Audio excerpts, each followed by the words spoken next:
Mm-hmm. That's right. We're back. Welcome back, one and all, too, by the way. And yes, Forgetful, you are in fact illiterate. I hate to break it to you. I didn't want to be the one to tell you, but you did ask, so it is confirmed. So hello, Forgetful, Steel, Discord, and Famous. Very nice to see you all. Good to see everybody here. Nice, 70 streak. Very good, Discord, very good. Hey, Mobius, how's it going? Very good to see everybody. As you guys saw from the Discord announcement, today is the last day to turn in your character sheets. I got great news, though. There has been a minimum of 3 people. In fact, I have, how many character sheets got turned in this time? I think we actually have more than last time, so that's good. I've got 1, 2, 3, 4. I've got 4, possibly a 5th one. Possibly a 5th one. So that's a pretty healthy number already, and of course, there's no upper limit to this one. The more the merrier. The more the merrier. Anybody that wants to join in, feel free to, but tonight is, in fact, the last night. So just keep that in mind. So you've got about 4 more hours before we close it. Who's joining so far? I have some returns. I've got Savage returning as Hazel. We've got Swain is joining with a brand new character. Pistachio and partner are joining with brand new characters. And we've got Omen. So I've got 5. So I actually might have a 6th one, now that I think about that. We might have a 6th one. Depending on how my wife is feeling that day. But I think we got 5 pretty much confirmed. Which is going to be 2 more than we had last time. So far we are having a pretty steady increase in interest and participation. That is a positive sign. That is making us much more likely to do more of these in the future, just so you know. Swain's obnoxious, the old man my team never knows to stay out of it. I'm pretty sure this is a different Swain reference, but that's fine. I understand, Famous, I understand. Swain can be an annoying character. It is true. It is true. Different Swain, exactly. So yeah, we've got 5 characters thus far, and I know that we've got 1 druid, we've got a blood hunter, which is going to be interesting, we have a ranger, and we've got, let me double check over here. We've got a ranger, we've got a paladin, who is taking Oath of the Ancients. That'll be an interesting one.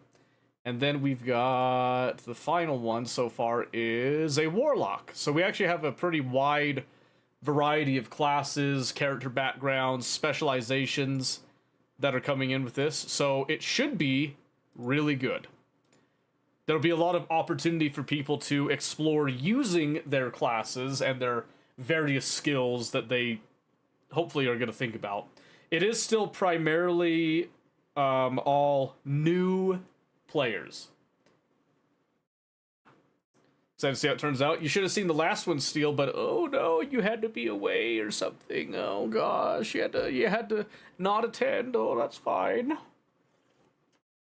It would have been great, but oh no, you couldn't be bothered. Oh. I'm just kidding. Gotta do one of my weekends I'm off. I mean, I would if you would, like, communicate. You've been going, like, dark all of a sudden recently. Why you gotta be so busy, man, huh? Still waiting on those February dates, by the way. It's been, 2 days. It ain't my fault that you're dropping off the radar. Yeah, we could see about next month, doing something that's a little bit more conducive for people and trying that. Already forgot how it went. Damn. Sucks. My 4-footed friend takes more time. You just need to get used to your 4-footed friend. I'm just saying. Hey, Swain. And Swain is one of the players. I don't know if I mentioned that yet. Swain is one of the players slated for Friday. And like I said, we've got a total of 5 pretty much guaranteed, a possible 6th thus far. Try to murder you today, I think? Well, probably. Or you just, stood behind him at the wrong time. Things happen. Things happen. So yes, I think Swain was helping Ryder with the character sheet. Swain, do you know if Ryder is still planning to turn in a sheet, or did he give up on it? Hello, Mosquito. Nice to see you.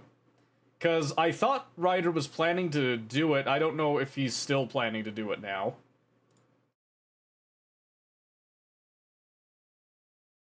Yeah, because last time he messaged me was the 9th. And that was the last time I had there where he was just talking about, like, he's never done this. Using the D&D Beyond app, I said that was fine. Then he was asking about, like, the setting that this was taking place in. I told him a little bit about it. And that was, like, the extent of the conversation. So I'm not sure if he's actually going to do this one or not. I do see he's over in Bunny's server. He's been playing, like, on and off. I think he's actually been playing for most of the day. I'm pretty sure they're doing War Thunder right now, yeah. So I'm guessing he's probably not interested in it this time, but... He was asking you about how to use D&D Beyond and what stuff means. Oh, okay. So you don't know if he actually finished anything. Well, that's fine. Maybe I'll just send him a quick little message then. Kidnap Ryder and get him to finish the sheet.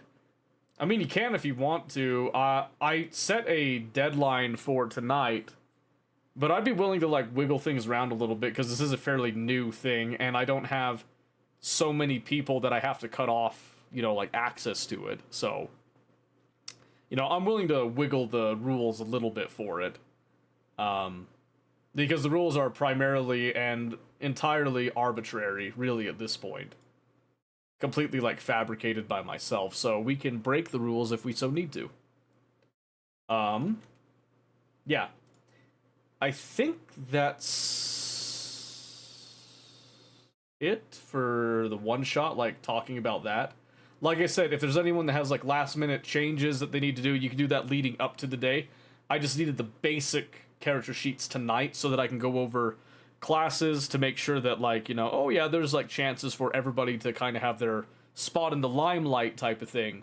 But also make sure that there wasn't any puzzle that could, not be solved by, like, roll checks and stuff. Most of it's going to be, like, you have to actually roleplay and genuinely figure out things, but there are a couple of things I am kind of giving as, like, hey, someone can do a stat check on this to get a couple things. So, and with the more people, the more of those that I can actually include into it, and give opportunities for specific classes to have a little bit more utility with this. So that's why I need to know tonight, so I have time. Because this one-shot is very interesting. Very interesting indeed. It's going to be a great time. Going to be a great time. So yes, if you have anybody that was interested in it that hasn't turned in a sheet yet, that you know personally, make sure you just let them know to turn it in. If they don't have my specific Discord, you can also turn it in for them. If you wanted to bring on, like, a friend or anything, that's totally an option for you. So just keep that in mind. Swain, 15! Very nice. You're starting to build up something there. We might have to knock out Steel and Mike at some point, give everybody else a shot. Who knows? Who knows? Probably not, though. Probably not. That just wouldn't feel right, you know what I mean? It wouldn't feel right. Plus, I don't think there's a way you can actually do that. It's all dependent on people maintaining their own streaks, so... Yeah, Mike and Discord both are up to 70 now, I believe. Unless Mike, chokes at some point, which he could. Mike could totally choke. We'll have to wait and see. But yes, if there's any questions anybody has about the one-shot at this point, tonight would be a great night to ask about it, so you have plenty of time before Friday. If not, we'll just see everybody on Friday. I am also not going to reveal the true prompt for the opening, and there's going to be a very good reason for that. So anybody that's talking to me, I'm going to give you all a little bit of written context individually for you guys leading up to the day of, and then you're all going to get the true opening in session and all be faced with a scenario with no prior build-up to it, basically. So, just so you guys are aware, that's why the initial prompt has been very ambiguous, very, very generic, is because you're going to get the true scenario is going to come after that fact. So, if you feel like you're in the dark, it's because everybody's in the dark a little bit right now. Don't feel stressed about that. Don't feel stressed about that at all. I'm going to switch over to some liquid drum and bass for a bit here. Yes. So, any questions? Don't be afraid to ask them tonight. Tonight's a great night to ask them. And I'm going to be going for like the next 4 hours-ish would be the ideal window to put in any additional character sheets, with 11:30 being the technical cutoff. But again, I'm flexible, so... I'm flexible, so we'll see. We will see. Anywho, with all that in mind, let's get on with tonight's show and what we're going to be doing. So, I had a couple of ideas for tonight. Why do I have a flat head? Oh, that's pretty easy. It's because I carry so much weight on my shoulders that I distributed some of it onto my head, and that's what flattened it. So, great question, Mosquito. I really appreciate that. Great question. Very good, very good. Okay, so, couple of ideas for tonight that I had, kind of swimming around a bit. Obviously, there's the standard Factorio and Warhammer, like we've, been doing typically on and off there. I actually tried some Disco Elysium today, and I am intrigued, by the way. I am very intrigued by this game. It is super cool, the little bit that I played so far. Like, there's 118 minutes there. There was, like, about 20 of those minutes that I actually had to get up and go do something. So, it's not my full playtime right there, but there was a fair amount. I actually played the opening scene a little bit there, and it's pretty cool. I actually failed and died a couple times and lost in that time. So, very, very surprising, very unforgiving. Apparently, it's got a Twitch integration as well that I haven't set up. But I am super excited for that. I also see that they have a new game coming up here with Next Fest.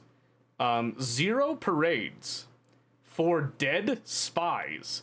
Sounds like it's absolutely phenomenal. I love espionage, like, type of stuff.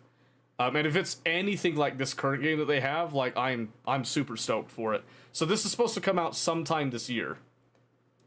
But yes, we could do something like really switch it up a little bit, do something that's Disco Elysium. I'm still generally a blind player when it comes to this, so I haven't really unlocked any defining story traits. I got a feel for the mechanics a little bit was the biggest thing with that.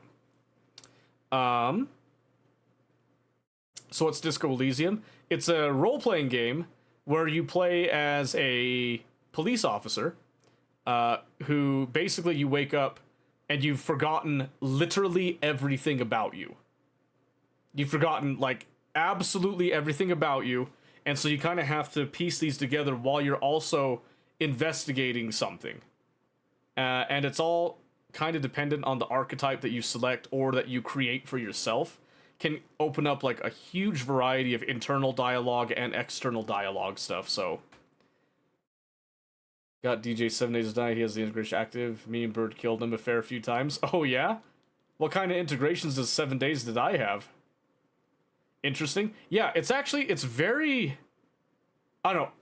I'm hooked on it. I really like it. So I was thinking about playing this today, and I was also thinking about... I talked about this before.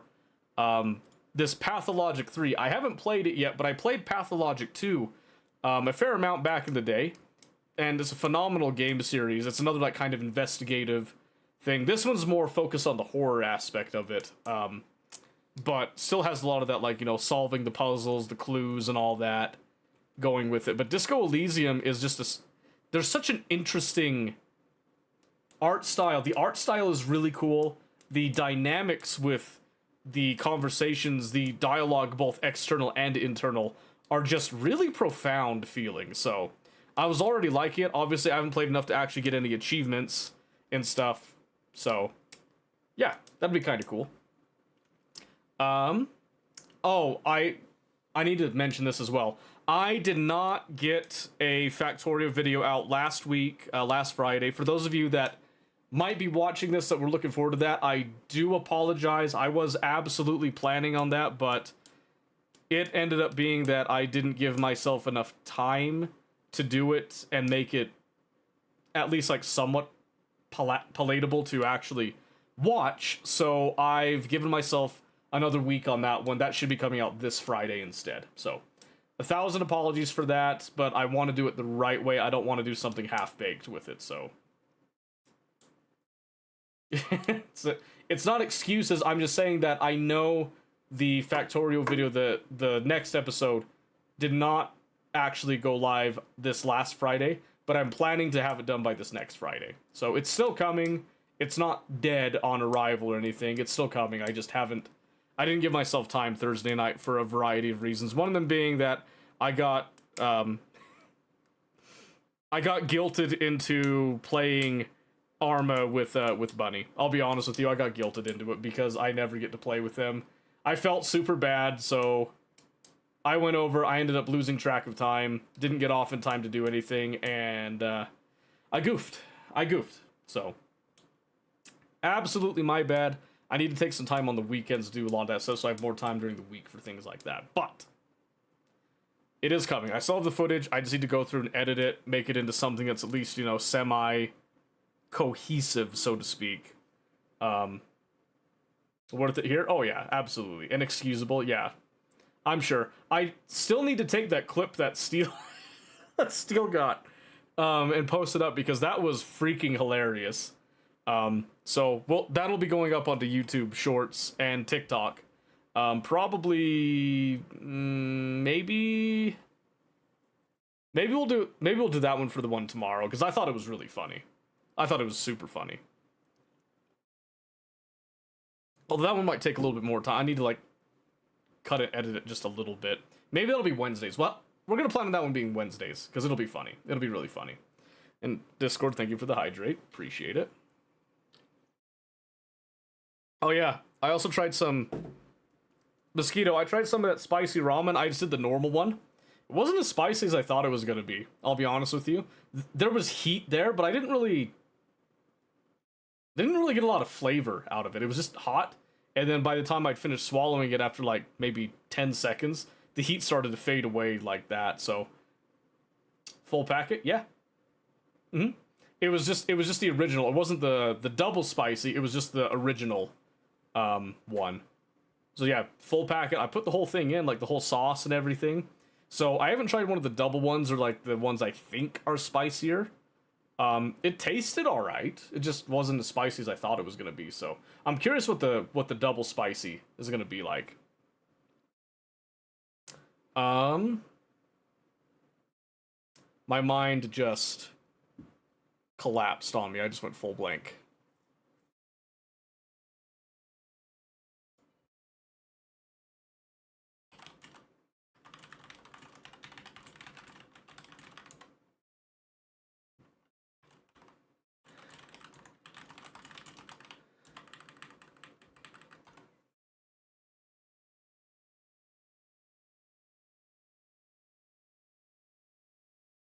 Wog?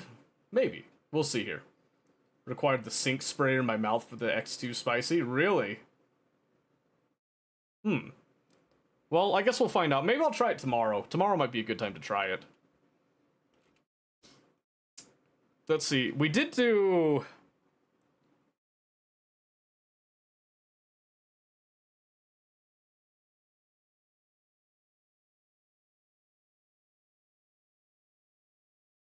I feel like Bunny called me out. Disco Elysium? Wow. Discord, weren't you the one that said that I can only do Factorio and Warhammer because that's what my description says? It's on your radar, you want to see it. Oh, yeah?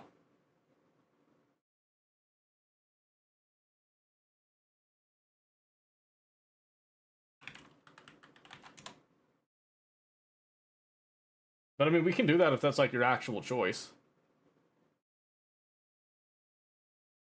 Refund the points, play what you want. That's not how the redeem works, I'm afraid. That's just not how it works. Yeah, it's your choice? Okay. Alright, let's just come over here. Disco Elysium. Oh, still has quite a few people. That's awesome. Okay, let's see. Let's do... Take off AMA. We'll take off Chatty.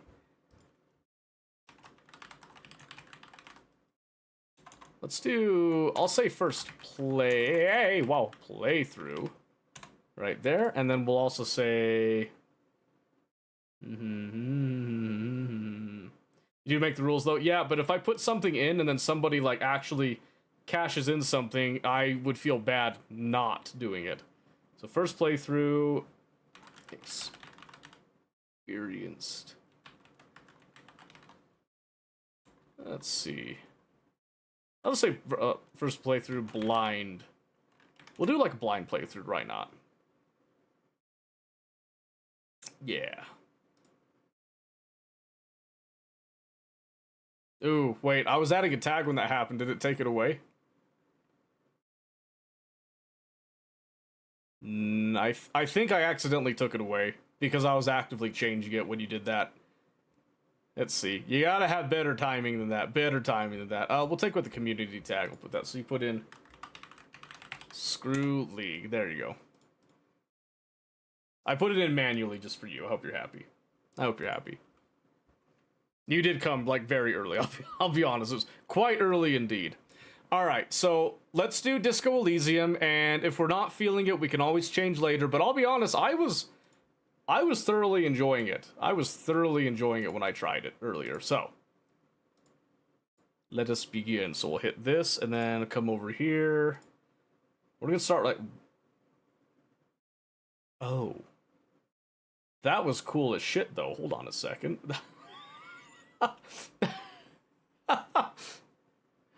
Oh, that's so funny. That's so funny. Okay, hold on. So I probably have to go through and do that transform to all of them then. Because I ended up transforming so that my, let's see, flip horizontal. Yeah. Might have to do that to quite a few of them, but we'll start with this. Okay. I'll turn that off. Game capture. Oh yeah, I need to come in and... They do have a streamer mode, so we're gonna click on that just to make sure that, you know, we're friendly, right? We're very friendly with the copyright and all that. I think volume is okay right now. And like I said, they do have a Twitch integration that I haven't set up yet, but you know, you can just talk to me, it's fine. I do have this game mode I was continuing. I'm gonna go ahead and delete all of this, because this was all experimental anyway.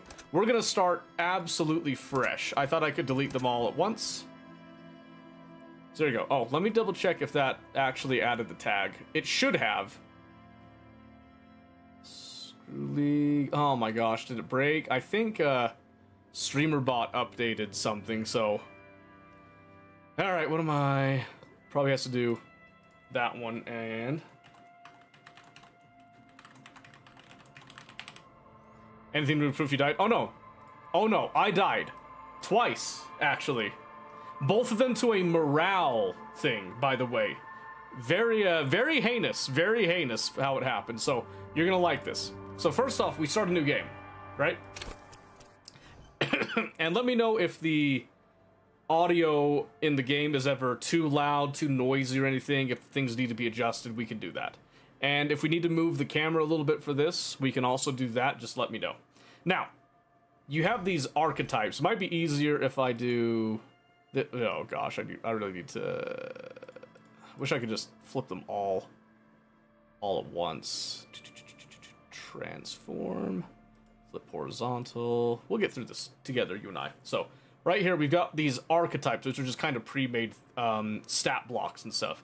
And you'll see there's also like a plus on Encyclopedia, Inland Empire, Hand-Eye Coordination. There's like different skills that come in with this. So, the premise of this is that depending on the archetypes that you go with will give you better stats in certain ways of investigating, in certain areas of expertise, ways of like dealing with problems and all that. So we can create our own if you want. I started with Thinker because this is more in line with how I would typically play and all that. Has like a lot of stats that I would go to use, the int and the mot right there, but we'll go with create our own here. So what this does is we can come in, we can essentially change these around with the limits that they give us. So the base one right here is 3144. We can come in, we can take away, and then we can add. So we could do like a super, like, average, just like, you know, master of none type of thing. Or we can actually jump down and specialize in different areas. So basically Motorix is your dex, physique is just your strength, psyche is your wisdom, if you will, wisdom slash charisma, and intelligence is what it sounds like. It's your raw intellect, basically. So what should we go with, do you guys think? Should we just do a flat average Joe straight down the line, doesn't do much of anything? You think? Yeah, I think. You think I have pure charisma, huh? All points in charisma? Well, we can't do all points, so we can only do... I mean, we could, I guess. We can only do 6, which leaves us with 3. So, this would be like the most we could do right here. So then we could put like 1 point into each of these, making them weak, which can severely like detriment us if we're not actually like speccing into anything, right? So if it were me, honestly, I would think going down like intelligence, and then there's probably ways that we can increase our strength and all that stuff there. So they're excellent. Which one? I don't know how much of a delay there was. You think this 4611? Because this is not a very versatile thing. I wouldn't even do this in D&D, I'll be honest with you. 4611? Okay. We can go with that. We'll see how this goes. Now, prepare yourself.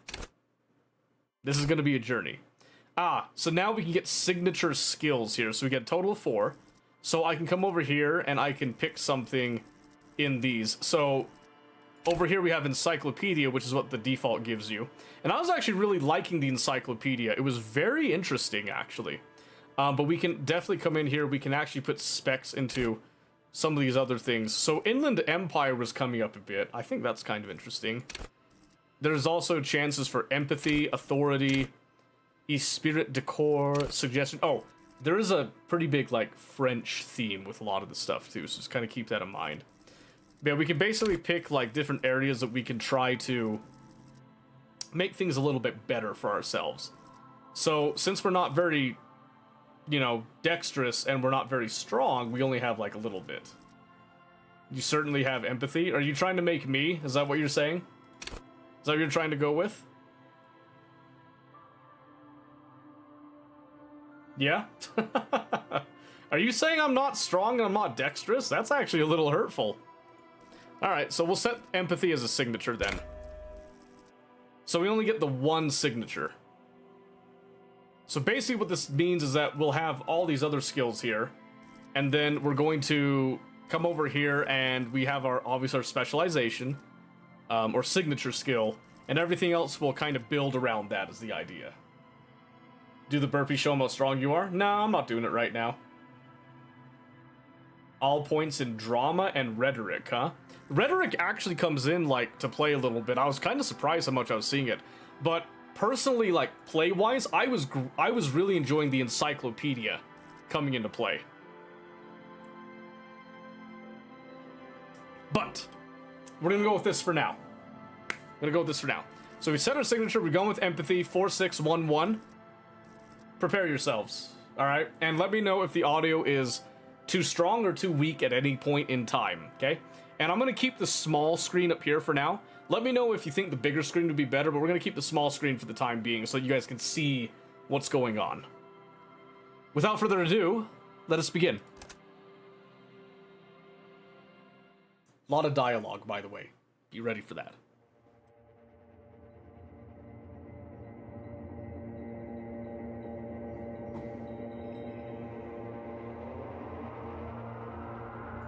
There is nothing, only warm primordial blackness. Your conscious ferments in it, no larger than a single grain of malt. You don't have to do anything anymore. Ever. Never, ever. Never, ever, ever? Never, ever, ever, baby. I will simply keep on non-existing. An inordinate amount of time passes. It is utterly void of struggle. No ex-wives are contained within it. What was that about X something? An awareness creeps up on you. A mass lies hidden in your dead angle, soaking in some lurid acidic source. It's bloated and shameful. A ball of X can mist give it to you, surrounding exactly. you. This is a terrible line of questioning, and it will only lead to more awareness of the meat thing. Ah, well, plunge back into the fathomless depth. There. No ball of meat. No light in the formless nothing. Just night swimming. How about you cough up some more of that sweet oblivion? Coming right up, sir. Smooth passage. Alright. Allons-y, let's go. Alright. Nothing town to fuck all borough. Ah, yes, let's visit the ancient Zero Home. Great choice, Elder One. It has always been like this, and it always will. Don't stop, keep singing, sing me the Song of Death. The Song of Death is sweet and endless. But what is this? Somewhere in the sore, bloated man meat around you. A sensation. Like a fly to the ointment, your conscience sticks to it. The limbed and headed machine of pain and undignified suffering is firing up again. It wants to walk the desert, hurting, longing, dancing to disco music.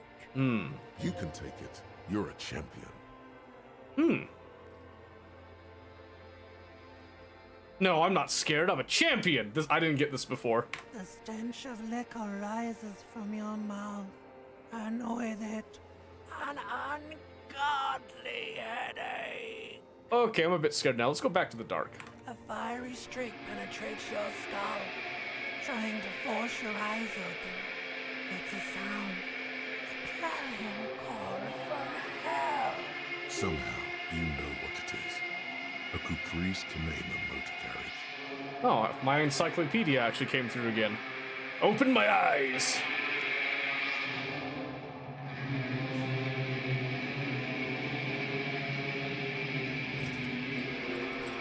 Damn, son!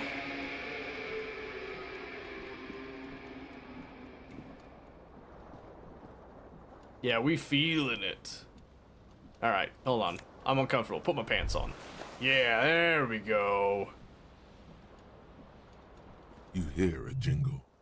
Keys are clinking in the pocket of your flare-cut pants. It says, whirling in rags, on the aluminium keyring. There is a single key on the ring. The number 1 is etched on it. It should open the door. Great. I love this voice, by the way. Someone tore out the tape while the song was playing. The magnum-sized bottle of Commodore Red is empty. So there's a lot of cool things you can do here, but first and foremost, we can zoom out a bit. If I hold right-click, things will highlight a bit that I can interact with. It gives you like a little bit of hint of stuff, right? So then I can come over here, look at this, grab it, and see what it is. And it's a shoe. Green shoe, left foot. So I have a single shoe. And then we can come over here. I'm gonna walk in the bathroom and grab a shirt. Go ahead and put that on. Why not? Bottles in the bathtub. Wine, beer, and sweet liquors. We come over to the A mirror. hangs above a bent and broken sink. In a fierce discharge of masculine energy, someone has ripped half the faucet off. Hot water sprays from the base, and steam covers the mirror. You cannot see yourself, just the outline of a man. Suddenly, you realize you have no memory of the face that awaits you there, underneath the soft vapor. Really? Nothing. Really, all recollection of the person you are, the people in your life, and even the world you're in has drowned in a sea of blood alcohol. This was no mere night of drinking. It was a deluge of world-ending proportions. All right, wipe the mirror. As you slowly reach your hand towards the surface of the mirror. Abort. You clearly have not thought this through. You won't like what you see there, and you will never unbecome it. Oh, interesting. Maybe I should touch it first, make sure there's nothing wrong with my face. Yeah, there is definitely something wrong with it. What's wrong? Where to even begin? There is the bloatedness, then the swollenness. It's like there's an upholstery of alcohol underneath your skin. I'm sorry, and I touch my nose. Bet you are.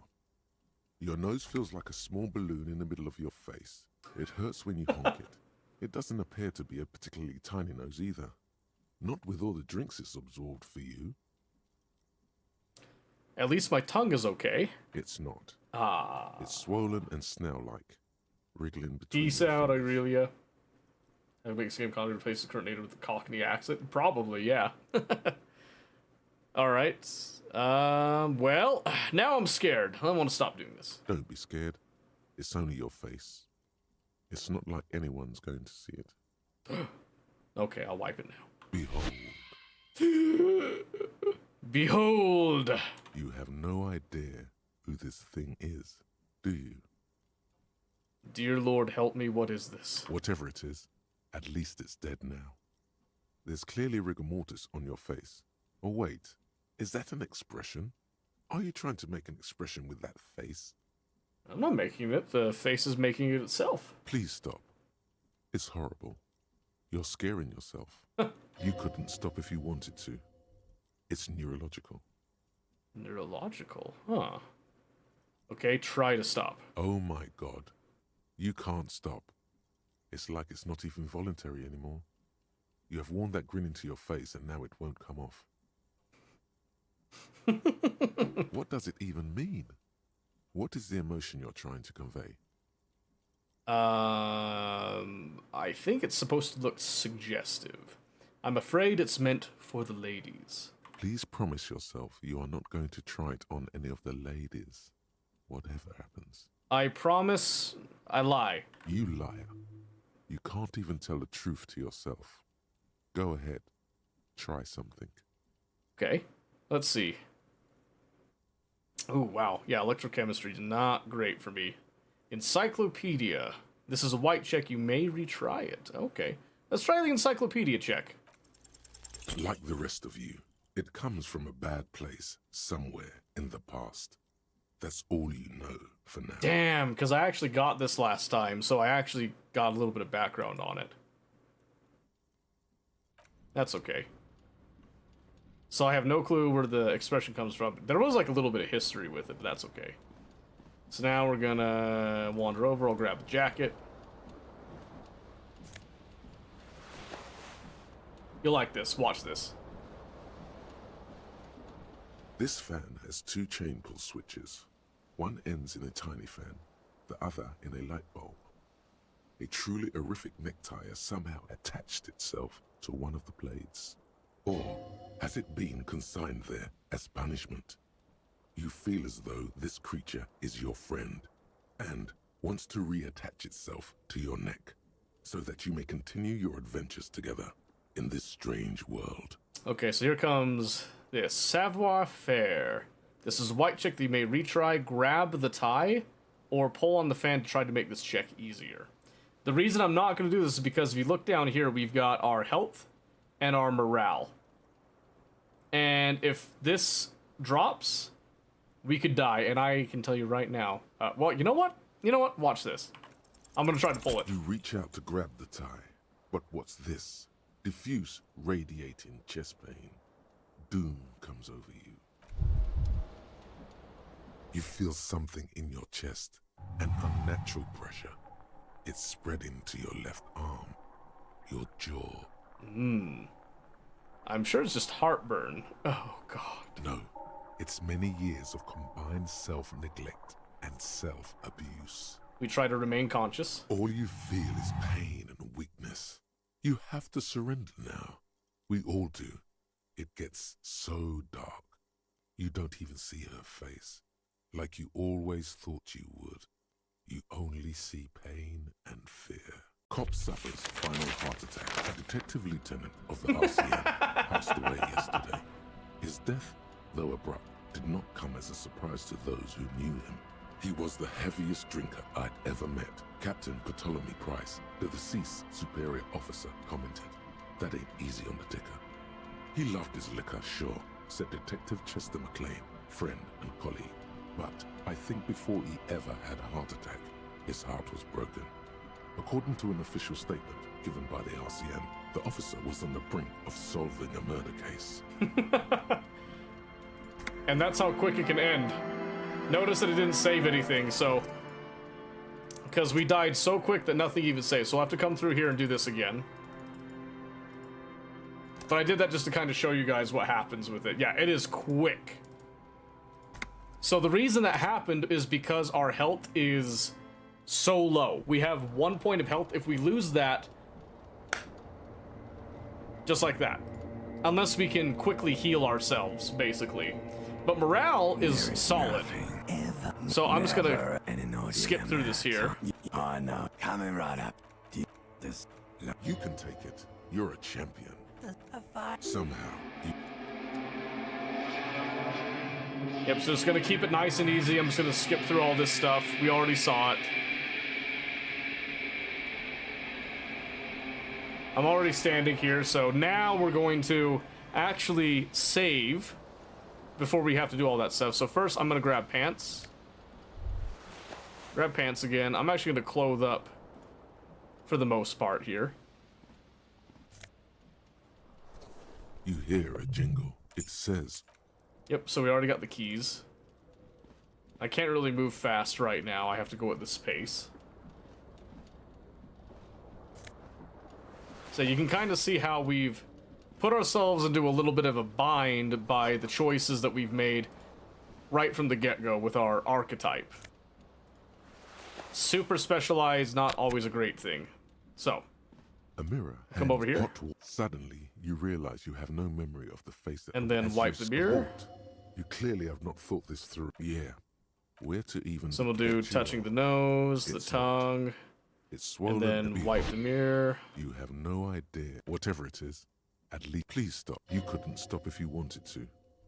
It's neurological. And then keep making the You face. can't, can you? What does it even mean? You should check yourself for a... You find no sign of life on your swollen neck. At least I get to do this However, check again. Putting your hand on your chest reveals an irregular heart. It belongs Hey! in the new, the third decade of the current century. Enough time had passed from the failure of the revolution that... Hey, Omen, thank you for the freedom resub. Appreciate that. free 43 market months, that's economy crazy. seemed like the ultimate, uncontested way of life for our species. Okay. Things were good. It was smooth sailing. People made gold and champagne-tinted interiors and facades to suit the times, calling this the new style. But more importantly, disco happened. Yes. For Revachol, your city, that meant only one thing. Guillaume Lamillion. If it doesn't rhyme, you're not pronouncing it right. Out of the dazzling swirl of disco music, in an open-air boîte de nuit, somewhere in Revachol West, Guillaume's blonde mane appeared on the screen. He sang some bullshit. Then he made the expression. Yeah, so see, now we're getting a lot more context here than we got before because we succeeded a check. So now I adopted it. Why? Everyone loved it. Maybe you thought some of the stardust would rub off on you. Maybe it did. Either way, it's all gone now. Only the grimace remains. I feel the need to add a clicking sound when I make it. The click is used to spur on a horse. It also features heavily in Guillaume Lamillion's regional mega hit, Don't Worry, Your Pretty Little Head. How long ago was the new? Some 20-odd years. There is a vast ocean of time between right now and the expression. Looking good on you, or anyone. Humanity has run aground in that time. It's a different world now. The expression is a relic. A relic. Anything else? Like, who am I? Why did I drink myself into oblivion? You have some understanding of the near history of disco. The rest is darkness. Aside from the useless fact that the motor carriage outside was a caprice Kanema. I guess that's it then. It doesn't have to be. You can swoon over Guillaume and his champagne-corked smile whenever you want to. Maybe some of the stardust will return. So now I can look into electrochemistry to try to find this, but it's pretty much impossible to get this check. But we can retry it anytime, so we'll try it. It's too late. Like an image on film. The expression belongs to your primary motor cortex. It would take a minor neurological miracle for you to cease producing it. And we let the mirror be for now. Alright, so now that we've done that, now let's come over to our tie the correct way, and hopefully we don't die in the process from a heart attack. This fan has two chain pull switches. One ends in a tiny fan, the other in a light bulb. A truly horrific necktie has somehow attached itself to one of the blades. Or has it been consigned there as punishment? You feel as though this creature is your friend and wants to reattach itself to your neck so that you may continue your adventures together in this strange world. So we pull on the fan. The blades come squeaking to a halt. It should be easier to reach the tie now. Yep, now we're gonna hit save game. Oh, I can't hit it. Cool. Alright, well, medium chance at this because we're so physically weak, so get ready. You reach out to grab the tie, but what's this? Diffuse. You feel something in your chest, an unnatural pressure. Very, very bad. All you feel, cop suffers final heart attack. And there you go.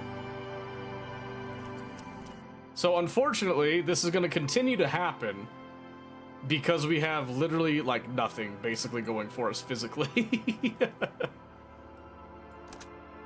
So it's either we go all in on this continuously until we eventually get through that one check, but then there's other physical checks that can happen that can also be detrimental.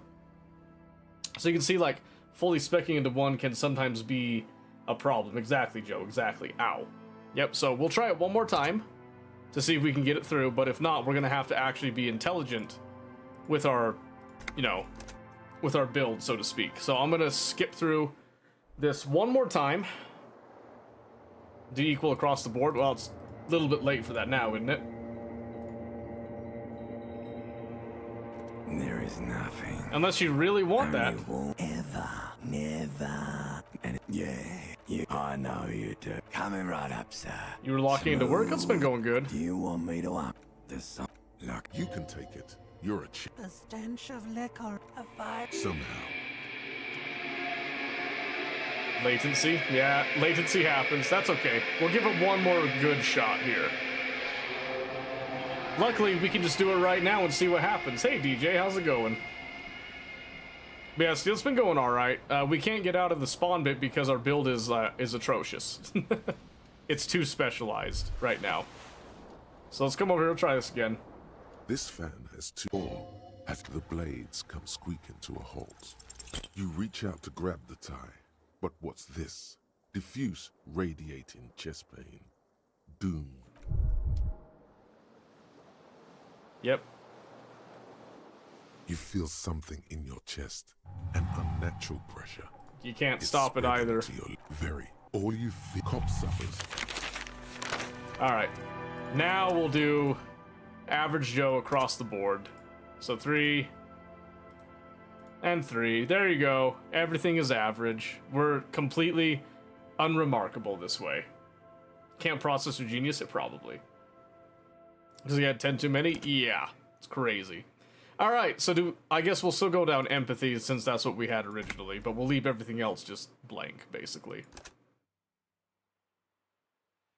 That's fast. Why? Because our build sucks. And that was a physical check that we failed, and since we took a point of physical damage, we only have one physical point to give. We die instantly. There is never an audience. Yeah, you go. I know you. Coming right. Or do you want me to up this like a fly to the ointment? You The stench of liquor rise a fiery. There we go. Alright. So now that we skipped through that, there's also going to be problems with not specializing into anything, I can guarantee you, because we'll be too average, so we won't have like any real avenues to follow. But now at least our health, both moral and physical, are now within reason. This fan has 2 chain pull switches. So you can see over here, we can One grab the ends in a tie, tiny fan. 42% chance, Other, pull the fan, blades come squeaking to a 83% halt. chance, much It better. should be easier to reach the tie now. You swoop up and catch the tie. Snap. It's released from the blade. What you have in your hand is a truly hideous thick tie. With 4 or 5 different... And notice we didn't get the whole dialogue with like, oh, you know, it's like a friend and all this stuff. You hear a jingle. It said... Like reaching out to you, wanting to be reunited for adventures and that, because we haven't specialized in anything.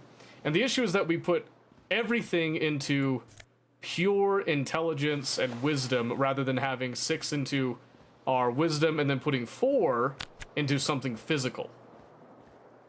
That's the real problem right there. We did too much into one area. And now we'll only have an average chance of getting realistically anything at this point, so that is okay. We will deal. So now I'll come over here and do this The again. mirror hangs hot water. Suddenly, you realize, really, as you abort, you clearly have not thought this through. Yep, so that one was easy, so You we got won't that one as a notice it. success. And So we're gonna wipe the mirror, you have behold. no idea, whatever it is, and please stop. It's horrible. You're scared. Oh my God. And I didn't What does catch it that it's even mean? neurological. You should check yourself. You find check no for a sign pulse. of life on your swollen neck. And then see, our However, checks are all putting your pretty hand on low. your chest, like the rest of you, it comes from a bad place. It's too late. Like an image on film. The expression belongs to your primary motor core. Yep, okay, now we're back to square one with it. So now we've picked up all this, we're kind of looking around, we've got bottles in the bathtub with a mixture of different liquors, we have no memory whatsoever. We look at the tape player over here. This reel to tape is still on, rolling empty. Looks like someone tore out the tape while the song was still playing. We can then take the empty cassette tape. Then we look at this. Now the biggest thing here is, again, holding down right click and you'll see there's different things that we can interact with. One of them is the window, which has that orange bit here. That orange means that we can do this. The window stands broken in its frame. Cold wind blows in. So we can do a visual calculus. This one is easy, thankfully, so we'll do that. The shards face outward. Whatever broke this window came from the inside. Did I break it with my own hands, looking at our hands? A fine web of scarring covers the back of your right hand, but none of it is recent. So what did this then? More likely a projectile than a held object. There are no fragments on the floor from pulling a tool back in after impact. Wait, what am I doing? Something you've done before. Assess the size of the impact. It is too large for a bullet, yet too small for a piece of furniture. You're looking for something heavy and larger than your fist. The single green shoe you found fits the hole almost as well as your foot. It would have also been heavy enough if thrown with force. Congratulations. You smashed the window with your own shoe. Now you only have one. If you're lucky, you could still find the other one on the balcony outside. The door to it should be outside your room. Maybe it wasn't me. You mean someone else took your shoe off and smashed the window with it? Like I said, I don't need it. I don't need anyone. I should go and get the shoe. I should go get the shoe. A cool wind gushes in. Your toes curl up from the cold. Alright, so now we can walk over to the door.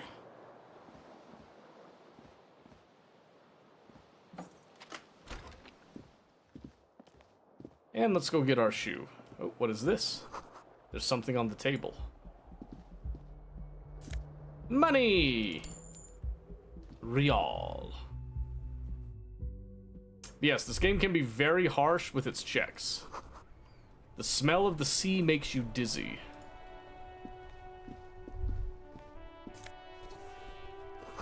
A gust of briny wind washes over you. There they both are. Two identical shoes, both copiously green and indiscriminately snakeskin, reunited on your feet like two baby crocodiles. How do they fit? Good, they're balanced, comfy. Feels like the only good thing about you right now, truth be told. So you'll see some dialogue things you can actually gain, like the morale buff and all that, and sometimes you can also get like healing from it based on actions you take and things like that. And then we'll walk over here. We can see a calendar. Hello, officer. Aye. The young woman raises a cigarette to her lips. Her eyes are brown and her face is speckled with birthmarks. She can't be more than 28. Officer, am I military personnel? No. She seems perplexed by the question. Then why did you call me officer? Because you're a police officer, sir. She pulls on her cigarette. Are you sure? I am, yes. Unless you've been feeding us a set of very well-rehearsed lies all this time. She takes another drag. All this time? You've been here for 3 days. On official police business, no less. And what business is that? Couldn't say. In truth, so far, mostly drinking. Huh. So we do have a suggestion here. Very low chance, but we can try the expression on her to let her know we want her physically. We're not going to do that because there's no way that we succeed on that. That'd be insanity. Why don't I remember being a cop or anything else? Could it be because of the drinking? She raises an eyebrow. The cigarette sizzles. Who in their right mind would let me be an officer of the law? Don't be so harsh on yourself. They let almost anyone be a police officer. I should get going now. Of course. She puts Be out her careful, cigarette. officer. They don't like the police around here. Gets to the door. Something stirs in you as she's about to go. Call it an instinct, a need. The need to ask questions. It's like you said the words 1,000,000 times before. Perfect. She looks back at you, a light glinting off her eyes. What if I don't want to ask questions? Before you go, I have some questions for you. Yes. What is it they have against the police here? The dock workers are pretty cocky. They think they're police enough. At least here on the coast. I can't say about the rest of the city. Okay. Where exactly is here? Where am I? You're in a hostel, sir. No, where are we? Where in the world? We are in Revachol. Revachol is the disgraced former capital of the world, divided into zones of control under foreign occupation. Half a century after a failed world revolution, she is central to our moment in time. Okay. Should that mean something to me? You sure look like you're from Revachol. Revachol parties. Ah. Tell me, is it 51 now? It's 51. What century? The current century? And that's what? What number? Centuries don't have numbers. They have names. And this is the current one. How many centuries have there been then? Civilization has existed for 8,000 years, sir. She grins. What's so funny? You're right. There is nothing funny about civilization. Her expression turns serious. Your room is almost next to mine. Did you hear anything last night? There was the usual ruckus. Loud disco music. Did I have any visitors? I couldn't say. It's impossible to hear people speaking from over here. She nods toward room number 3. Loud disco music. Oh, yes. Various artists. Ostentatious orchestration prime among them. She raises an eyebrow, waiting for the name to connect with you. Oh, were huge where I come from. I was very young then, of course. Like 7. Life gets hard, but we go on. Mostly just gets hard, doesn't it? It would appear so. At around 2 o'clock, the disco stopped and there was a change of pace. What happened? A slow, sad song started playing, like organ music on repeat. That went on for quite a while. Some of the time, you were yelling along to it. Was I singing this, and I showed her the empty case of the smallest church in Saint Saëns. Yes, there was a church in there. A really small church. Like the smallest, saddest church in the whole world. It was about that. And also, What else? that it doesn't matter anymore and that we're alone now. It was difficult to tell. The song itself was very quiet and soft, but you sounded like a winded boar, sir. It was hard to understand what you were singing on top of it. When you say wounded, do you mean that in a cool way, like a wild beast? Yes. It was very cool. Mm-hmm. Then what happened? Then you started screaming and trashed the place. That's me. What did I do? A window was smashed. The tape player, probably. The song stopped. And furniture, too. A real destructathon. There was screaming. Then I think you passed out. Please tell me there wasn't anything else. There was. I think you screamed that you didn't want to be this type of animal anymore. I may have misheard, but it was sort of memorable. I went out afterwards. Everything was quiet by then, around 4 or 5. And that was it. Okay, well, you can go now. Thank you. Glad to have been of assistance. Yowzers. She left a nice long stub in the ashtray, still smoking. You should pick that fat, juicy cigarette butt from the tray, light it up, and smoke the living shit out of it. Am I a smoker? Who knows what you are? A monster, a murderer, the gnome of Jeroma? You feel like a smoker, especially when you look at that juicy, succulent, seductive cigarette stub, still smoldering deliciously. But she broke it at the filter. I can't smoke that. How very astute of you. This renders it ineffectual. You should look for a whole cigarette, or better yet, an entire pack. Strike that. A carton. Make sure they're all healthy and able-bodied. Then smoke them all. I'll think about it. Good. Thinking about yummy cigarettes in your mouth is the next best thing. Make sure you think about juicy sticks of tobacco all the time, though. It doesn't count if it's not all the time. And when you're done thinking about them, graduate to getting them. Plus, smoking them gives massive bonuses. Yeah, I'm sure. So see, that's a new one right there.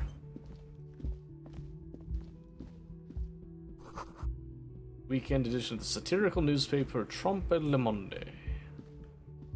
Go down, please. Thank you. Whether to laugh or wink, one may never know, truly, in the end. Alright, so we're down here now. Oh boy.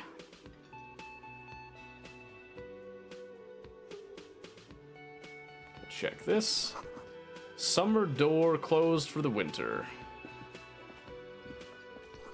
This is where the lyrics would be. A big old karaoke mic just waiting for someone to sing into it. The speaker is connected to the radio. The music is seasoned with static. You should totally sing karaoke here, the first chance you get. Your emotions need to be expressed. People need to know your vast, oceanic soul. Ah.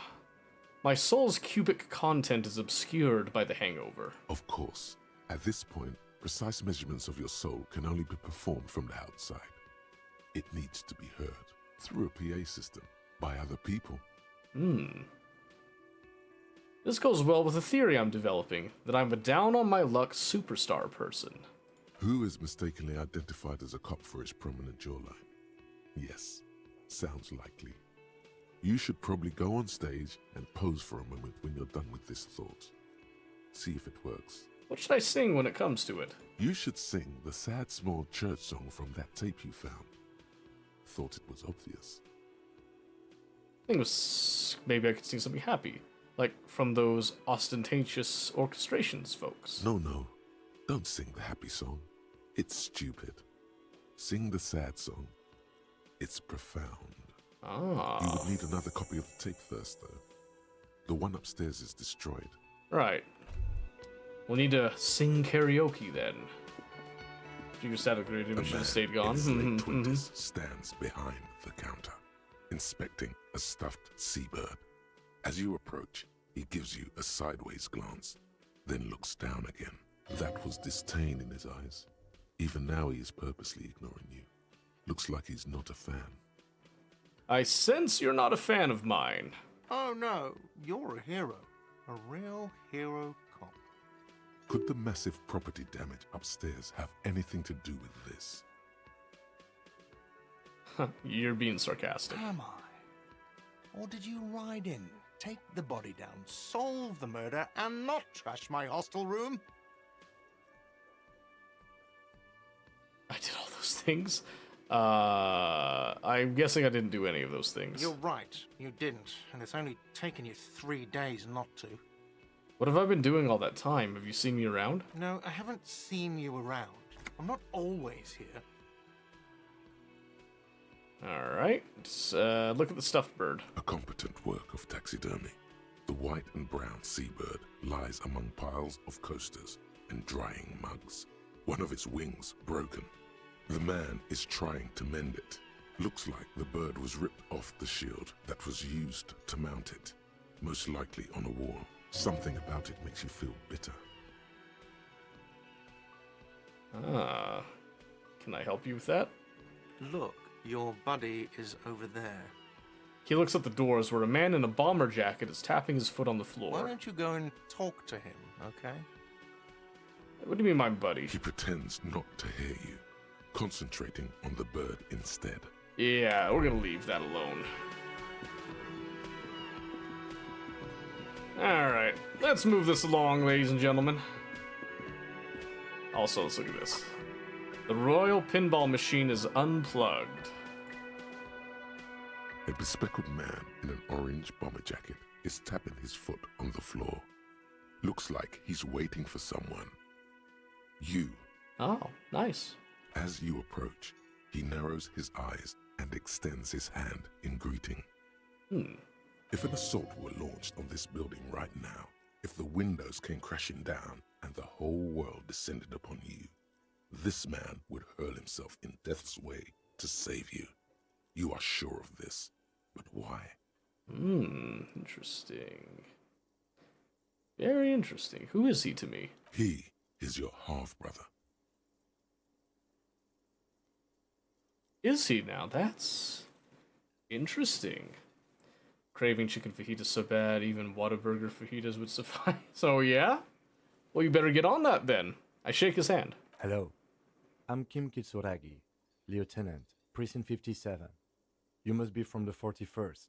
Yeah, sure, buddy. You realize he's waiting for your name. This is your chance to come up with a really good name for yourself. Get creative. Conceptualize. Okay, let's try to conceptualize. This is a red check, cannot be retried. Good luck.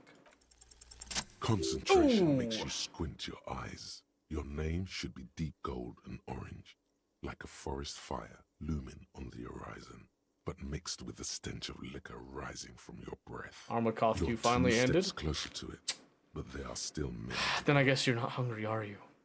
I don't really know my name. Okay then. He processes the information, then disregards it. It looks like we had a little scheduling error on Sunday. Saturday too, actually. Have you had time to talk to the manager here? You mean him? Yeah, I just talked to him. If you don't mind, we should talk to him again. Ask him for a rundown of the area. Now that I'm here as well. I understand the scene is out back, right? It also wouldn't hurt to assure him the police are finally here. In full force, I mean. Have you mapped out the initial interviews? I haven't. Okay. We'll have time for that after we take a look at the coroner's case. Have you removed the dead body from the tree? Dead body? Mm-hmm. No. So, the body is still in the tree. This is the first time you detect a weariness in the lieutenant's voice. It is obvious he would have preferred for the body to no longer be in the tree. How astute. Where it has been hanging for 7 days straight. We should go there as soon as we are done talking to the owner. But I can't remember anything. I can see you drank last night and the night before, and that you are still drunk now. But I have seen officers go through worse. Much worse. Oh, If you need something for your headache, there is a general store nearby. But as I said, the dead body should be our #1 concern. what if I told you I'm not really a police officer? We all feel that way sometimes. There is no such thing as a police officer, I'm afraid. What remains is that there is a dead body in the tree. Someone has to figure out who put it there. If we don't, no one else will. Very wise. But first, we have to take it down. Yes, naturally. How can you be so sure I'm from the police? I was sent here to meet a detective from Precinct 41. You have the insignia of the Citizens Militia on your sleeve and on your back. He points to my jacket. I suppose you could be impersonating him. You could have gotten the insignia from the black market or forged it. But for now, I'm going to set those possibilities aside. I'm not from the Inspectorate General. I didn't get the check on this one, so I don't know what that is. Internal affairs. And I'm not them. I'm from criminal investigation. So you said the insignia, these white rectangles, you mean? Yes, But they're just white rectangles. they are not just white rectangles. They bear a halogen watermark with the letters RCM and a pattern resembling the street grid of Revachol West. I would ask you to step into the headlights of my motor carriage. But again, it's none of my concern. I just need you to do your job. But shouldn't I have a badge or something? You mean you don't have a badge? It was not on me when I woke up. Losing your identification card is a serious matter. My vehicle has a shortwave. You can use it to report your badge missing. I would advise you to locate it as quickly as possible. But getting the body down should still take precedence. Alright, let's roll. After you, officer. Lieutenant Kitsuragi is now in your party. You can talk to him whenever by interacting with him. Okay. Fair enough. Hey, pal! I'm here to talk again. The man with the unimpressive beard notices you approaching. He drops the ledger he was holding and turns to the lieutenant. Mr. Gart, right? You run this place. Yes. I am Kim Kitsuragi from Precinct 57. This is an inter-district investigation, so joining me from Precinct 41... Well, what is gold and orange like a forest fire, but smells like liquor? Are you kidding me? Kim's about to say something, I'm gonna let him. Right. Now, I know it took us a while to arrive at the Ah, scene. It also took you a while to call us and report the dead body. It was you who placed the call, yes? No, I only just got here. It was probably Sylvie who called you. She usually works the bar here. I'm only temporarily taking over her duties. Do you have her number? As a matter of fact, I do. he looks behind a pile of coasters, finds a slip of paper, and hands it to the lieutenant. You said you just got here. From where? Are you a local? What, of Martinez? No, I live in Jamrock. I only sometimes come here to keep an eye on the place. This is just one of the many cafeterias I manage. But you still know your way around, yes? In case we need directions. Yes, I know where some things are, but as I said, I don't live here. I just used to work here. And I'm not going to start working here again, if that's what you think. I didn't imply that. Detective, Yes? I have everything. You? Oh, you mean do I have questions? Yes, he means, do you have questions for me, like a police officer would? The cafeteria manager is clearly agitated again. Alright, where exactly is the body? Behind this building, there's a courtyard. They hoisted him up on a tree there. And how do we get there then? That's easy. See that door there? He points to First the you west. exit through that. Then, to your right, you should see a big hole in the fence. A really big one. You can get to the courtyard through there. No need for the keys. The hole is big enough for the Franco-Nigerian cavalry to fit through. Does he want you to feel guilty of making that hole? It's implied in his voice. Huh. Who killed him? I don't know who killed him. I'm not the police. That's your job. Did you kill him? What are you, crazy? Of course I didn't kill him. Why did Sylvie go away? She went away because none of your business. Fine. Extra fine. Are you the bartender? No, I'm not the bartender. He's very animated all of a sudden. This is clearly a touchy subject for him. What's the difference? I have 3 cafeterias I manage. 3. Get over it. Ah, that's all. No, I'm not the... He's very animated all of a sudden. You look like a bartender. That period of my life is over. Not everyone who stands behind a counter is a bartender. Understood. I hope it is. That's all. Let's go. Not so fast. You owe me 130 real. What's Royale? Oh, excuse me. You owe me 130 real. He pronounces the R with a mock aristocratic accent. The IIR, or Inter-Isolary Real, is the global reserve currency. Whatever part of the world you're in right now, it's safe to assume he means you owe him some money. Oh, I understand. You mean I owe you money. Wow, you're a genius. Yes, that's right. Money. You owe this establishment 130 real. What exactly is money? What are you, a philosopher? Since I woke up, I have trouble remembering even the most basic concepts of reality. Money is what grown-up people use to pay for things. Things like this hostel room, or 8 bottles of potent blend, and 9 packs of Royal Extra.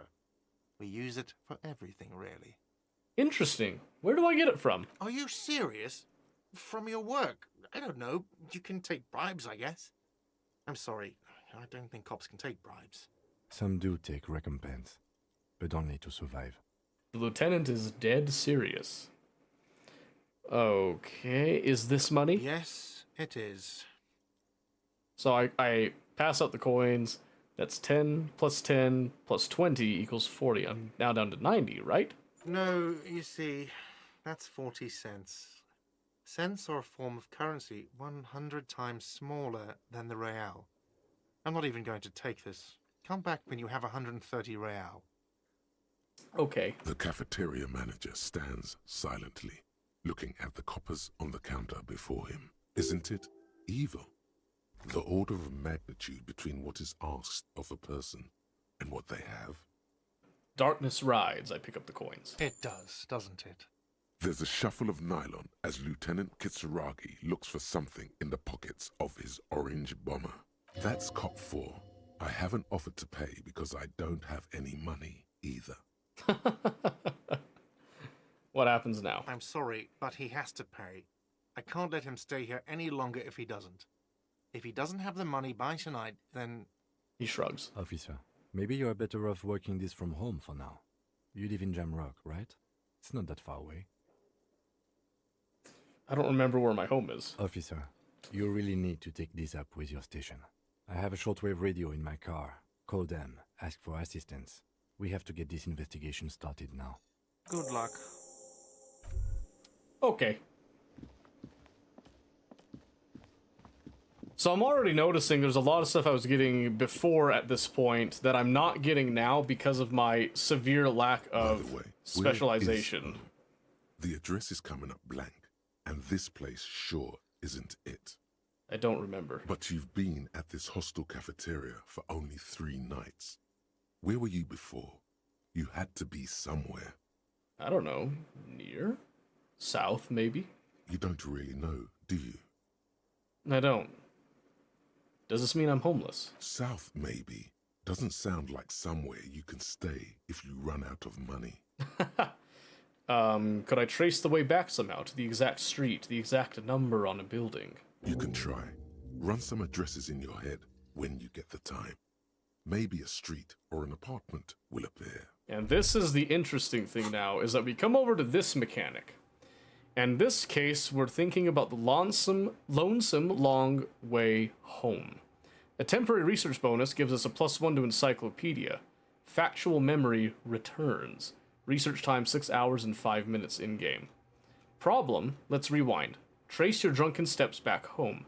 Jump across the raised channel bridge southwest of here. Fall over. Get up.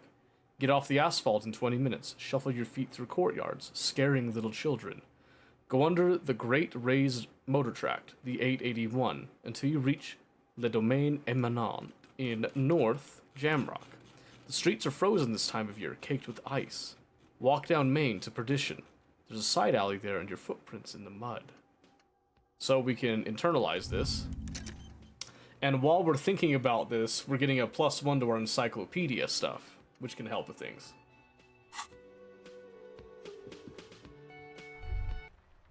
So we're going to be researching that in the back of our mind as we're going through some other stuff.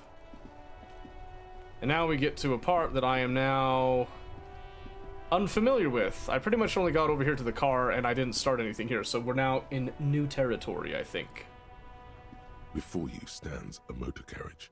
The bodywork is covered in blue and white livery, bearing the number 57.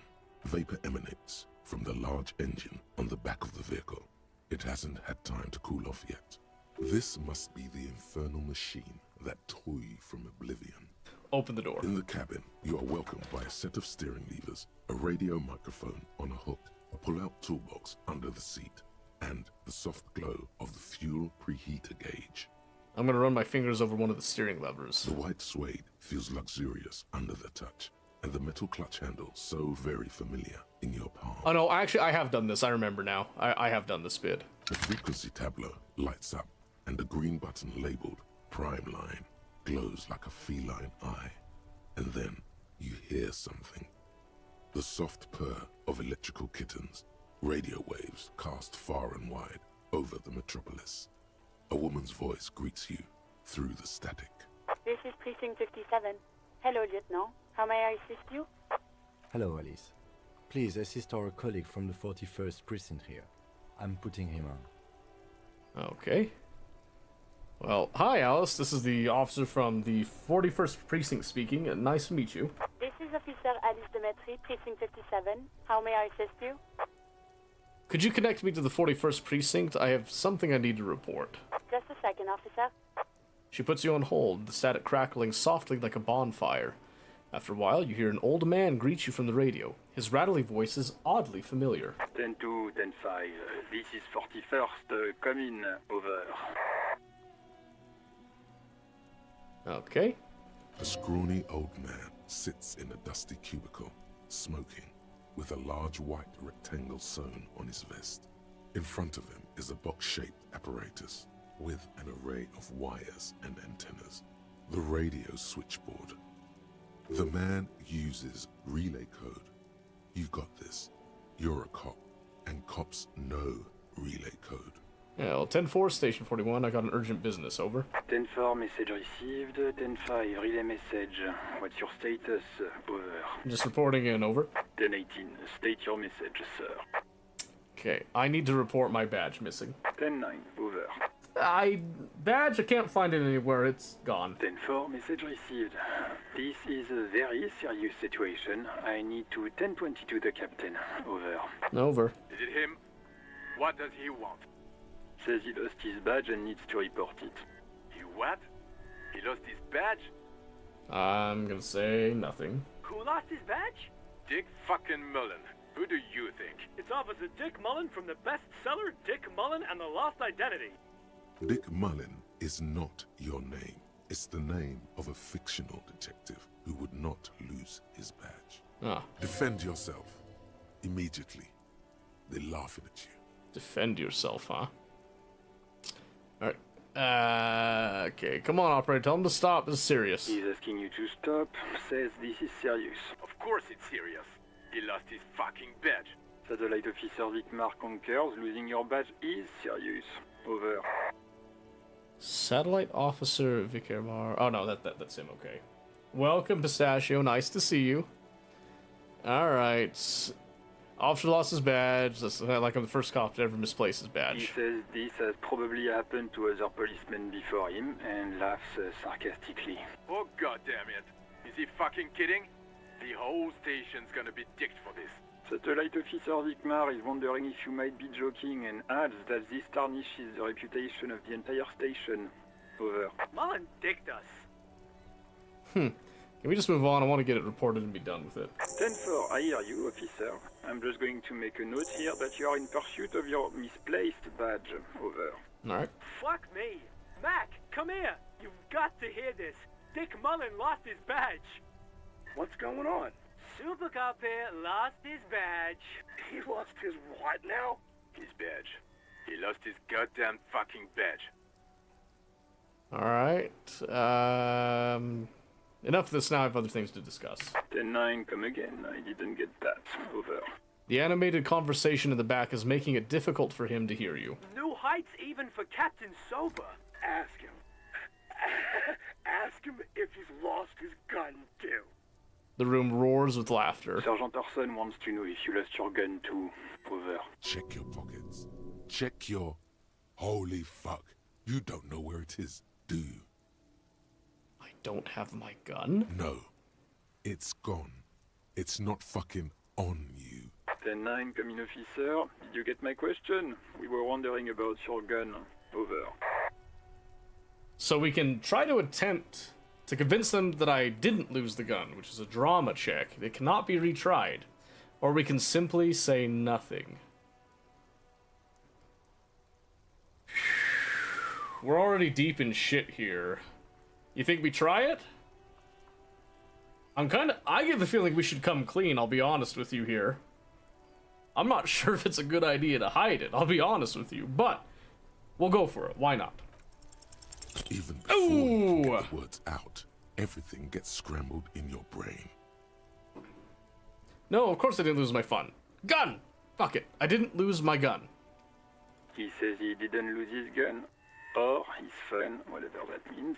Ask him to describe it. His gun. Not his fun. Just the gun will do. He laughs. Satellite Officer McLean requests a description of your weapon. Over. Oh, request a description, huh? We'll give him one. Describe the plasma gun. The plasma gun? What in the world's a plasma gun?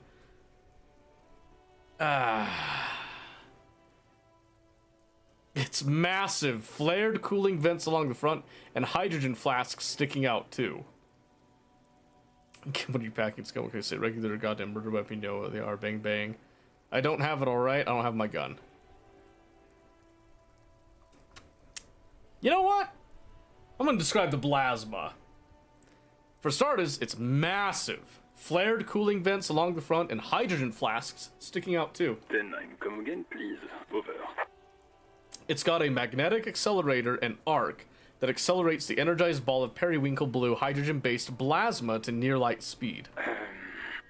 I'm going to need to put you on speaker for a second. Over. In contact, it detonates with the power of a dying star, erasing every living thing from existence. Oh, and did I mention it is dripping with sexy blue plasma? The officer is describing his genitalia in exaggerated terms. Over. Host in heaven. Did he lose his gun and his mind? Dear God, he lost his gun? Oh my, I can't. The man succumbs to laughter again.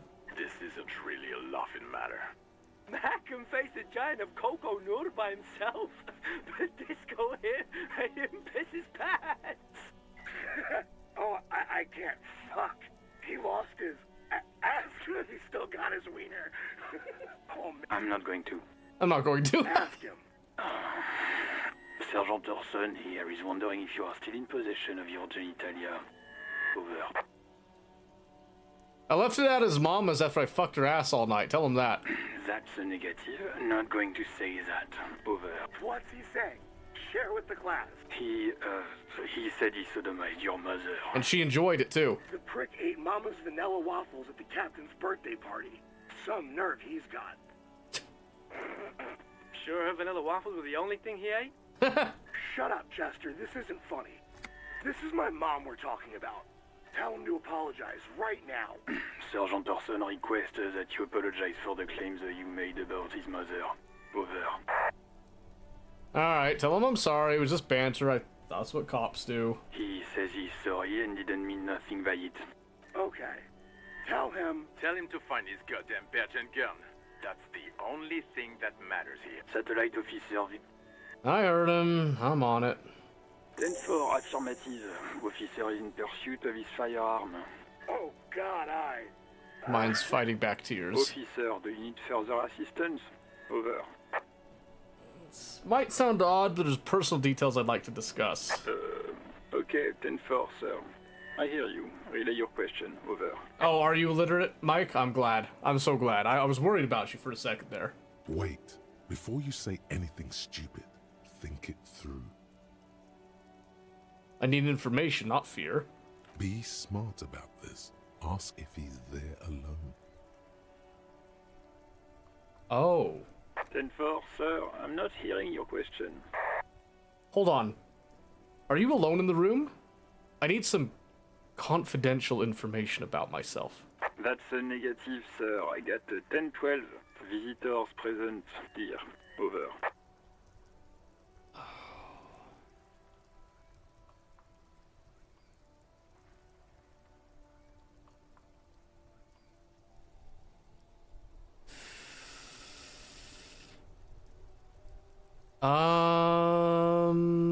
Full name shouldn't be too bad.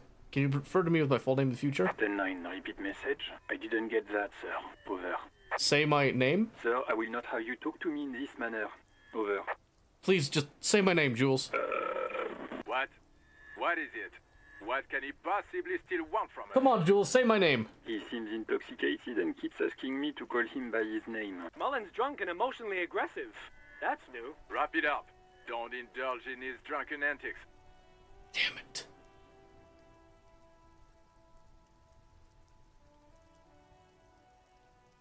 I'm looking for my address. You know, it's probably fine. Look for my address. I don't know where I live. 10-4. Your address? Hold up, Jules. He doesn't fucking know where he lives. Did I hear that right? Come on, Jean. You like it, sir? No. Fuck him. Don't tell him anything. You understand? He's been hellbound for the gutter. Let him have it. Sorry, sir. Anything more I can do for you? Over. All right, Jules, let's just wrap this up. Understood, sir. Over. All right, 10-10 transmission complete. Standing by. Over. Roger that. 10-10. Over and out.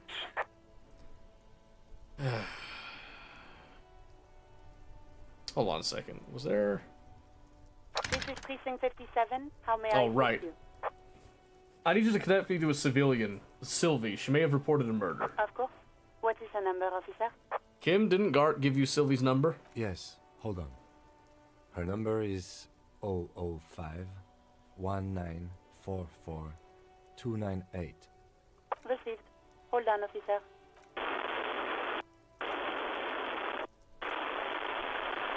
I'm gonna start slapping a little marching rhythm on my thighs. Give it a minute. She might be busy at the moment. And Mike, thank you for the 70 watch streak, still neck and neck with Discord, by the way. Very impressive. Very impressive for hanging in there. And for being literate, by the way. I'm glad that you're literate. One can never be too sure.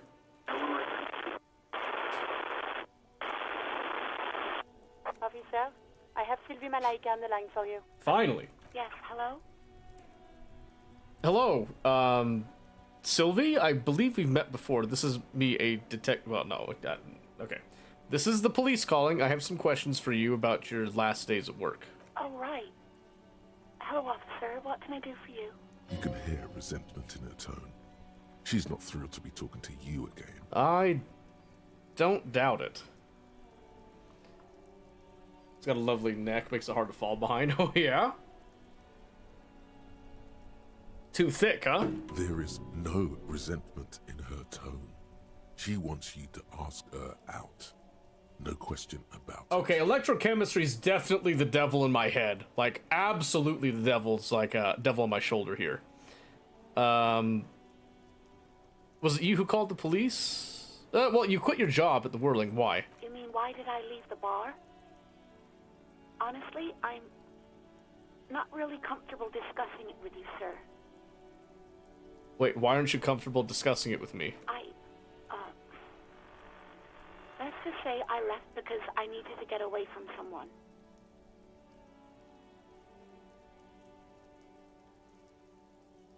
Me? From who?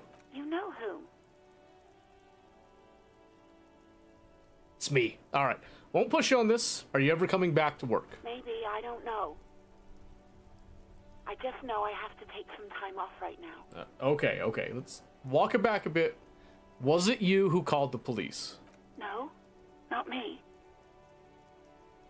Do you know who made the call? No, sorry. I don't. Not a lot of people have phones around here. Copper thieves take the wires. Right. People don't have the money to have the cables put in again. They use the Union's phone, or the one on the coast. It was someone else. We'll find them sooner or later, officer. It just might take a while. Alright, so why didn't you call? Didn't the corpse behind your workplace bother you? What? Of course it bothered me. But I thought the Union already knew about the corpse. What does this Union have to do with anything? No one calls the police. The Union would get angry. What do you mean by that? You know, what the Union says goes. People listen to them and they take care of their own, which is like everyone here. Wait, Kim. Is she speaking the truth? The Union is the law around here? Legally, no. In reality, yes. Martinez is de facto policed by the Dock Workers Union. Words are not necessary to feel the lieutenant's discontent for the situation. I see. It looks like there's a limit to my authority then. Alright, tell me, why exactly did you let a corpse hang in your own backyard for weeks instead of calling us? I didn't want to get in trouble with the others. Push her further. Show her the error of her ways. No, don't push her. It sounds as if she's about to cry. I see, don't worry about it. I understand. You do? Oh. What else can I do for you? Well, next question. Yeah, go on. Have you seen my badge? Yes, I know who you are. You're a police officer. The law. My badge is missing. Have you seen it? Oh, no, I haven't, sorry. That's Real fine. policemen have uniforms too, by the way. Where's yours? Not my uniform, too! I should really look into that. Yes, you absolutely should. It's awful that you lost it. It feels like you haven't worn yours in a long, long time. Have you seen my gun? Yes, I know who you are. You're a police officer. Oh, wait, no. Oh. Real policemen have uniforms too, by the way. Kim does have a uniform, Where's but he yours? seems real to me. He's in plain clothes, voluntarily. It's different from not knowing where your uniform is. There are officers who wear the signature Perseus black uniforms to the highest ranks in the RCM and end up buried in them as well. Others do it more casually. Looks like you're one of them. Oh, well, that's fair. Okay, have you seen my gun? Let me get the right one. Please, no. Not this again. Everyone saw your cool gun, detective. I showed you my gun. When did it happen? You were trying to impress some people with it. Everyone was eating, and... And what? What did I do? You were waving it around in everyone's face, begging them to describe it. You said it calms you, and then you started making suicide jokes. It got pretty graphic. Some poor sod was trying to eat his pudding while you were screaming, spit flying, imitating the mercy shot right next to him. Spat some in his food. I don't think he touched it after.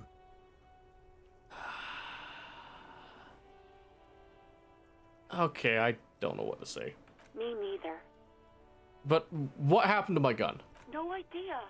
All I know is next you were waving around money instead. Of course I Saying was waving things money. like big bucks cannot lie and guns can't buy money, but money can always buy guns. It almost looked like you pawned it. But believe me, I did not ask. Oh, no. Tell me I didn't pawn the gun. Have you seen my uniform? Uniform? I never saw you in any uniform. You had your things on. The disco things. Disco things, yeah. So grab a cup of coffee with me sometime? Jesus, no. I think I got everything I need, thanks. I do hope so. Please, don't call me again. Bye. Okay, why does she seem angry with me? This is red check. Okay, come on. Come on, we spec into empathy, surely, right? Yes, you have obviously done something to upset her. at the Whirling in Rags when she was still working there. Okay. Before you go, you're mad at me, right? Tell me, what did I do? I can't remember anything. I'm not mad, it's just... You were so drunk and so emotional all the time, and then the skua thing happened. It just made me want to quit. What skua thing? The stuffed bird. The great skua. You threw it against the wall while screaming, "Fuck that bird," and laughing like a maniac. Oh. I think you said it had been giving you shit ever since you got there. Bitch bird was coming to her. Why do I always end up screwing everything up? It was a pretty bird. There since I started working in Whirling. I really liked her. We call her Scotty. There's genuine sadness in her voice. So you're telling me I was the one who made you want to quit? Yes, obviously. You were the worst client I've ever seen. And I have seen so many assholes in this place. I've had sailors fighting, union guys grabbing my ass, kids stealing booze.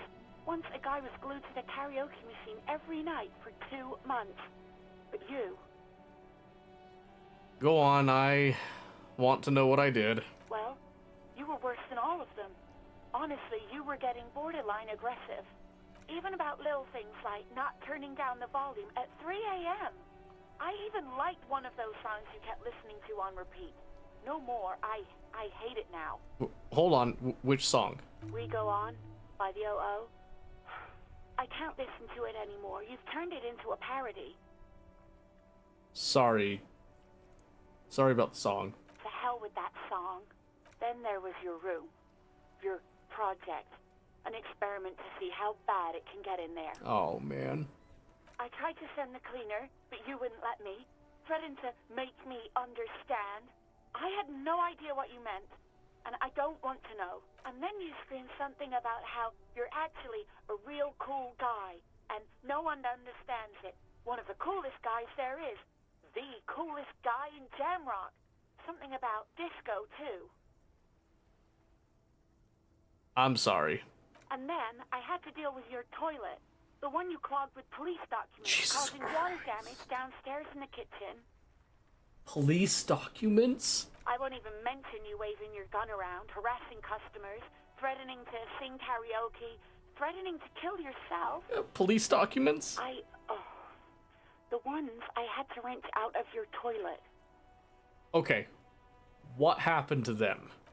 Damn it, I don't remember what I did to your damn papers. I don't remember every little thing I do. Resentment gives way to concern in her voice. Especially when there's a hurricane loose. It's your fault for losing them. Not mine. Something in you wants to immediately forget about this, as if there was a reason you threw them away. Okay, I get it. I wasn't a very good tenant. No, you really weren't. You were simply the worst. Trying to show the world tomorrow the great panic at the end. The worst tavern wench I've ever seen. Loosen up a little. Don't you ever party? I'm truly sorry for everything, Sylvie. God, I knew I shouldn't have brought it up. Just try not to call me again, and let's pretend it never happened. What else I'd sing beside the OO? I'm looking for a song. All sorts of things. From disco, rock too. So much disco and rock. Was I singing the smallest church in Saint Saëns? Yes, that's the one you like to sing along to the most. The later it got, the more that one came on. Interesting. You still have to find a copy, though, before you can blast it. Yeah. Right. Thank you for talking with me. Take care. You hear a sigh of relief on the other end of the radio.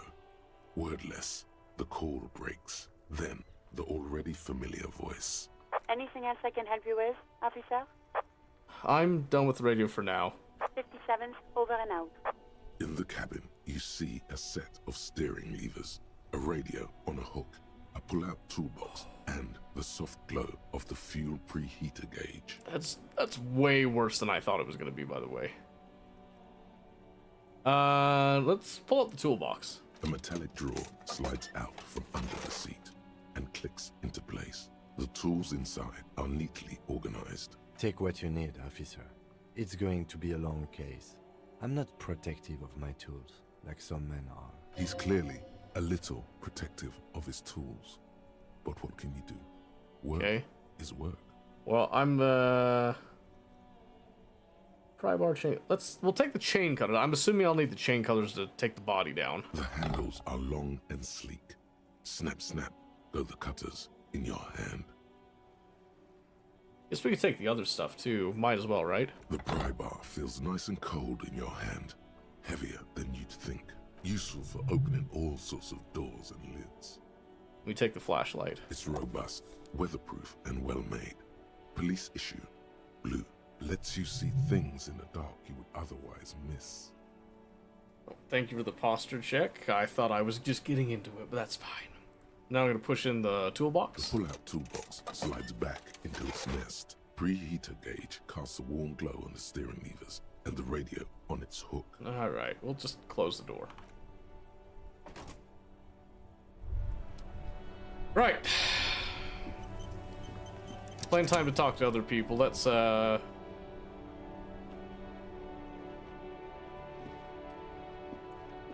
to you, actually. The RCM in Martinez. What can I help you with? You sound surprised. We don't see a lot of police around here, that's all. Okay, well, I got some questions. Of course. What can I help you with? So who are you exactly? Me? I am just a gardener. Cool. And what are you doing here? I am working. It's nice having Mellow Monday back. Well, yeah, the whole reason I wasn't doing Mellow Monday is because I thought I had to do Factorial Warhammer only. So, yeah, mixed messages on that, I guess. But we're here for now, at least. Working on what? I have a greenhouse in the yard there. I've been trying to get some work done. Oh? There's discomfort. She stops mid-sentence. But? Well, as you probably know, there's a corpse hanging from a tree there. Ah, over there. It's pretty bad. Okay. So I have to take breaks. Okay. Don't worry, miss. We are here to clean it up. You can get to work soon. Mm-hmm. Thank you. My head is about to explode from all the salts I've had to inhale. Okay, I gotta run. Of course. I won't hold you back. She wipes her brow with the canary yellow glove. Her gloves. You get the feeling that you need them. You have a dead body to deal with after all. Oh, can I borrow your gloves? Sure. Keep them. I have another pair. She hands you the rubber gloves with no visible annoyance. Thank you. Well, alright. And I'm looking down here. Okay. Some tools. Oh, the empty cassette tape. Guess we can... Yeah, let's put the gloves on. Oh, and it looks like we have a level up here. So what should we do for our level up here? We've got 3s and everything, so we're just kind of middle of the road with all this stuff. Hand-eye coordination, perception, reaction speed, savoir-faire, interfacing, and composure. Logic, encyclopedia. I do like my encyclopedia stuff. Rhetoric. Drama, conceptualization. Probably rhetoric, right?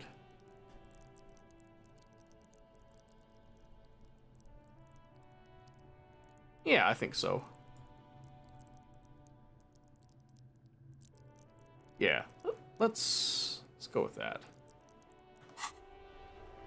Maybe we... Okay, I'm still working on Lonesome Way Home nonsense and all that. Okay.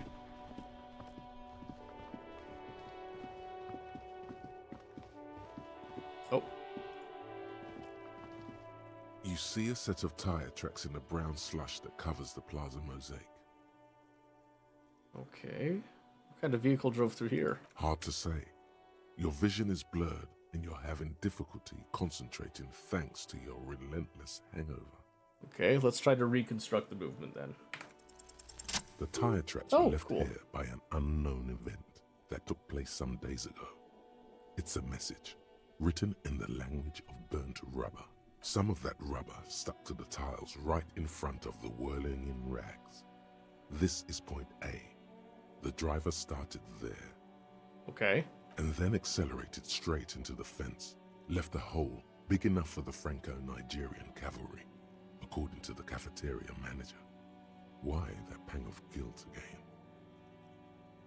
Me? The driver proceeded to back out of the yard, barely stopping before hitting the adjacent building. Before heading south, must have been in a hurry. Car drove through the fence. You are correct. This is a rather motor carriage-friendly city. Somehow that makes you feel scared. You don't know why. Scared? Is it connected to the case? I'm not sure. There are plenty of traffic accidents waiting to happen in Martinez. With the jam right here on the roundabout, I would keep them separate. Okay, sure. You could follow the track south. There seems to be a canal there. See where they went, if you find the time. Yeah, I think I got it.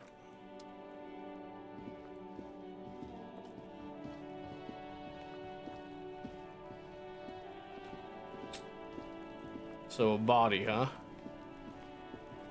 Is that a kid? Throwing rocks at the body? Jeez. Wait. Smells like spoiled meat and curdled dairy. A human being decomposes. Hey, kid. Kuno's got this. Okay, can't be older than 12. Okay. If there ever was such a thing as an ugly kid, then this is it. He's almost exquisite in his ugliness, like a gremlin. Great. Oh yeah, Nappa Gumpy, Kuno. Okay. Moment of your time, please. Can't talk, pig. Shit's coming up strong. Throwing rocks. Shit coming up strong. That sounds good.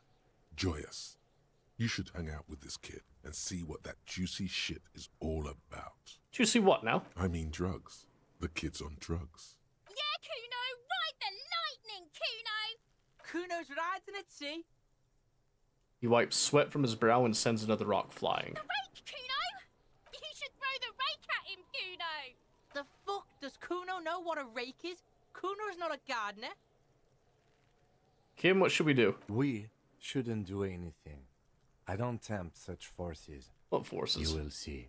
The language these kids are using, pure unfettered id. There will be no reasoning with those creatures. Okay. Maybe we back up a bit. If that kid's actually on drugs, probably don't want to mess with that too much then. The corpse looks at you with bulging white eyes. The face around them does not look human. It's swollen and ready to burst. His lips are fish-like and his tongue like a ball gag in his mouth. Okay. You seem to be holding your breath. I'll look down. A cargo belt twists his neck at an unnatural angle. The body below appears stiff. It's letting out an ungodly rot. The smell seeps in even through your clenched nostrils. Oh, good. And legendary endurance. Why is it so bad? Active decay. It's okay to throw up, officer. No one is judging. He's about to blow. Cop's gonna blow, Kuno. Endurance legendary. I have an 8% chance. Here we go. The smell is repulsive. It pushes in from your mouth, more instant and more familiar than anything you'd expected. More fever than odor. It fills your mind, flushing you from within. I try to walk away. Too late. Eee. Gross. Ugh. Too late. It's impossible to keep in. Your body curls and pushes it out, burst by burst, until a pool of vomit lies under your feet, and your throat stings from the stomach acid. Sorry. It's okay. Happens to everyone. Keep it. He hands me his white handkerchief. I say thanks, and I wipe my mouth. The hangover is clearly making these worse for you. You could use some ammonia to clear your head. Alright, where do we get it? That young woman, the gardener, mentioned she used salts for the smell. He nods towards the plaza. If she doesn't have any, there might be some in the fleet store nearby. Acquiring ammonia will provide a modifier to the white check. Okay. Modifiers make checks easier and allow you to retry them. Okay. Let's go get that, I guess. Oh, we got a purple thing. Hey, so we've been monitoring you internally, and now we know your Copo type. There are Capo types? Yes. Guess what's yours?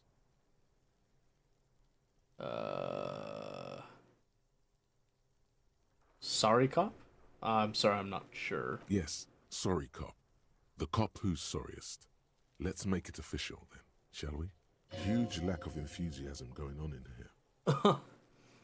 Okay, but what are the other Capo types? Oh, you know. Apocalypse, Superstellar, the advanced interesting cop, Liquid Shadow cop. But you're too sorry to say those things. So, here we go? Won't the other Capo types be jealous? What? Jealous of the sorry cop? I think they'll be fine. Don't worry. They'll be super fine. It'll be totally okay. You can dual Copo type from sorry to anything. I'm sorry, I opt in. Of course you are. It's okay. See if you can get something out of this, like info. Or maybe every time you say you're sorry, you get $1 million. That won't happen. So we got an internal thought. Rigorous self-critique. -1 authority, embarrassment to the party. Problem. You're one sorry piece of shit. A cop, penitent, a flagellant cop monk. This is not the right line of work for you. You should be groveling at the feet of a feudal lord, providing lurid evidence against yourself at a Bazovian show trial, or ripping the flesh from your back with a cat of 9 tails. Whatever made you this way, you can be damn sure it was your own fault. Do it. Really criticize yourself. Who knows? You might uncover something of importance from your guilt-ridden past. This is a 6-hour internalizing time. We have a -1 to authority while we're thinking about this. That'll be great. Alright, let's go get some salts, shall we?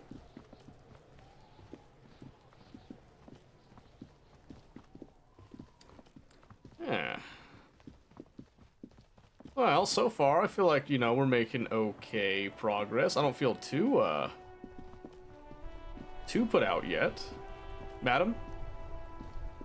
I can't believe it's snowing again. The young woman watches the falling snow and It sighs. felt like springtime just a few days ago. Do you still have your salts? I think I could use some. Sure. I'm done with them. She takes a small capsule out of her breast pocket and hands it to you. Go easy on that stuff. It gave me a terrible headache. Oh yeah, I'm gonna have to run. Thanks. Let's go try this again. What do you think, Kim?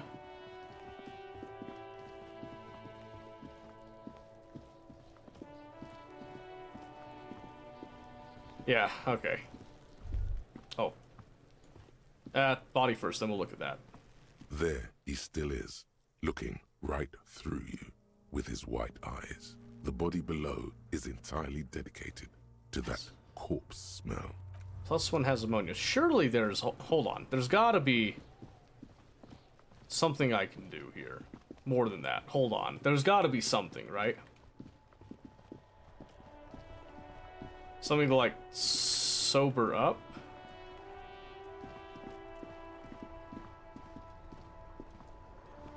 Who would I even talk to about that? Or could I get something? I guess there's the south here.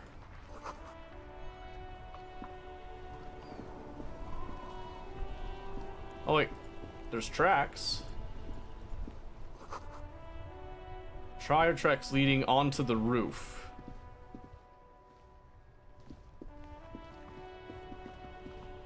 Nah, well. Damage could have been caused by an earthquake. Okay. Let's just run back. We'll try it. The +1, it's still like a 17% chance. I guess if I can get another modifier, it would help.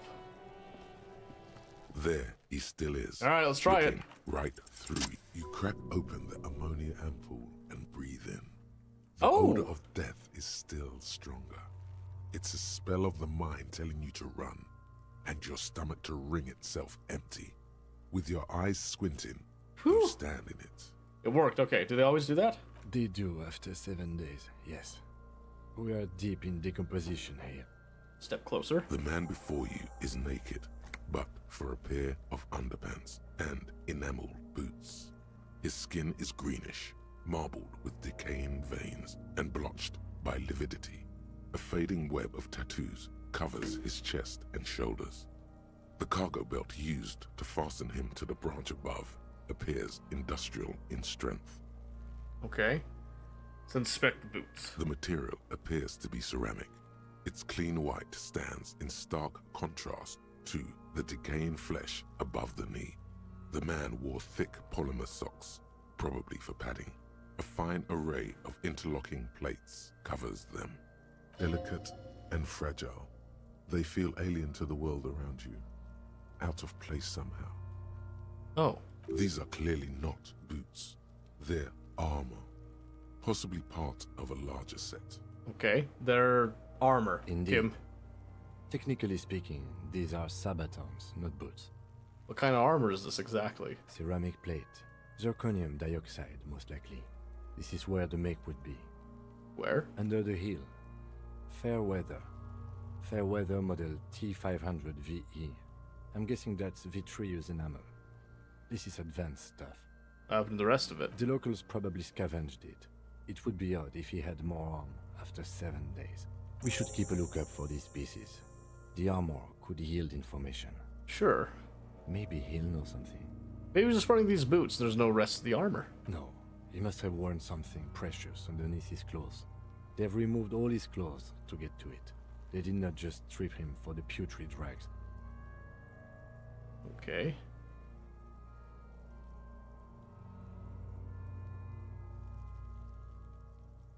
Okay, what if they told him to strip before they hung him to demean him? They usually hang them completely naked for that.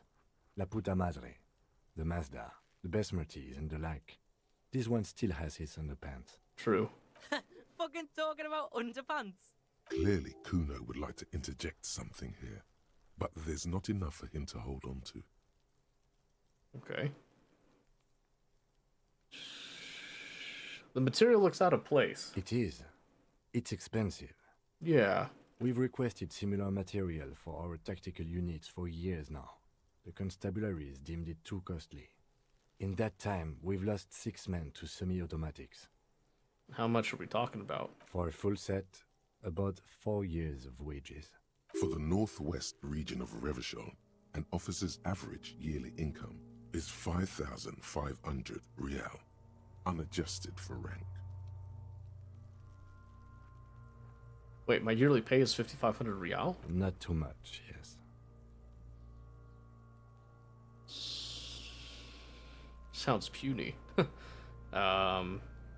It's enough. The lieutenant nods, wiping his finger on his sleeve. Guess he doesn't. I don't think he agrees with that, but how could this man afford such expensive hardware? That's for us to find out. My initial report on the area suggests he was a security guard for the harbor company, but that's just hearsay. Initial report? Just something I scraped together from my station. An area report on Martinez. I'm sure you did the same. He's not actually sure of that. He's just being tactful. He's looked pretty advanced for a security guard. I agree. This equipment is way beyond what a guard can afford. Let's knock on the boot. A small bell-like sound fills the air, like tapping on the side of a porcelain cup. Sounds fragile. It's anything but. This material is a kinetic redistributor. It spreads kinetic energy horizontally, from plate to plate, dissipating it entirely. See? Faint, organic lines cover the plates where they separate into smaller ones. These plates then divide into smaller plates until there are hundreds of them altogether.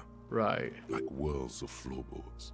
The design looks organic, influenced by highly resistant wood materials, like lignum vitae and ebony perhaps. What does this remind me of? If trees were made of porcelain, this is what their cross-sections would look like. I run my finger over the lines. The smooth, glossy surface fractures into ever more intricate interconnections, peaking on the right sabaton, where you notice the whorls are in the shape of a letter and number combination: E50, 100, 1000. Looks like there's a serial number on the right sabaton. Good. Can you read it to me? E50, 100, 1000. We have a make and a number.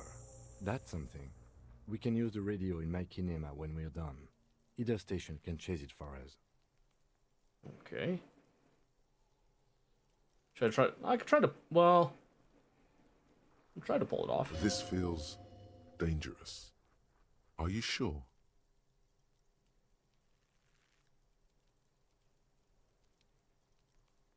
Let's not try. The sabatons dangle off the man's decaying form. Now let's back off. Let's have a Ageless, look. The cadaver slowly twists on the cargo belt, his torso covered in tattoos, and extremities blotched pink and blue. Let's look at the belt.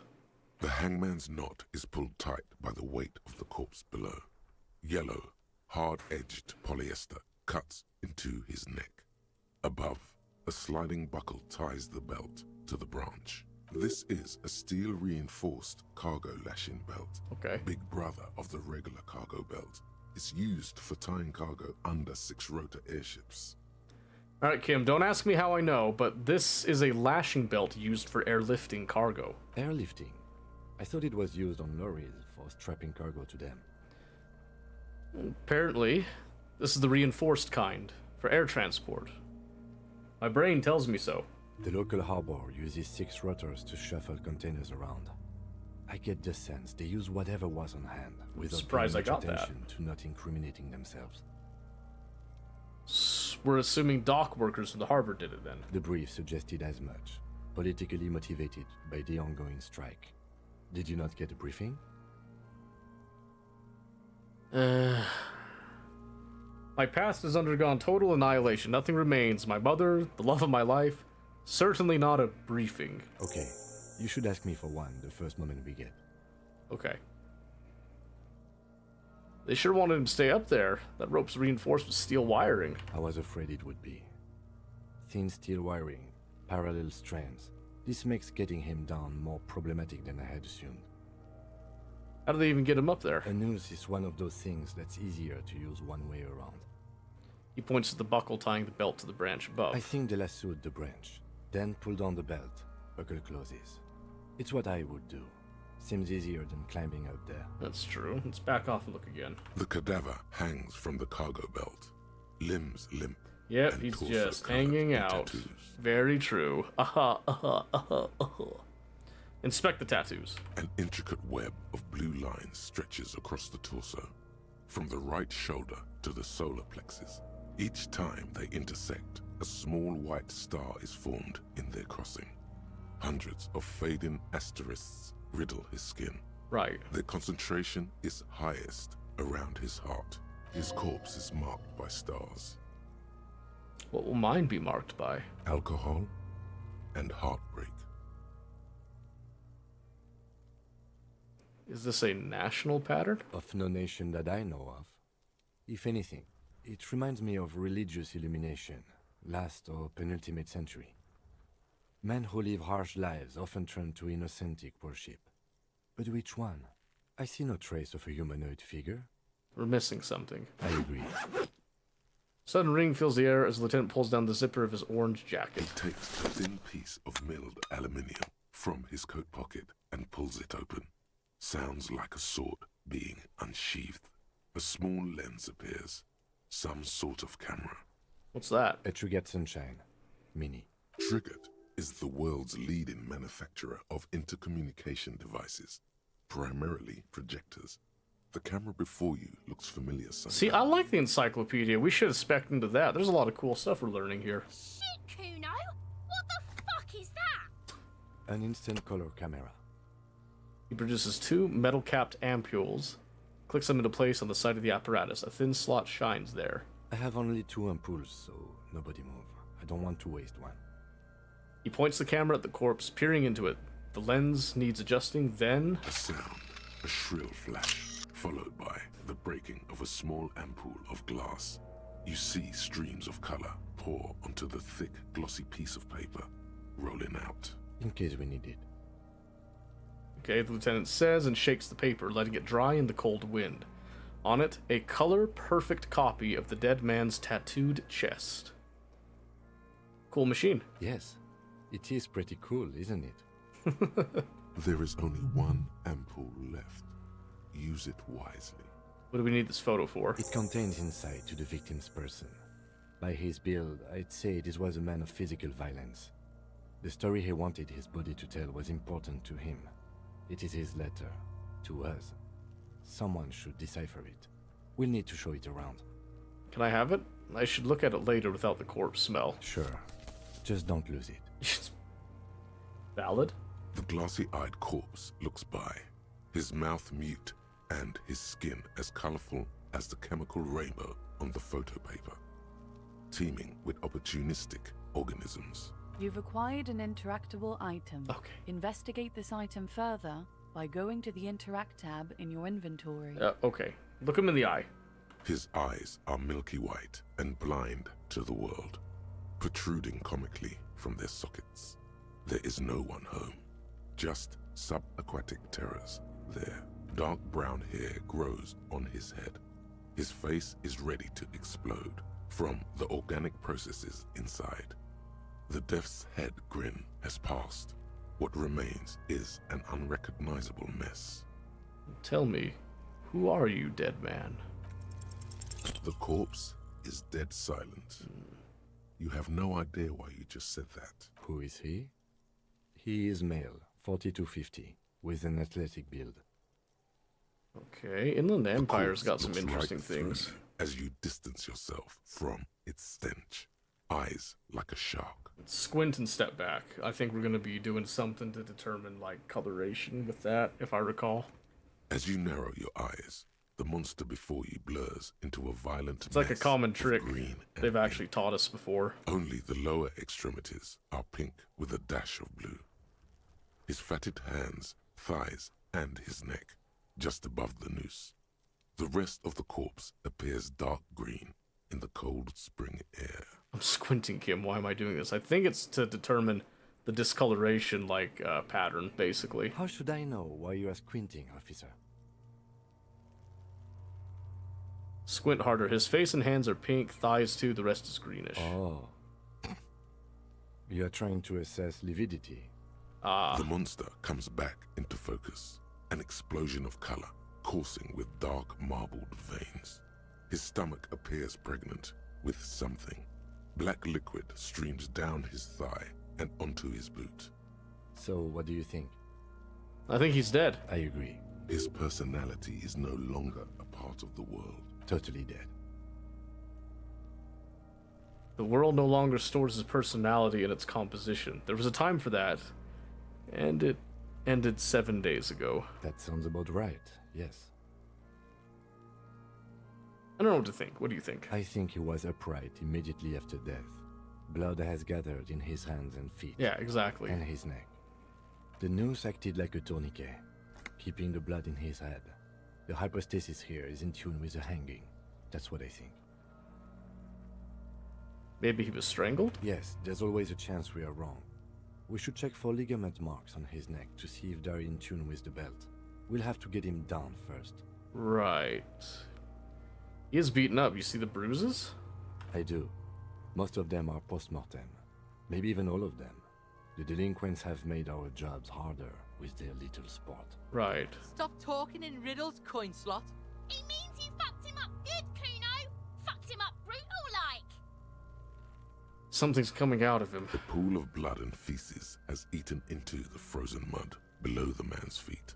Purge liquid is dripping into it, drop by drop. The victim appears to have contained no more than half a kilogram of digestion at the time of death. The fuck he's saying? Talking about shit. Okay.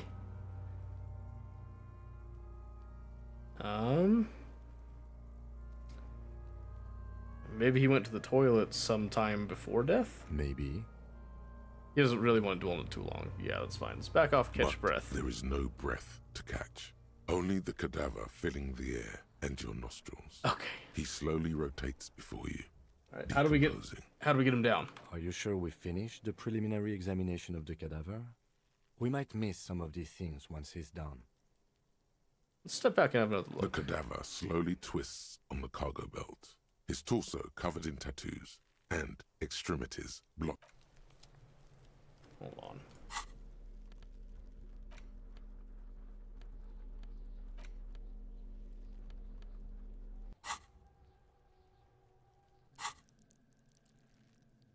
I'd like to level up Inland Empire, but we don't have enough experience points. I don't know if I'm going to get a chance to...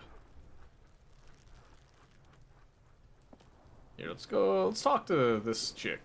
I think it's a girl. The pig's getting pretty close Sounds like to a me. girl. Come to snuff my shit out, I think. Take a step closer. Looks like it's time for me to go, Kuno. Pig's come to take me in. I just want to ask you some questions. I'm going away for a long, long time, Kuno. Going away for life. What's going on there? Fuck are you trying to pull, pig? Listen, kid, the smell is so bad I threw up. I was wondering. Stay away from me, pig. You don't want to see what happens when you corner me. Okay. Helpful. Can I try again? I'll die before I squeal, pig. What are the strange words you use, girl? I come from the woods, Guttavitu. You don't want to go there with me. You don't want to see what I've seen. Don't be traumatizing here. Get the fuck out of here. Hold on, I just realized Kuno and Kuno S. I'll die before I squeal, pig. Hey, kid. What's this kid shit? Fucking mind games. I'd rather die than squeal. Get the fuck out of here, face. You got done. Talk to me. I'll die before I squeal, pig. Child, converse with me. Murder was the case they gave me. She's almost vanished behind the fence. Only the top of her hat remains. I'll die before I squeal. You there, behind the fence. You don't want to fuck with me. I got my hands bloody. The hat I'm drops. not here, pig. You're not seeing this. Hat drops even lower. You can still see the top of her hat from behind the fence. I'll die before I squeal, pig. Okay. There's nothing to do about that, I guess. Guess we can try talking to the little tweaker here, I guess. Who knows his name? Maybe we... Oh, what's this? Money? Magnesium? For morale, huh? Oh. We can hold on to that. Hold on. Let's do whatever this is first. Must be footprints. There are several footprints in the mud, left by work boots. Anywhere from 6 to 12 pairs have walked here. Ooh, jeez. Okay, let's get an exact count. What do you think you are? A super detective? You're hungover. These are just dents in the mud. No pattern emerges for the time being. Heavy workers' boots with Isn't this something an industrial worker would wear? Workers' boots tracks. Noted. Okay, I can't get an exact count. Damn. I think I'm too generalized right now. I can't really, like, focus on any one thing as an investigation thing. Pile of the roofing material, Eternite. Look at this pile of roofing material. Because it's nice and orderly. Well-laid pallets. Easy on the eyes. No, there's more to this. You get this strange feeling. What feeling? Hard to say. It's gone now. Feelings pass, you see. Especially the small ones.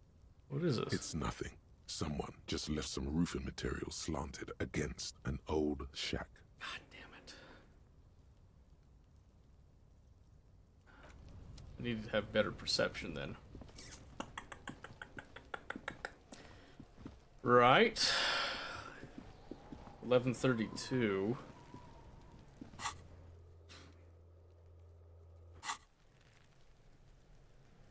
I guess we just try to cut him down, right? The man before you is naked, but for a pair of underpants and white boots. Oh, yep. His Preliminary skin is over. marbled. Let's get him down. The steel reinforced belt presents a unique challenge. I brought chain cutters. but I don't see a good angle of approach to the belt. He doesn't actually think the challenge is unique. He thinks it's frustrating, annoying, and harder than he thought. That's fair. The cadaver is a good 1.2 meters up. Neither one of us can reach the belt without assistance. And even if we do, there's the question of cutting the airship strength material. Can someone else do it? Someone else? You mean like the police? You have a point there. Sadly, yes. The whole RCM is out there right now, doing the exact same thing we are. Are we in a rush to help them? Not with this on our hands. He covers his nose. I know it's hard, but I assure you, the others won't come to help us. And we have a growing sanitary concern here. We need to get him down, fast. Sawing the branch, I think, is a bad idea. There's no way to get up there and saw it. We're just back to square one. I doubt we can ask help from the harbor. Maybe shoot him down? Yeah! Bang bang time, pig! Shoot his head off! How?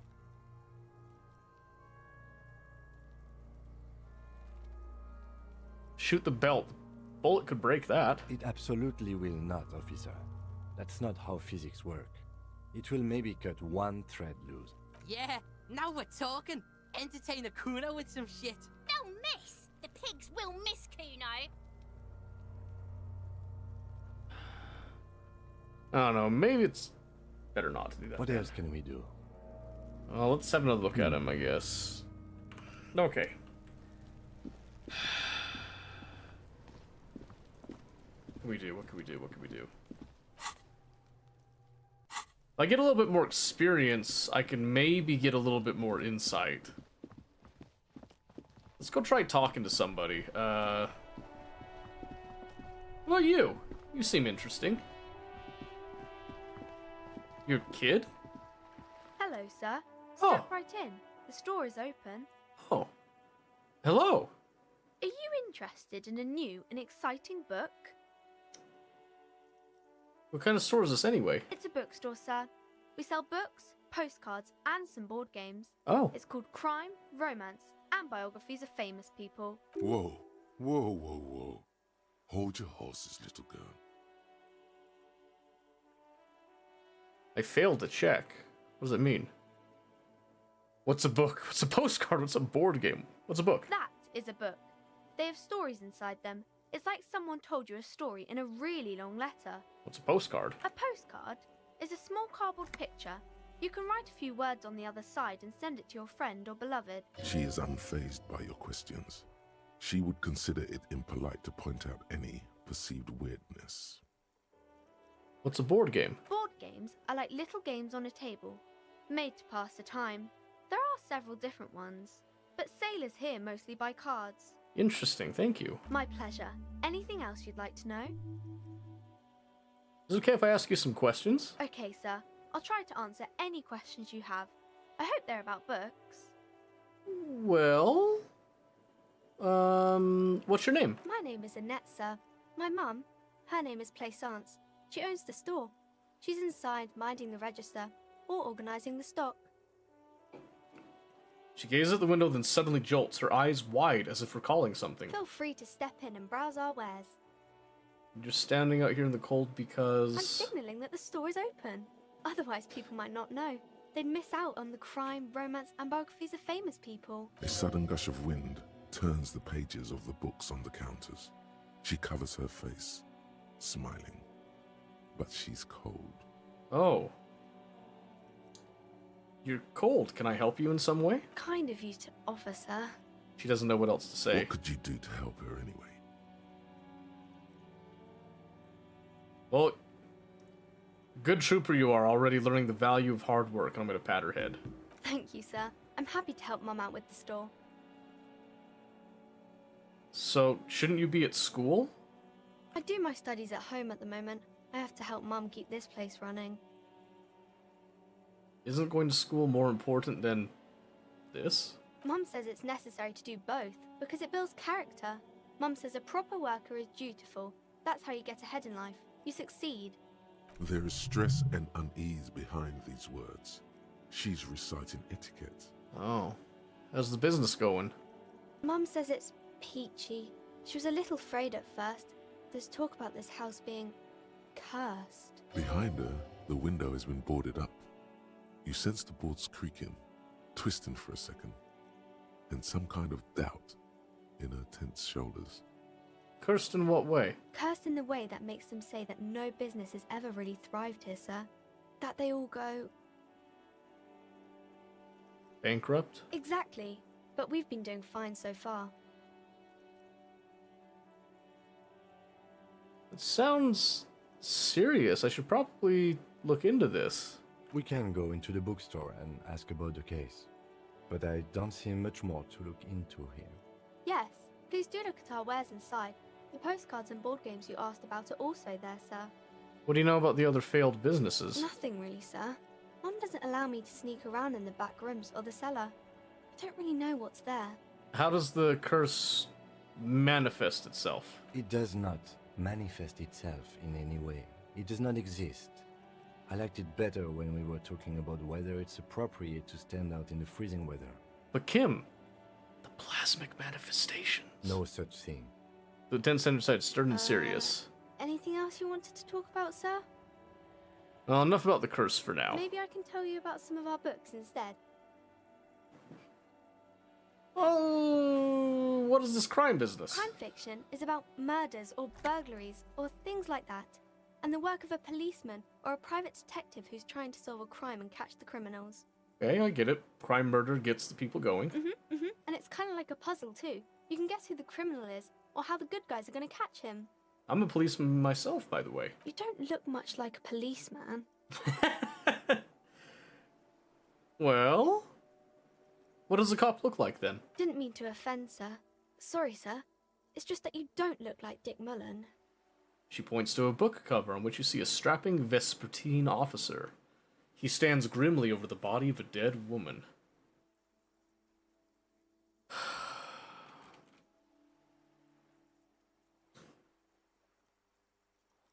It's not your body that's important in police work anyway. It's your... head. Head? Yes. I meant your mind. But that's like the same thing. There's the mind, and there's the mind, if you catch my drift. Not really, sir. See, that's what reading those fake Mullen books gets you. Now you're dealing with a real cop. Yes, sir. He's just a fictional character. I understand. He's no match for you. Maybe you can show me some real police work, sir. Like in the books. Okay, I'm gonna deduce something now. The girl keeps her hands folded, hidden. Why is that? Why do you keep your hands folded? What do you mean, sir? She looks wary. She knows where this is going. You don't need to be worried. I'm here to help. She looks around anxiously. Her hands remain folded in front of her. She doesn't want to show them. The lieutenant stands by, looking at the two of you with little interest. A facade of true professionalism. He is far more intrigued by the situation than his poise reveals. It's okay. She brings out her reddened hands, her nails frayed, nearly chewed down to the flesh. You bite your nails. And you knew this from me keeping my hands folded? There were a few other hints. Well, that proves nothing. Anyone could do an easy deduction like that. Want more? I bet I can figure out why you bite your nails. I got a few reasons in mind. She nods, half provocative, half enthusiastic. Cycling your body materials. Intense dedication to the way of business. There are no riches without personal sacrifice. You're uptight because of your mother and the pressure she's putting on you. Maybe so, sir. Okay, I know it's a bad habit, and I shouldn't. Either way, another ace deduction by the #1 detective in town. It was okay, sir. She's still got a rebellious streak. There's more that can be achieved here. Ask her to do the same. Okay. You think so? Fine, do better. Deduce something about me. You're quite sober. She snaps back quickly. The lieutenant does not flinch at the comment. He does not flinch even a single bit. He is intensely not flinching. It takes effort. How do you know I'm usually not? Because you usually aren't. I am also sad and my head hurts. I'm sorry, sir. I hope things get better soon. A gleam of sympathy is in her face. There she stands, swaying on her feet, assaulted by the early spring breeze. She smiles at you. The whole situation suddenly feels familiar, somehow. What are you missing here? Why does this feel familiar? You have absolutely no idea. Familiar? How? You must have forgotten something you heard again. Okay, well, see you around, Annette. Well, I did level up. I'm thinking, so we did Empathy, Rhetoric. Yeah, I think we do another Inland Empire here. Yeah. Did that do it? Yeah. Because the Inland Empire seems like freaking hilarious. So that means we can go back and ask the dead man once again who he is. You, dead man, speak. Reveal your secrets. The man before you is naked, but for a pair of underpants Tell and me, white boots. Who are you, His dead skin man? is marbled with decay. I'm gone.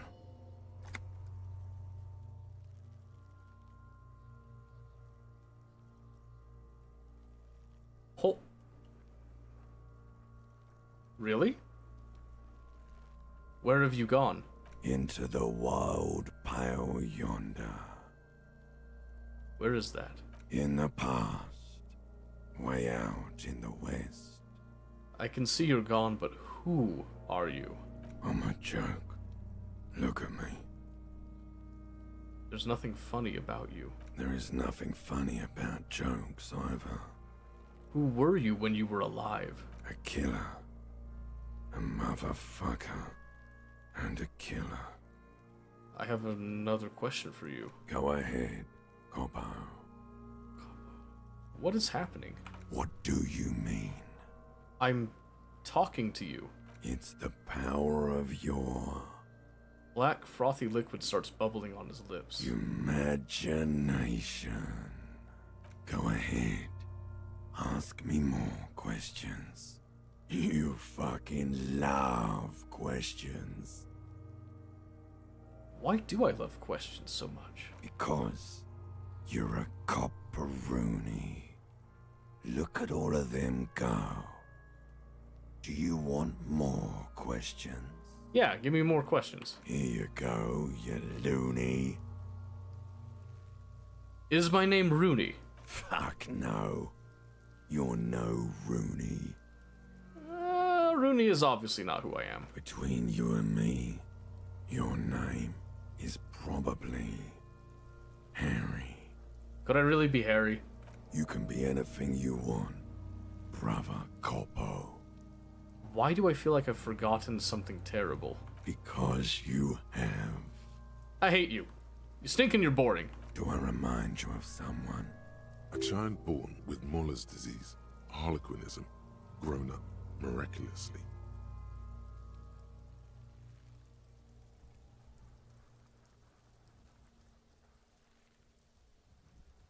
Baby affected with harlequinism. You sure wriggled out of that one, Coppellini. Come back later, Coppo. Amuse yourself with my frank manners and my memento mori features. If possible, also, see me in your dreams. Strange. Yes, we do. Let's try to get him down again.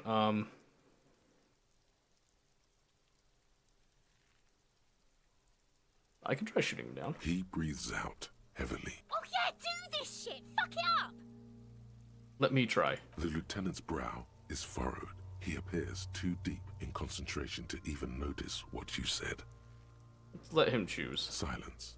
With his elbow sharp, the lieutenant unzips his jacket and produces a lightweight firearm.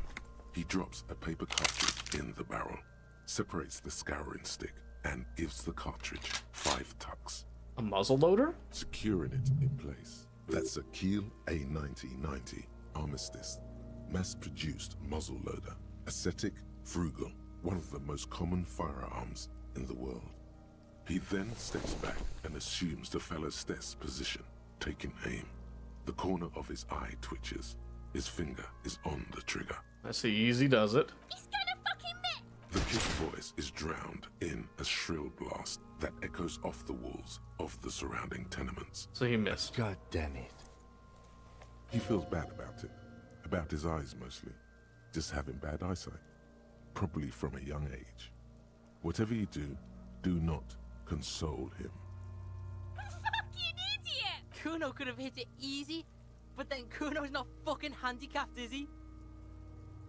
Try again, maybe? No, we are lucky as it is. We didn't break anything, and the victim remains uncompromised. Any more mistakes could put us in an unfortunate position with the locals. We have eyes on us. All right, It didn't do us any favors with that. Oh, what now? I have to say, it's beginning to look unlikely we can get him down without assistance. Maybe we can ask people from the harbor? I was really hoping we wouldn't. The Union appear to be suspect in this case. It seems like a dangerous route to go down. Yeah. Let's reconsider. But what other options? The corpse twists on the belt, like chicken on a skewer. Let's back up a bit. Let's try... Here, kid. You. Talk to me. Can't you see I'm throwing rocks? Are you kids siblings? The fuck are you talking about? He's calling us Kuno. He says we're fucking each other. Look, kid, you want to hang out? I'm not a narc. Fuck no. Kuno doesn't buy that shit. Fucking entrapment shit. Okay, I got questions for you. Alright. Entertain the Kuno. Show me what you got. I What you got there? gotta ask, who What you is got, Kuno? man? Kuno's Kuno, pig. Okay, you referred to yourself in third person? The fuck are you calling a third person? Kuno's the fucking first person? He looks slightly confused, but proud he came up with that retort. But right as he's getting distracted, you hear a malevolent hiss from behind the fence. Watch out, Kuno! He's trying to fiddle you! He's... Help! Help! He's got the Kuno, help!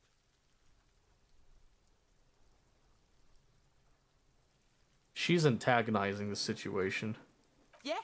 Get out of here before the Kuno beats the Yeah, that's right. Drag your... Bang! Got fucked by the Kuno. Well, there goes my morale. Damn. I'm a sorry sack of shit, huh?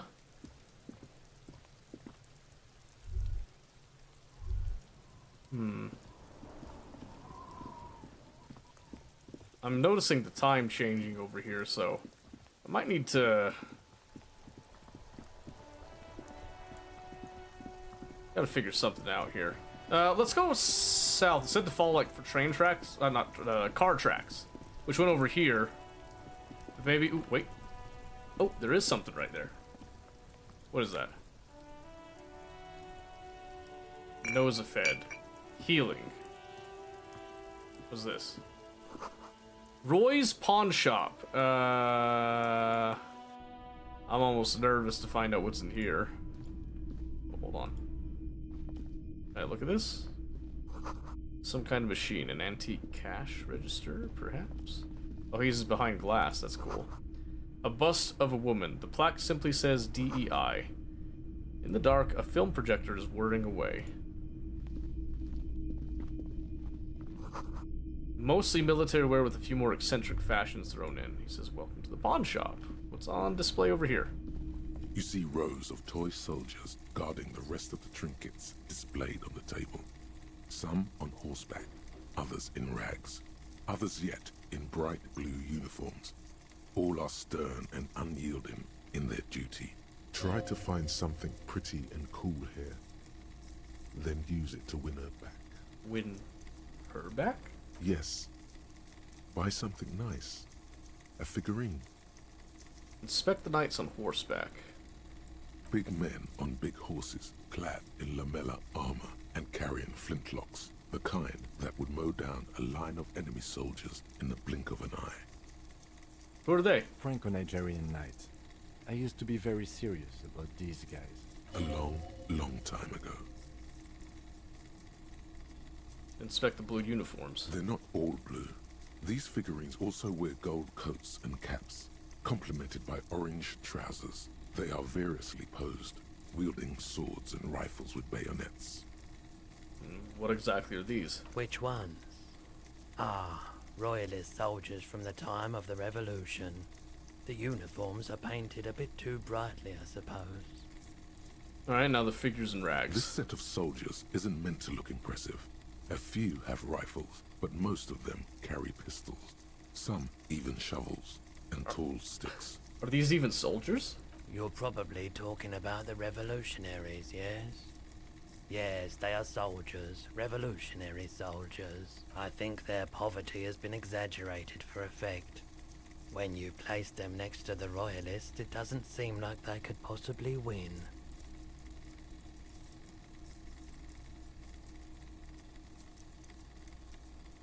It's meant to give people hope. Even we can do it. Maybe.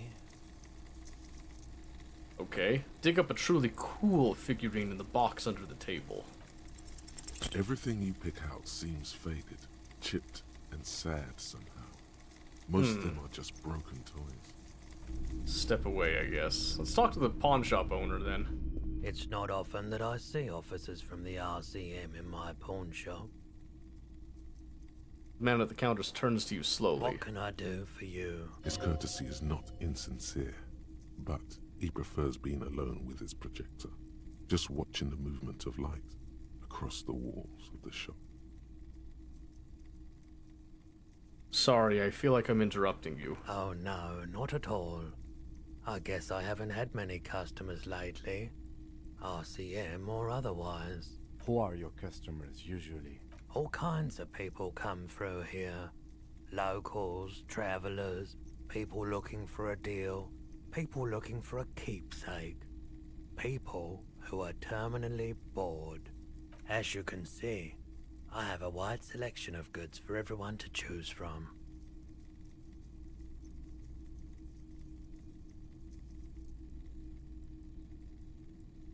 Quite the collection indeed. It keeps me entertained. His attention is drawn once more to the play of light and shadow on the walls behind you. Entertained? He might be high. If he is, on what? It's another electrochemistry check. 42%. I'll try it. Okay. He definitely is high. Whatever it is, you've probably done it, and many other things besides. But you can't cut through the jumble of sensations to get to the answer. A guarded man like him wouldn't tell you if you asked out loud. Right.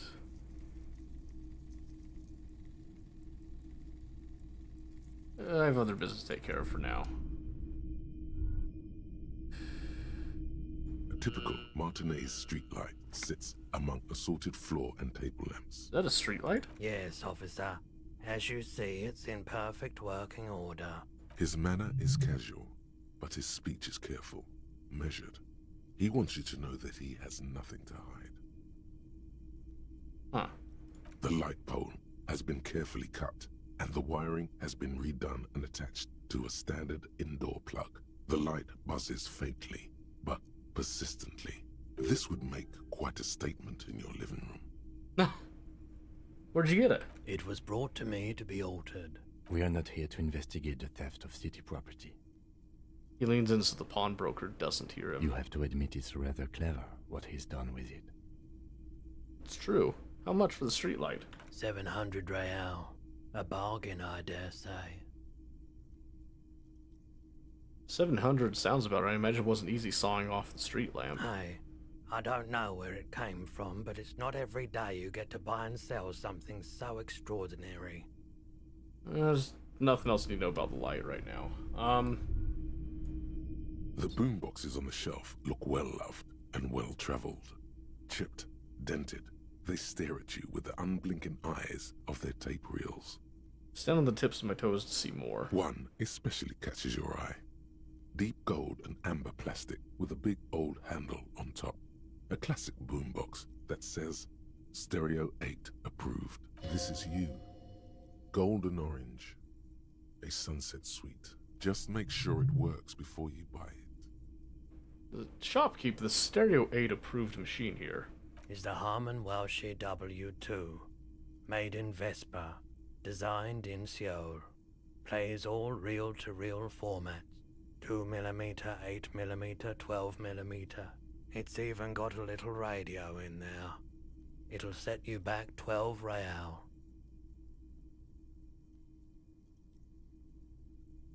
Okay, 12 real. Alright.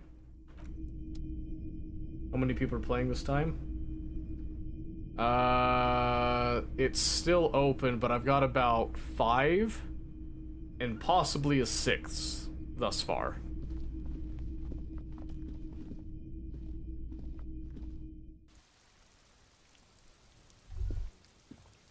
Oh, yeah. Yeah, I told you. Oh, hang on. Electrochemistry.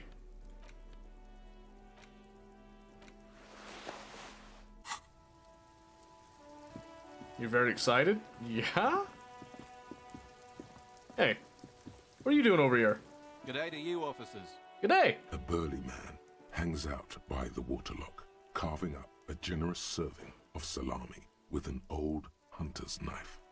His eyes are fixed on a man stranded on the other side of the waterlock and on an enormous billboard that has fallen down into the canal between them. Well, first things first, what are you doing here, man on the waterlock? My friend Barry the Butcher is stuck on the other side of the waterlock. Oh. I'm keeping him company and eating his salami. Fair. From the corner of your eye, you see a man in a yellow shirt and grey overalls waving at you from across the canal. He seems disappointed about the wreckage on the waterlock and the salami. Very good stuff. Anything I can do for you, officer? Oh, do you know what caused the wreckage? I wasn't here to witness it, but those look like tire tracks on that sign. Weird, huh? Then again, plenty of daredevil drivers in Revachol. The words Daredevil Driver sound ominous to you. Too bad it also takes a year and a day to repair anything around here. Especially a waterlock. The rest of the coast is closed off till then.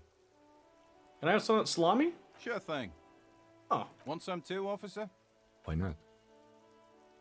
Well, thank you. Do you know what's further down the coast? Well, there's the fishing village, an abandoned fish market, a bizarro church. Not much use to the congregation, though. There always seems to be something wrong with it. Yeah, not really much else. Just bombed out ruins. Okay. Bye. I suppose. Alright, we're still internalizing a couple things. So that dude's stuck on the other side. This is closed off.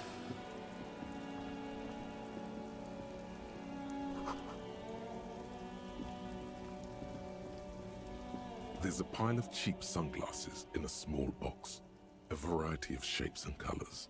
You like sunglasses, officer? I've got the latest styles right here. Okay. Try the shades on. Abort. These are hideous. What's more, they don't even fit your face. You can feel them pinching your nose and chafing against your brow. Damn, officer! You look like a mega secret spy. Very secret. They're practically made for you. I'll let you have them for 2 real and 50 cents. Okay. They're perfect for concealing your bloodshot and baggy eyes. It's going to be very difficult for anyone to take you seriously with these things on your face. No, you are definitely not buying those. He gently removes them. You're right, I'm too sensible. Are you sure? But they look so good on you. Let's rummage through the box. Think this through, officer. These are all boring. Boring third-rate ho-hum sunglasses made of cheap Cerise plastic. The kind of plastic that melts in the sun. Those UV stickers are almost certainly just there for the show. If anything, these lenses probably direct more UV light into your pupils. A UV magnifier. Right. These are all first-rate sunglasses. Premium design, super material, very cool, UV resistant. These will definitely keep your eyes safe and cool while doing your dangerous police work. Let's try to conceptualize. Maybe we'll find something. No luck. Nope. All you find is this lime-colored cellophane visor, produced by a bargain sportswear brand called Amphibian, apparently. There's a malformed green frog on its bent cap. Oh, that visor is perfect for you, officer. It'll definitely keep the sun out of your eyes while you're shooting criminals. Bang, bang! And all for a mere 6 real. I'm just gonna put it back. You don't like it? Sure, Square Joe. No problem. Let's get you some real shades. Maybe we'll get some cool stuff later. What's over here? There are clothes inside. Cheap second-hand clothes, smelling of strangers' body odors. Don't be shy. These are premium class clothes. Good quality fabrics, best retro design. Save the economy with your style, officer. Save the economy? That sounds off. Save the economy? What are you talking about? Haven't you heard, officer? We've got to be economically conscious. Recycle your cash, keep it in circulation. Don't buy new things. Buy eco. What exactly does the economy need saving? Look around, officer.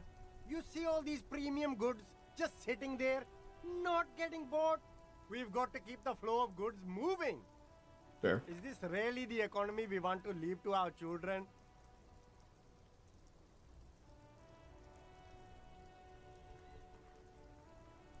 You're right. We gotta save mother economy. That's the spirit. We've all got to do our part. Your Right. part is to open the box and buy some clothes.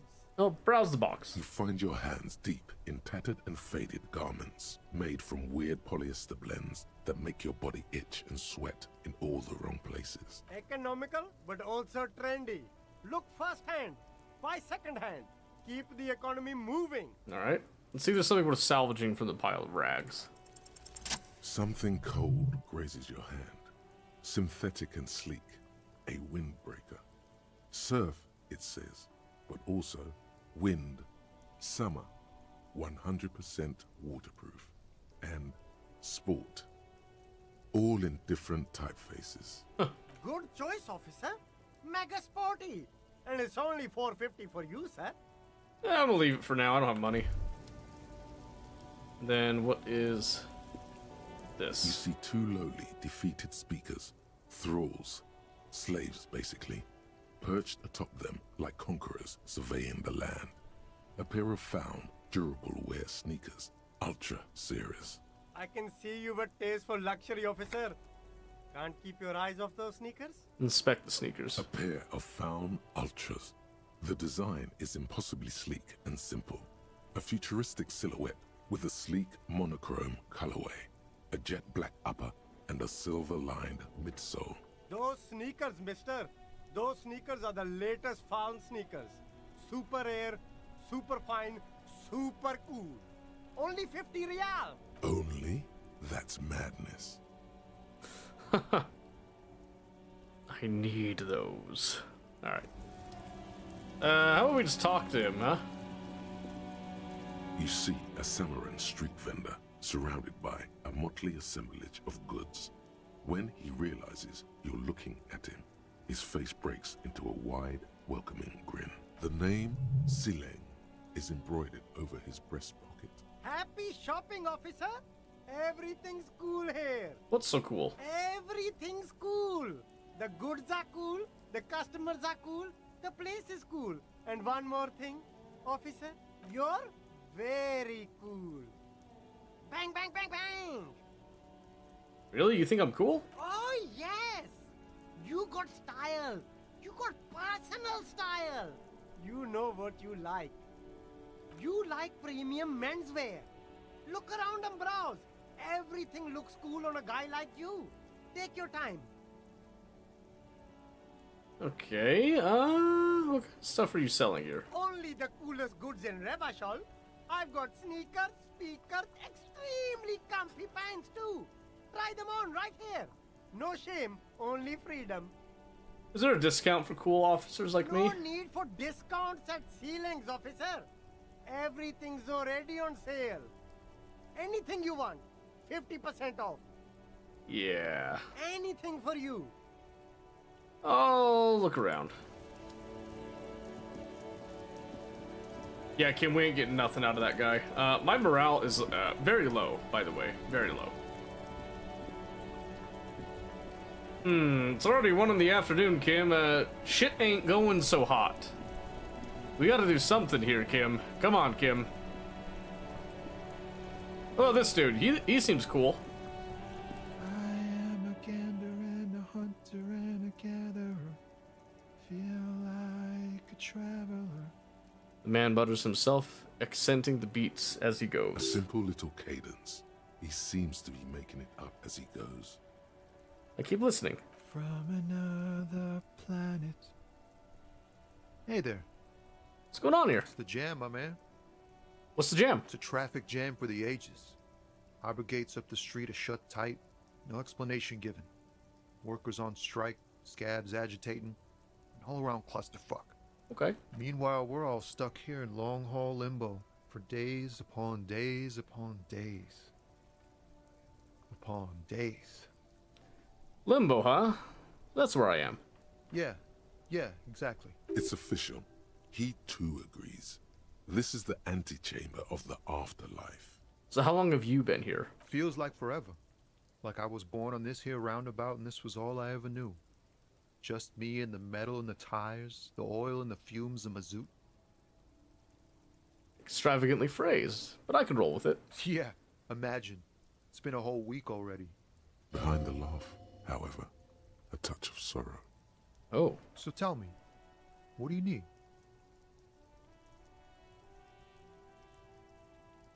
Care to spend a change for working stiff? Huh? Oh. No, I ain't got any money. They don't want to pay for unfinished work. Oh, who? The bosses, man.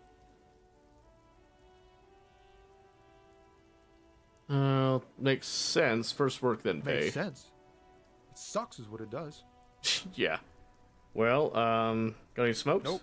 Don't smoke. Some of the other drivers do, though. There's still a few around, waiting for the jam to disperse. Or waiting for the sweet release of death. Yup. Nothing wrong with that statement. Your senses have nothing to add. You'll have to ask around elsewhere. You could also check the kiosk down the street. Frit. With 3 T's. Rebishaw's weird. Yeah. Tell me more about the strike. It's like, whatever's going on over at the docks. Workers got a blockade set up, making demands. No way in or out. What's the union demanding? Some pretty wild stuff, I hear. Like a giant new power crane in half the company? I forget what exactly. Good on them, I guess. I've heard talk there's a company rep in town, too. Like, a strike negotiator type. They'd know what's up. Precise demands and so on. Ah, yes. From the Wild Pines. We'll meet her soon enough, I'm sure. What's the union... Well, did I already ask that? I did. I don't think he cares what the company Anything wants. else? Yeah, this ain't really my area of expertise. I just do my job and get paid. I have things to do and places to be.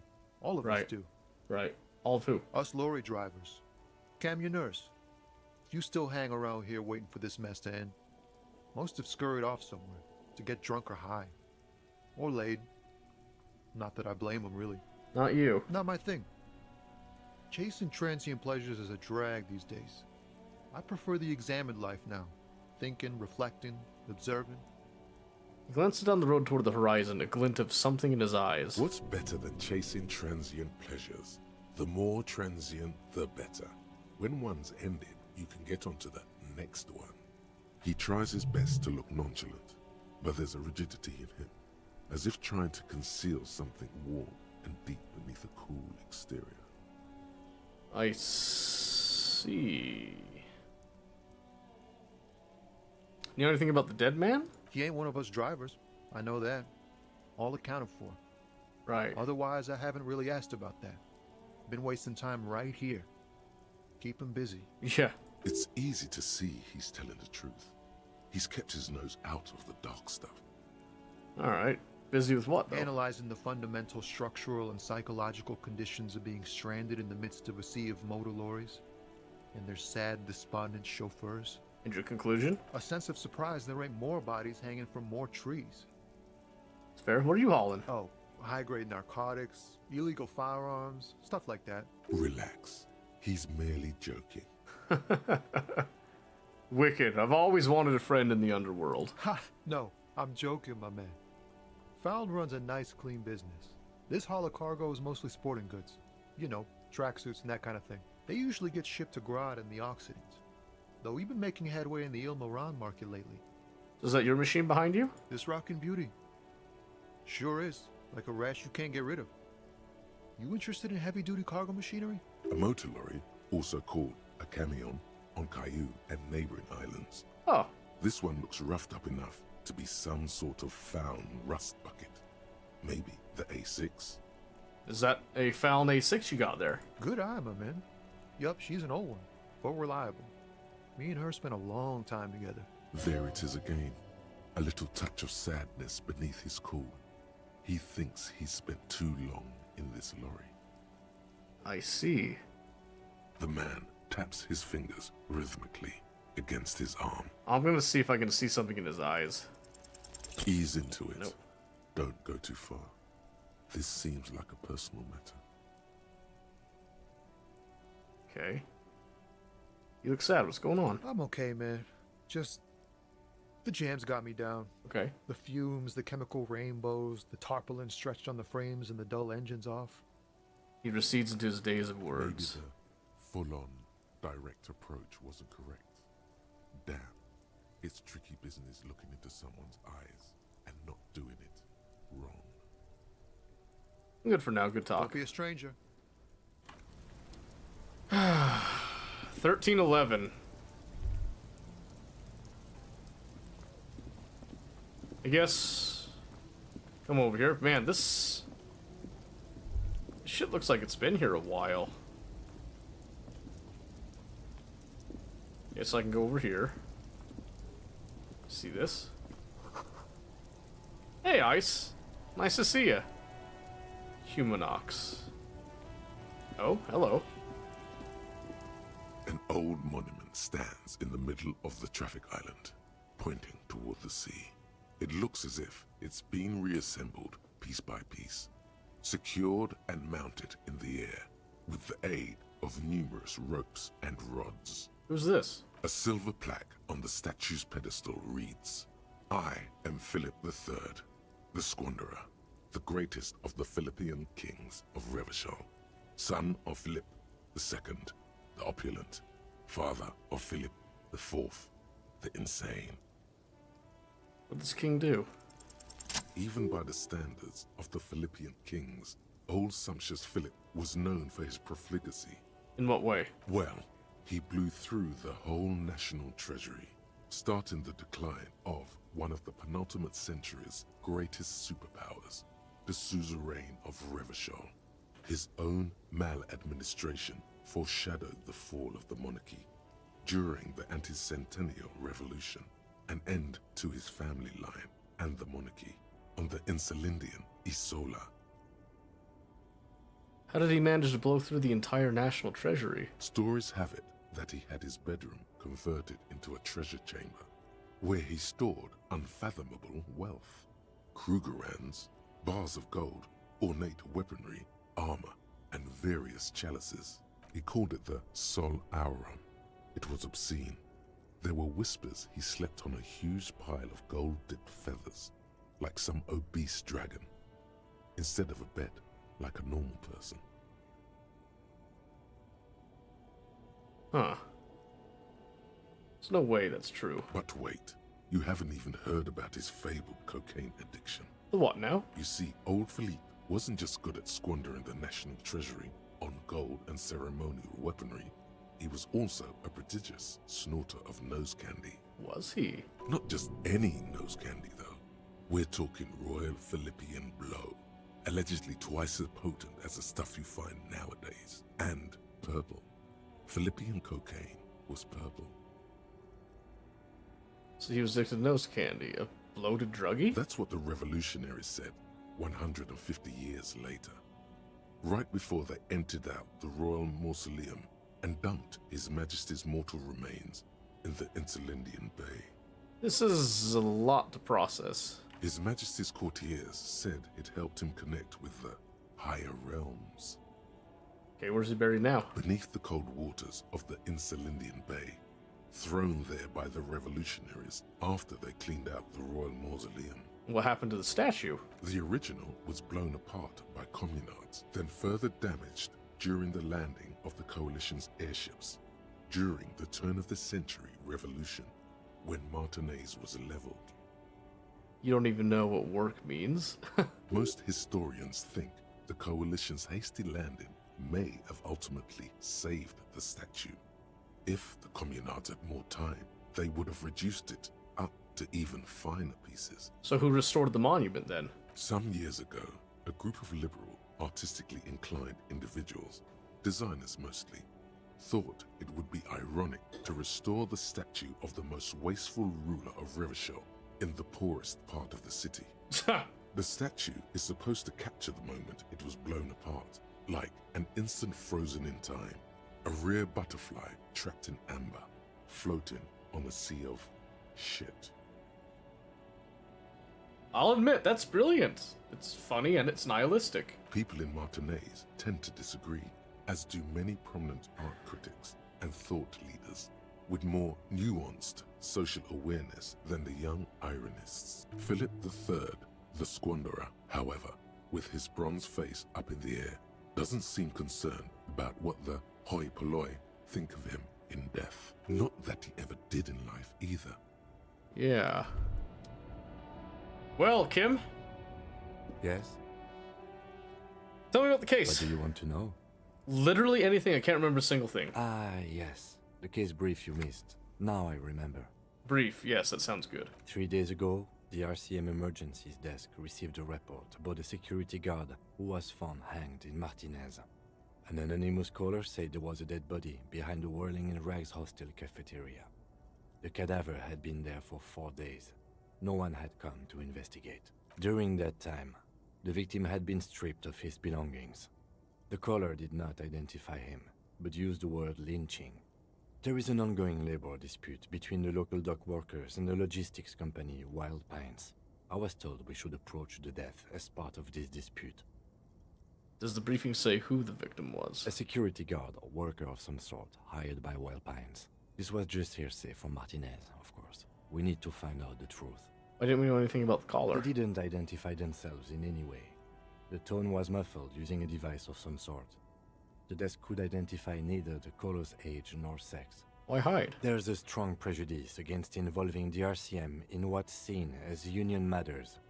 The Dock Workers Union is the de facto police in Martinez. Now it appears they've started executing too. We cannot allow that. Yeah, well, I understand everything now. Just to be clear, we are police officers. It's our job to find the killer. That's the case. Uncover and arrest the killer. That's all I need for Good. now.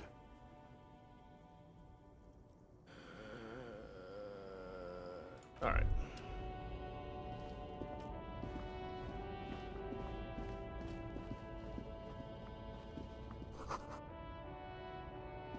No, I don't think I'll get anything pertinent there. Okay, well, coming back on track here, we need to get him down. A ladder could be nice. That's the cafeteria.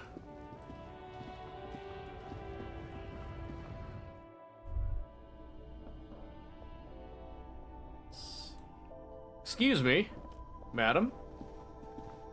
Welcome to Frit. Feel free to look around or something. Everything is out on the shelves. She can return her magazine. What is that magazine she's reading? What magazine are you reading? You mean this? Looks at the cover boasting a colourful photo of 2 girls kissing. This is Pop Stars. It's got, like, famous people in it. It's not for sale. Looks like it also has something called Police de la Mode, featured on page 34. This speaks to you.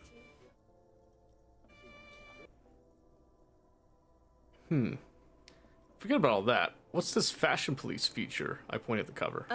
It's where they rate different outfits famous people wear. It's kind of funny. They're kind of mean. It's about who's the most stylish.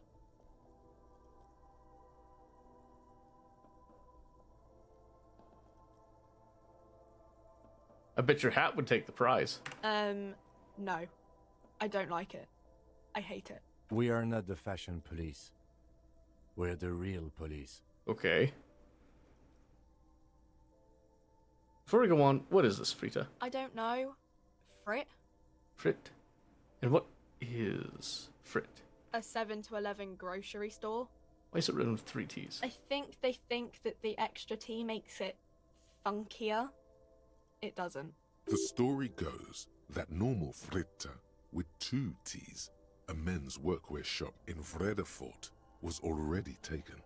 So when Fritta Retail Inc. grew into a multinational corporation, they had to add an extra letter to avoid trademark infringement. Okay, well, I have some questions. Okay. I'm not really supposed to be chatting to anyone, but... Can you tell me about the dead body? I don't really know anything. I mean, I know it's there, but I haven't seen it, so... I don't think there's any point in, like, talking to her about this. What do you think happened? I don't... No need to worry. It's just standard procedure for us to ask around. If you hear anything, let us know, okay? Okay. Did you know the man? Not really. No. I didn't know him at all. Okay, how long has it been there? I don't know, really long. Useless. Useless. Fucking useless. Uh-huh. Alright. Thank you, madam. Go back to your magazine, damn it. Is there anything of use here? What's in here? You see several packaged raincoats fill a low shelf beneath a display of croissants and juice bottles. The raincoats are transparent, except for the big Fritta slogan on the back. 4 real for a raincoat, okay? The tear machine stands in the corner. A sign says, 1 bottle equals 10 cents. What's this? Oh, that's the tear machine. Oh, yes, but what is it? It's a machine for tear. You know, you find tear outside, like bottles or whatever, and put it in the machine, then it gives you money. I see. How do I pick up tear for the tear You need machine? a bag, I guess. We used to have some, but we gave them all out, so feel free to use it if you find a bag, though. I'm sure there are some out there, somewhere. Yeah. Okay. I guess we've got an idea of how we could possibly make some money, so that's nice. And Savage, welcome. Glad that you're here.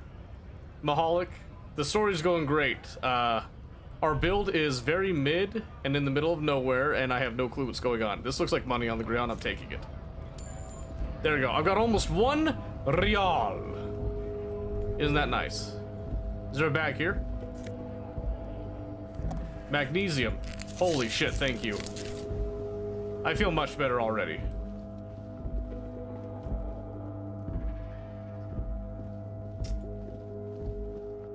Alright, let's see.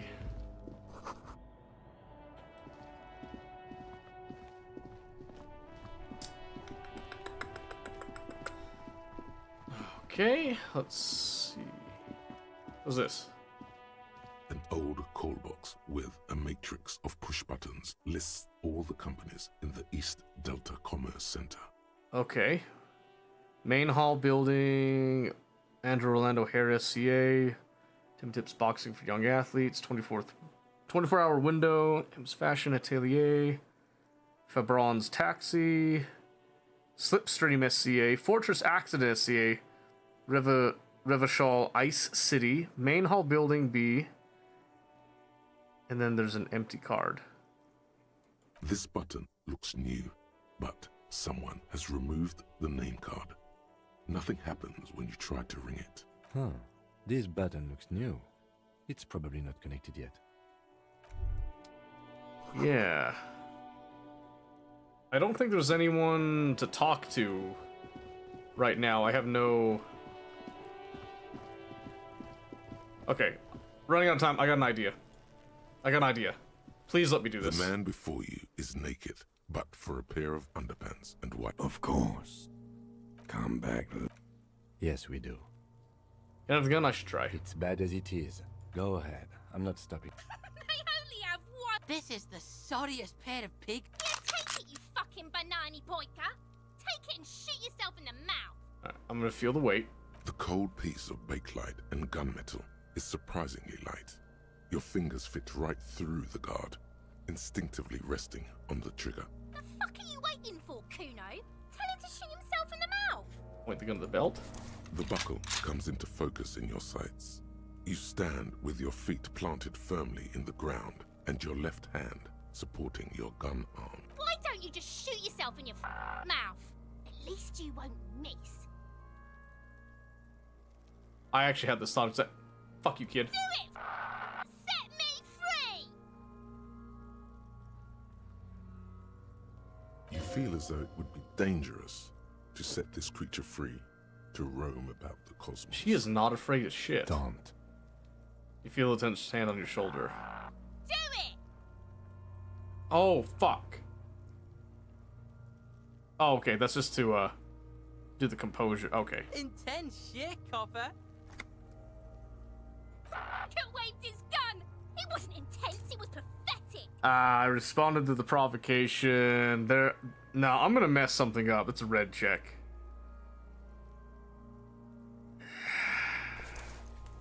The lieutenant takes the gun carefully from you and holsters it. Fucking pussy didn't shoot shit, did he? Didn't shoot me. There is sincere disappointment on her face. This kid was expecting pandemonium and release from her mortal coil. What about the body? We need to access the harbor and ask the leader of the Union to have it taken down. They have the tools, and they have men. Okay.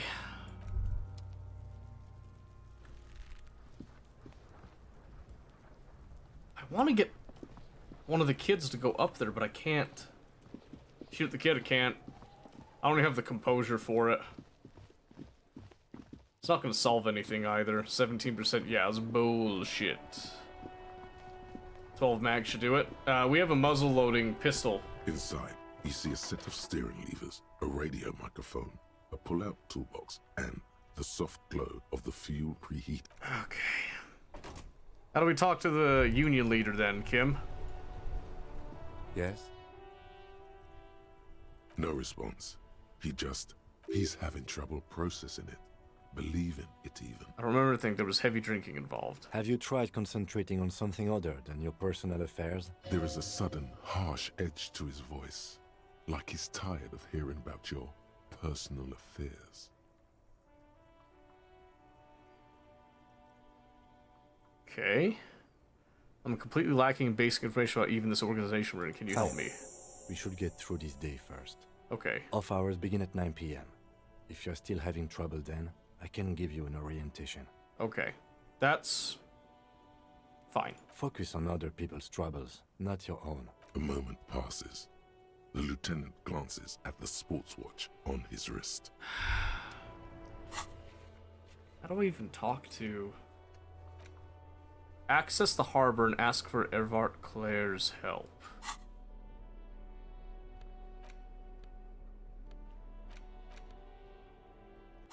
Doesn't help me. Alright, maybe the harbor's... Well, I guess they are having a strike, aren't they? That's what this is, isn't it?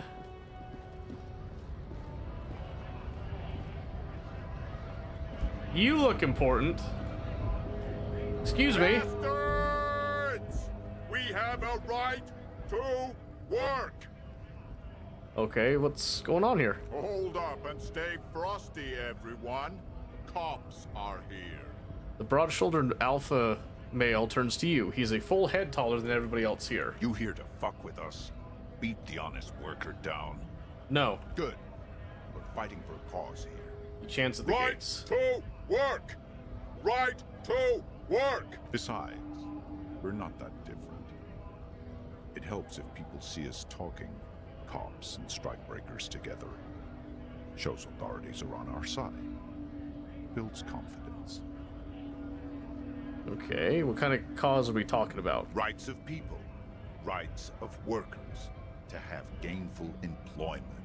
To make a salary. And feed their families. It's fair. His manner of speaking is wooden, the tone of voice bland and uninspired, almost as if compiling replies from a set of learned phrases. I see. Well, I got questions. Maybe you should ask them the questions. Like, why we're not allowed to make a living here. Shame on you! We have families to feed, you piece of shit. He points his finger at the man sitting on the railing. So do we, Scab. The loitering man hollers in return. I want to get into the harbor too. Have fun. Union shits are on full strike. Don't think they're going to let you through the gates. I'm trying to meet their fat boss. I'm interviewing people here about a murder that took place behind the hotel cafeteria. I know nothing about a murder. His reply is snappy and terse. The mention of a killing sends a barely noticeable shiver of tenseness through me. Interesting. Absolutely not. Why so tense? What are you talking about? I'm not tense. Yes, he's tense. Right to work! It's shameful. Cops doing nothing. You should bring backup. Open up the gates for us. Blockading gainful employment for workers is a crime. Don't know. We are not picking a side in this just yet, sir. Pity. Let us work! Okay, well.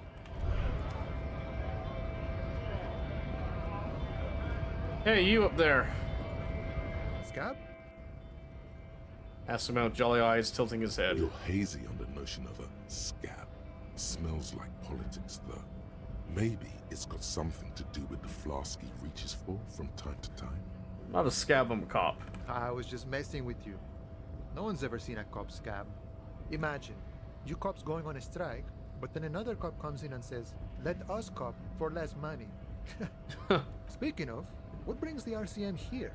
To the Wild North? Come to see the strife? I've come to investigate a murder. Murder, huh? That sounds like a lot of hard work. You'd never see me investigating a murder.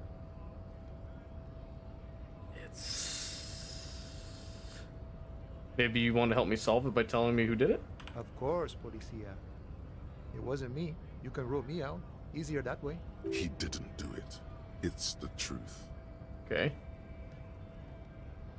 I'm looking for assistance with the dead body situation. Body still hanging in the tree? Hey, that's a rough pickle. Can't help you with that, sorry. I'm not really an admirer of dead bodies. Might be someone else from the Union can render assistance. Doesn't mean you can let me through the gate? I don't operate in that capacity. I'm not a granter of passage. The passage grants itself. That's simple, I just walk in? Aye. Walk right past Measurehead and go in. Who's Measurehead? Yeah, the 2.5 meter tall Semini supremacist there. Walk right past him. Right. Press the button to unlock the door. Uh-huh. Then go past him again. Uh-huh. And you enter the arbor through the office. Está. Doesn't seem like it's going to be that easy. Don't worry, I'm sure it's not completely impossible. For example, you could best Measurehead in a physical confrontation, or you could convert to a Semini supremacist worldview. Or, maybe it actually is completely impossible. Has any of the scabs tried converting to his worldview? Jean-Luc himself would say the philosophy has proven overly heroic for the scabs to convert to. Not enough intuition. Has anyone ever bested him in a physical confrontation? Not yet, no. He's incredibly strong. I see. Another thing. Sure. I don't want to ask you for money. Nice talk. Gotta get moving. Alright, yeah, I think we just walk up here. We'll just go see, like,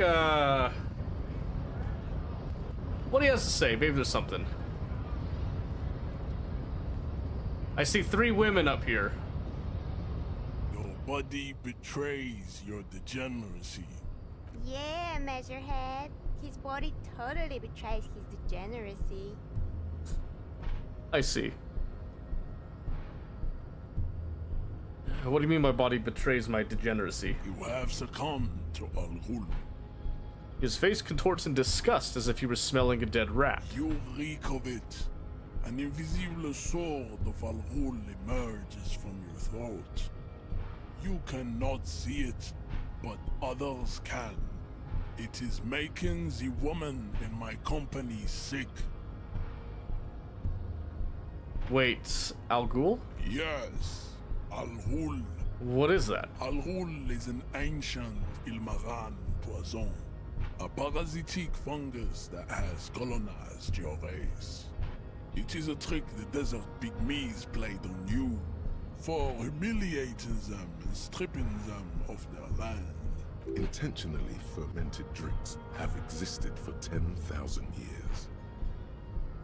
Okay.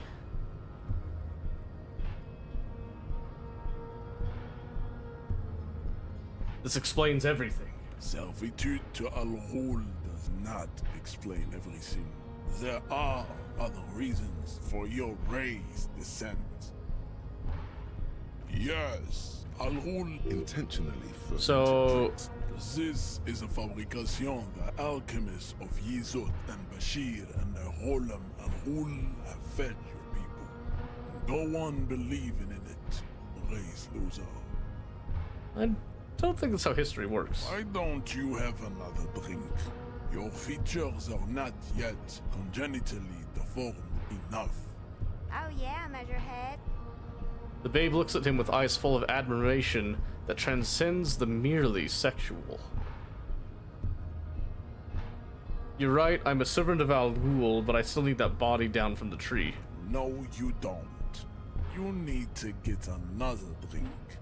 Occidental Haplogroup B4 is done giving orders around here. The influence of the ham sandwich race is waning. The race stuff is unimportant here, I just need you to help me do my job, please. Begging for help.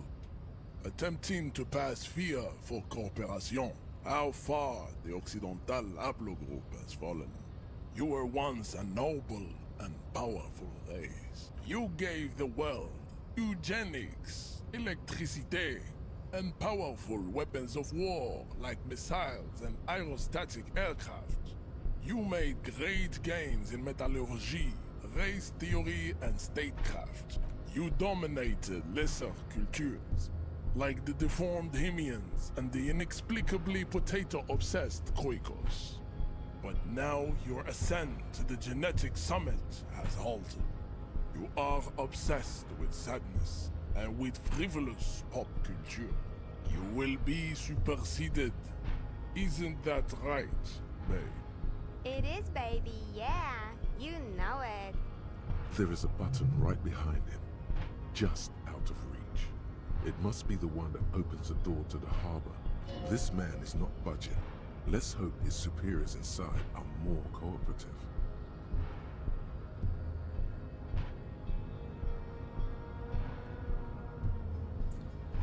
This is going nowhere. We still need to get into the harbor. We need help with the tree situation. There must be another way.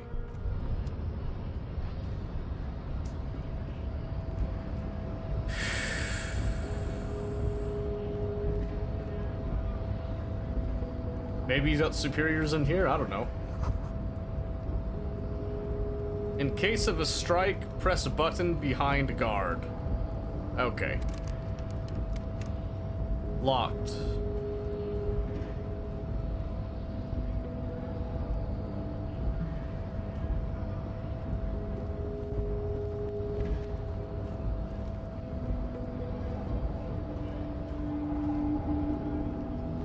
Oh my word.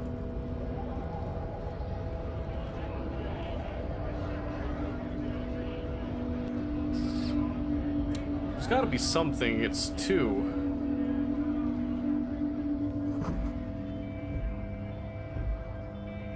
Oh yeah, there's little money there again. I've got a whole 1 Real 48.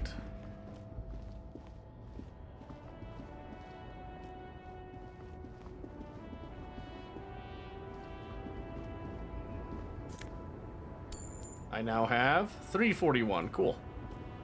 You look interesting. Can I help you? The small, wrinkled woman does not greet you.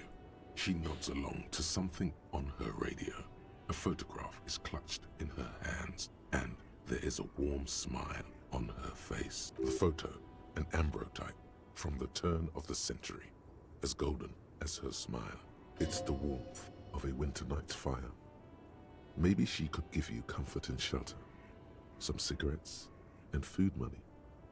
Maybe she's your... grandma? Nothing. Her smile just keeps widening. Her hair is gray like lead. Excuse me, ma'am, I'd like to ask you some questions. No response. Wherever this woman is, your words fail to reach her. And snap her fingers. Wait. Oh. She's just a distracted old woman. Better to leave her alone. Why? Why? I just told you why. Okay. Chillax, bud. Oh, hello. What is this? White tank top, +1 to physical instrument. Where's my shirt? +1 conceptualization, -1 suggestion.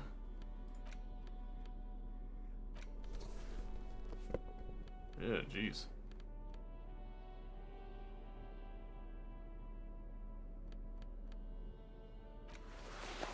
Probably wear that for now. Right. Right then.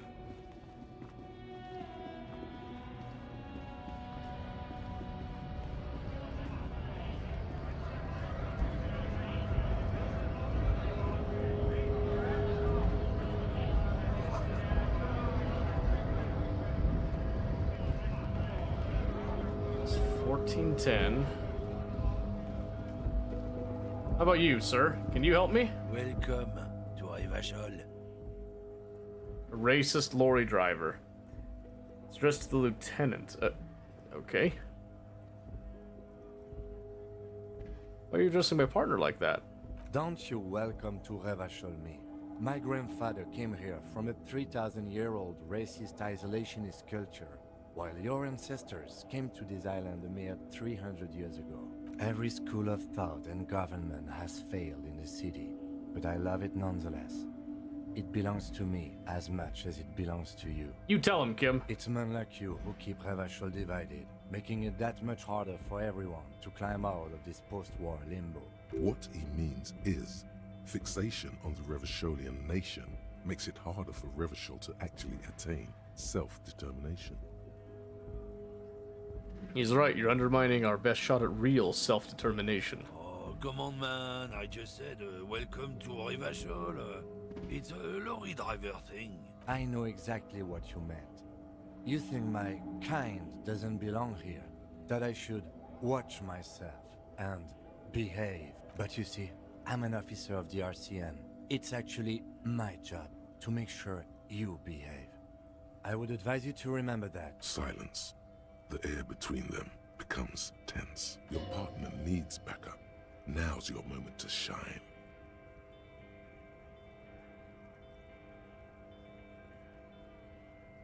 Fucking A, Kim, I got your back. Give the lieutenant a punch on the shoulder.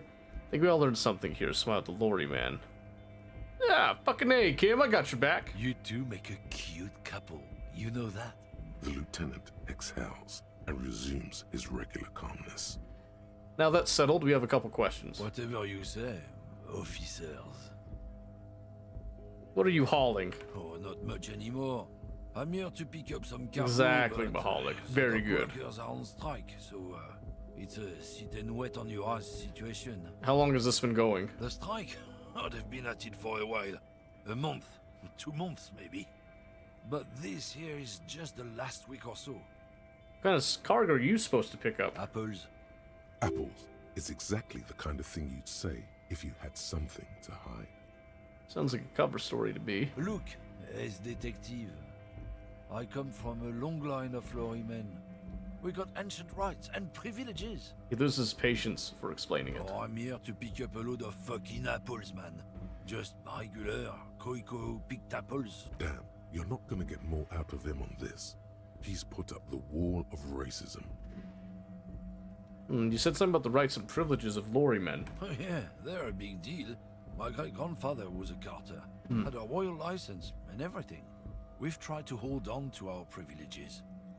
Alright, what's a carter? Someone with a cart. What did you think it was?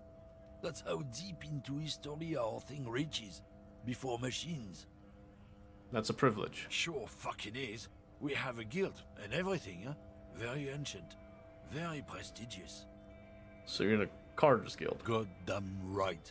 They've been trying to fuck us out of our heritage in the name of profit.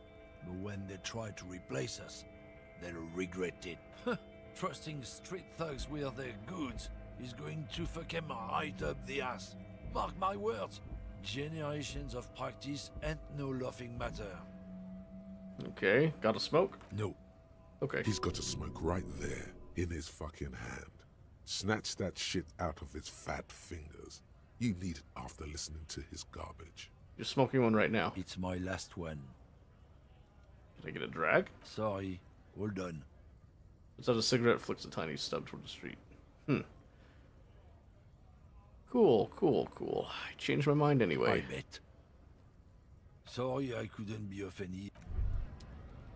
Nice. Jump Jams, popular in music mag. Classy magazine, most able-bodied man. The issue hosts a top 10 tier list. Shit. There's gotta be something.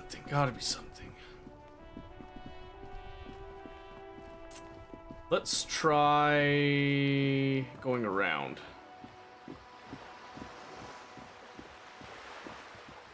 How far does this go?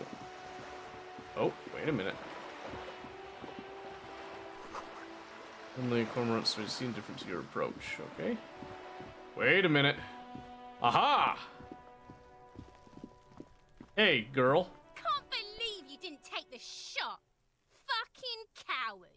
Waved a gun like a Yeah, that was unwise of me, to be fair. Oh, look. Magnesium again. Clink. I was kind of hoping I could come back here and, like, you know, my physical presence would have somewhat of an effect, but that's okay, I guess. Ooh, we have an orange bum hat. Increases our reaction speed, but it reduces our rhetoric. That's interesting. Barrels half full of rainwater. Just a closed door, but you look at it suspiciously. Yeah, I do. Alright, can't go through it. What about you? There must be another way into the building. Jesus Christ! Holy shit, why was that so loud? Now they show up. Holy shit. That scared the fuck out of me. Oh my gosh. What's this? A wall? This is a wall on the side of an apartment building. Conceptualization is literally impossible. Alright, I'm not even gonna try it.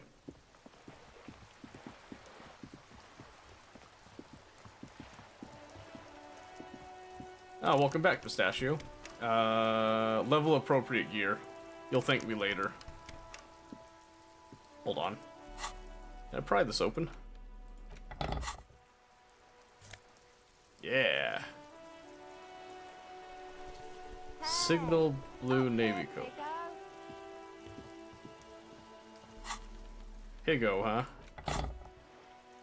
It's a little rude, but alright. Hold the fuck up. How do I get up there? Do I go through here? A sturdy metal door guards the southwest entrance to the apartment building. The door rattles against your knuckles, but there's no response. Okay. Hey! The streets will flow red once more. A great torrent rushing down Rue de Esperance. You wait and see. Okay. The streets will not flow red with anything. Who are you? I'm Cindy the fucking Skull. What else do you want to know? Date of birth, blood type, the last time I was tested for Hep C. We just don't know your name, little lady. No need to get defensive. And here I was trying to be polite.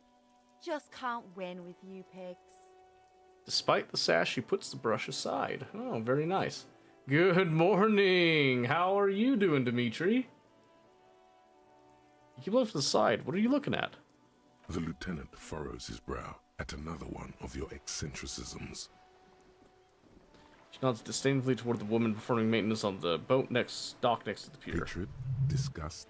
It's difficult to tell which of the two is more present in her girlish features. The woman on the boat does not notice her staring. That is on her. Someone's got to keep an eye on her. I see. Oh, good. I'm doing well as well. Thank you for asking. It's nice to see you again.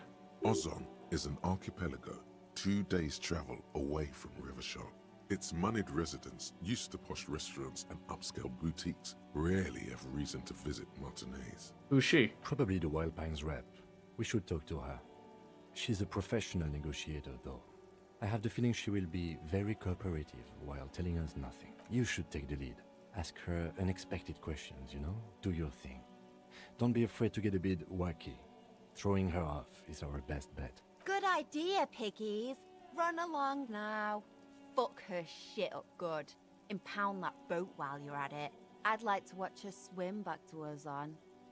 What are you doing to the wall? Can't you tell? I'm painting a beautiful mural, an aereo graffitio visible from low orbit. Ah. I haven't really started it yet. I'm waiting for the right words.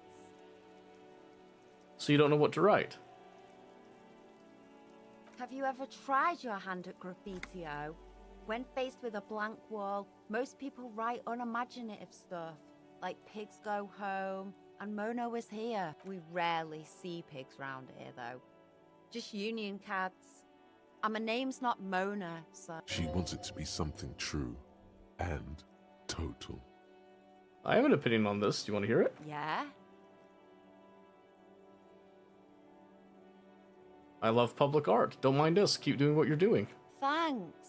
I'm sure the inspiration... She means the opposite. Sure. You've lessened her desire to deface the building. Good. You know anything about the recent murder? I ain't no snitch, Pigstein. Go forth and forage in someone else's shit. No shortage of squealers in these parts. Actually, there is a shortage of people who talk to us in a normal, calm, informative manner. We weren't put on this earth to make your life pleasant, fucko. Catch you later, Cindy. Watch your back, Ungulate. You've got eyes on you. I believe that. Okay, we still got some time. Let's try talking to the negotiator, because my gosh. Madam? A striking woman leans against the cabin top of her sailing boat, smiling as you approach. Her green raincoat glistens with droplets. A silk scarf is tied around her throat. Good afternoon, officers. I'm Joyce. Hello, Joyce. Joyce L. Messier. I represent the board of Wild Pines, the owners of the harbor. You gentlemen must be from the RCM. Last question. Are we allowed a magic item or potion? Depends on what it is. You can definitely private message me and run it by me, or you can have like a private call with me tomorrow. At some point, if you would so choose, we can do that. I was thinking Sentinel Shield.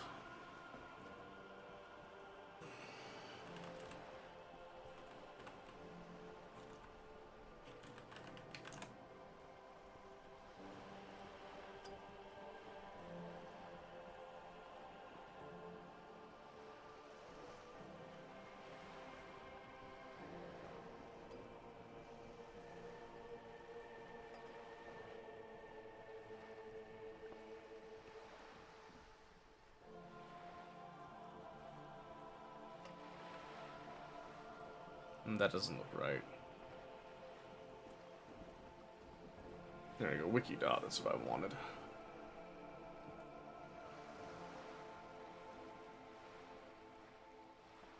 Sure, you can take that.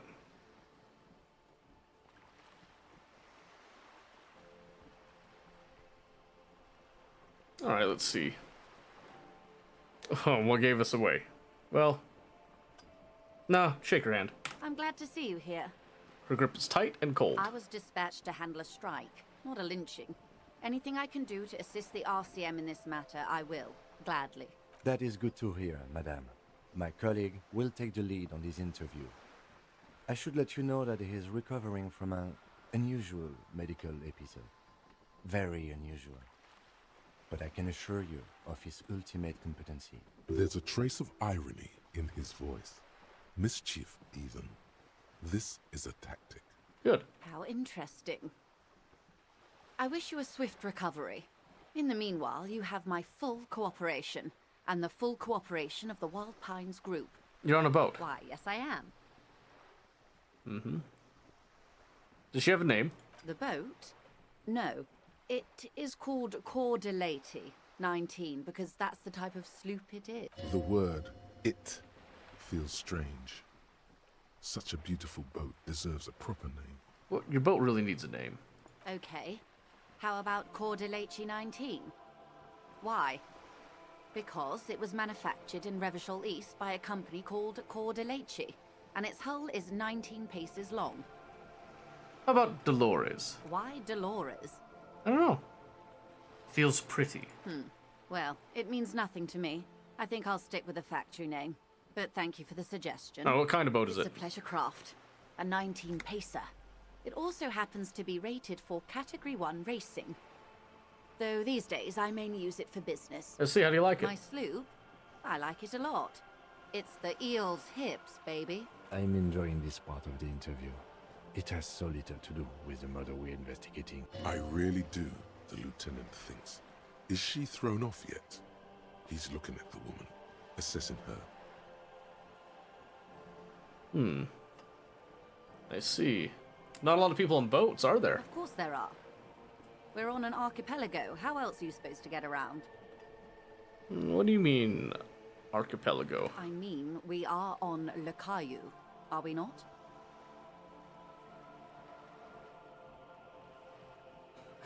Caillou? I thought you were in Revachol. We are.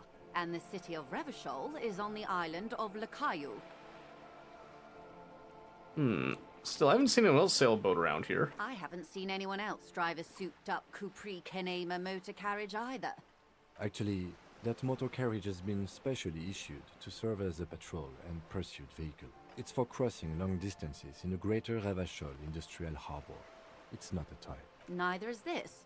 A toy, I mean. It's a machine for crossing long distances in the Bay of Revachol, between the city and the island. You need to make this lady admit she's only riding around on this boat because she's rich. Yes, I do. You have the guns and the ammo. Take this Clausen fiend down. Okay. Do you have a license for this boat? Officer, I assure you I'm a highly qualified pleasure craft operator. The crowns of her teeth are porcelain, white as the boat's hull as she smiles. Qualified pleasure craft operator. So charming. Where's the damn license? Can I see your license? I just renewed its safety inspection last month, officers. It is completely seaworthy. In fact, it's taken part in not one, but 2 Insulindic regattas. Even finished once. Oh, how about the other time? The other time, I would have finished the race were it not for an urgent work matter, much like the one I'm on now. I still need to see a license, ma'am. Actually, you don't. Pretty sure I do. I police. It is a little known fact among those who police that the Wayfarer Act specifically denies the RCM the authority to demand anyone's operator license.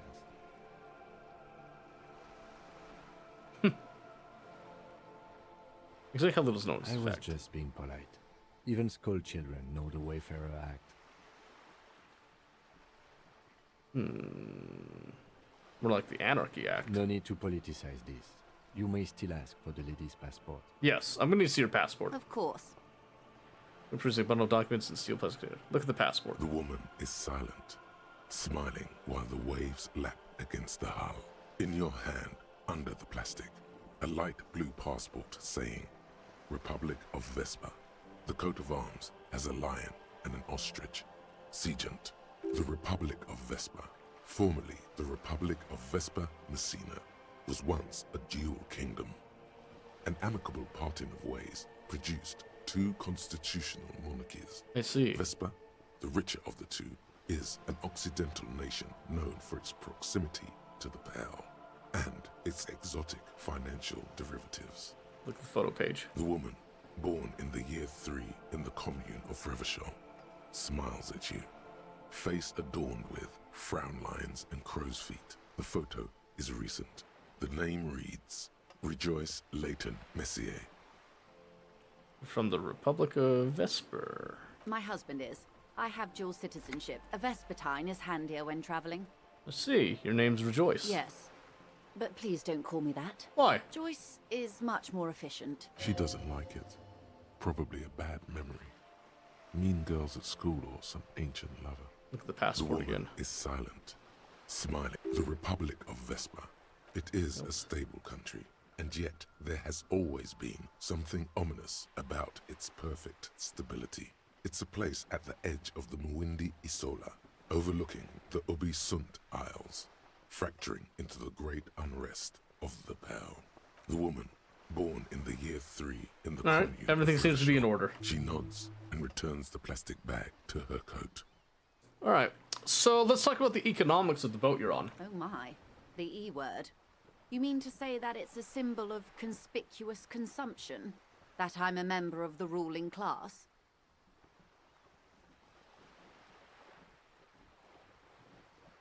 No, you're siphoning off honest Revacholian tax revenue to shifty-eyed Vespertine financiers. Detective, may I remind you that Mrs. Messier is a professional negotiator?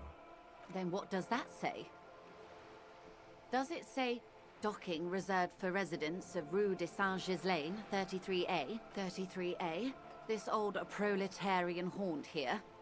As I said, plenty of people drive boats, of all social strata. Okay, reaction speed. Your synapses flesh. All right, perfect.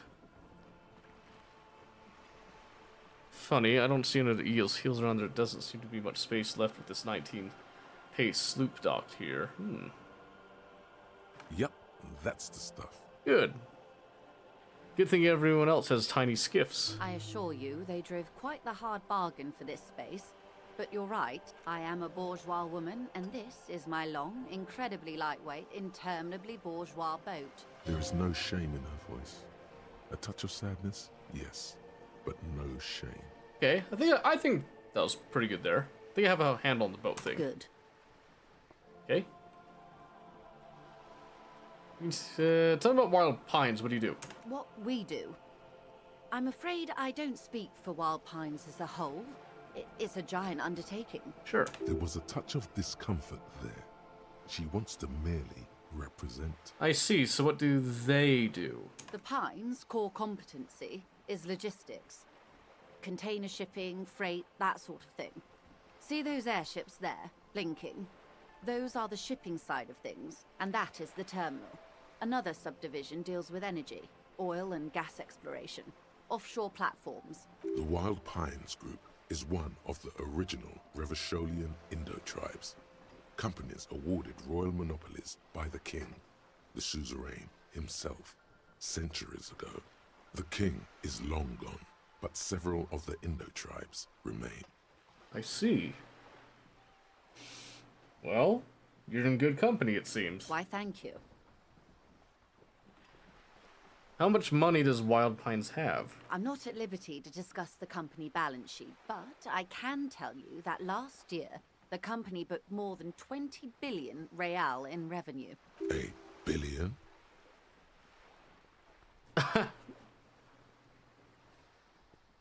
I failed the encyclopedia check. God, I hate this, like, middle of the road. Fuck. Let's see.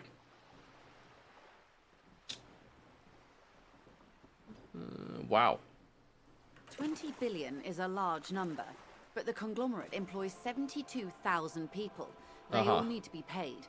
Then there are capital improvements, interest payments. A conglomerate the size of the Wild Pines is like a shark. If it stops moving, it will die. Then what becomes of those 72,000 families? It's a tremendous responsibility. Where does Wild Pines get all these billions? They started as an exploration and cargo fleet conducting trade between the Samaran and Insulindian Isolas 250 years ago, when pine ships explored the South Seminese and charted Lomantanga on behalf of the suzerain. Centuries of care, deliberation, and madness have gone into this endeavor. Vessels pass through the great unrest to re-emerge with apricots in tow. The logic of the system is totalizing. It's taken everything from its employees to build it. Well, it probably helps to start out with the royal monopoly. You know more than you let on. Certainly it helped, but most of the original Indo tribes have failed, or been absorbed. To survive, Wild Pines had to grow and adapt. No suzerain did that. That's true, I suppose. So then what does a huge system want with a place like this? You mean aside from being the terminal's legal owners, who are responsible for moving 8% of the world's cargo? But you don't keep it moving, the workers do. The company's nothing without them. We built this district, she says calmly. We. There it is. She owns up to it. I see. all the best parts of it. Rue de Saint-Ghislain, with its bastions, the plazas Meteor and Mosaic, even some of the old street lamps have been put back thanks to the investments from the WP. I see. I've got an ad break coming up here that I just noticed. I'm gonna take a really quick bathroom break. I'm gonna run the ads right now, and we'll hold until the ads are gone, and then we'll continue on. So I'll be right back. Give me just 2 shakes here. 2 shakes and a squeeze, if you don't mind. Hold the sugar.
Sorry about that. It took me a little longer than I thought, but I'm back now.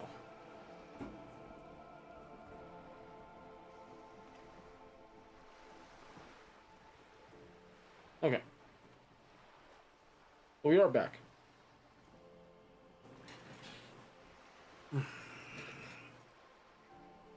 Alright, Pistachio, hope you have a great night. Sorry that I missed you for that. Okay, continuing on with this.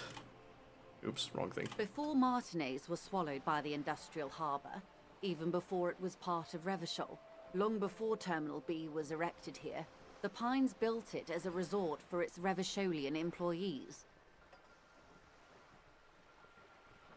Okay. A company getaway, for a weekend or a summer holiday. Then came the revolution. But that's another matter.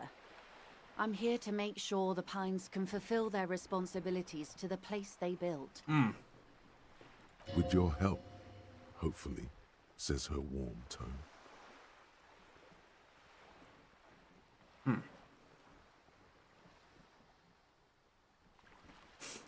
What can you tell me about the strike? Everything. Right up to, but not including, trade secrets. What if I want to hear about trade secrets? First, you'd have to repeal the Emergencies Act of Trade in Elements. That gives me the right to silence. It's quite the octopus. Octopus? I'll slay it. Good luck is only kept in place by the vested interests of half the civilized world, including your own. What the ma'am means is that the Emergencies Act and the RCM both get their authority from the coalition government. But I am derailing us. You wanted to know about the strike. What's your oldness? I believe the official title is Senior Labor Negotiator. In practice, I'm a grocery clerk. I relay the union's demands to Wild Pines and return with Wild Pines' counteroffer. And how are the talks going? They're not. That's the problem. The union stopped all negotiations a week ago, after that awful lynching took place. Okay. Now they won't even let me into the harbour. There's a 2-meter-20 racist behemoth blocking the gates. Oh, you mean Measurehead? Yes, Jean-Luc Measurehead. Huh. How were talks going before the lynching? Let's say I was not making the kind of progress I'd hoped for when I first arrived. It's been going good, Steel. Thank you for asking. And when did you first arrive? I arrived 3 weeks ago. Yes, in the middle of February. The bay was still partially frozen then. I prefer to do these things on site, like the RCM. But the strike began in December. I wasn't the original negotiator here. I took over after Mr. Gaumont hit a wall with Mr. Clare, the union boss. Mr. Clare refused to speak with Gaumont despite concessions he'd granted the union in prior negotiations. This isn't the first time the union has gone on strike? Heavens no. There have been 2 prior strikes. Both times the union won significant concessions, including overtime pay and a medical plan. This time their demands are more, I guess you could say, aggressive. Okay. Ludicrous, even. It's meant. I see. What happened to Gaumont? Mr. Clare told him to... how did he put it? Fuck off, midget. Gaumont is short of stature, you see. Huh. Not cool. Keep in mind, this is a negotiator Mr. Clare has worked with before, and who was more than fair with him and the union. Okay, so what are their demands? There are leaflets everywhere, and banners. What did they say again? Oh yes, every worker, a member of the board. Every worker a member of the board. Holy shit. Seems like they don't got an idea how that works. In its defense, another said, demand democracy. Pretty tame stuff compared to every worker a member of the board. Most of them probably don't even know what that means. Fortunately, they explained it. Every time the Wild Pines group makes a decision about anything, it needs the signature of each of the 2,200 workers in its Martinez terminal. What the hell? Just so you understand, this is but one of 22 terminals owned by Wild Pines. Essentially, not only are they kings of the company, they are also kings of the 72,000 employees of Wild Pines Group.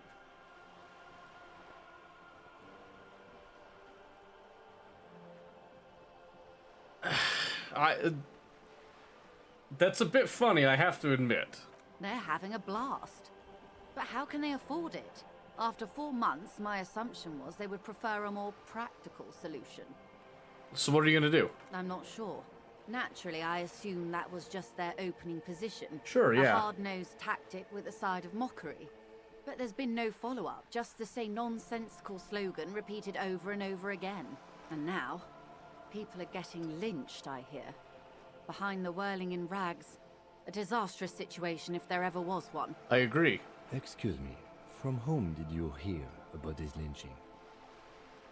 I first heard it from the bowyer at the gates. The one whose very name advertises his aversion to work. I think he said it was, "Call me mañana." This checks out. Okay.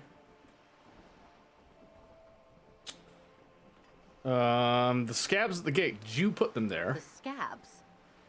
You mean the huddled masses of Jamrock, come to plead for work where the Union refuses to?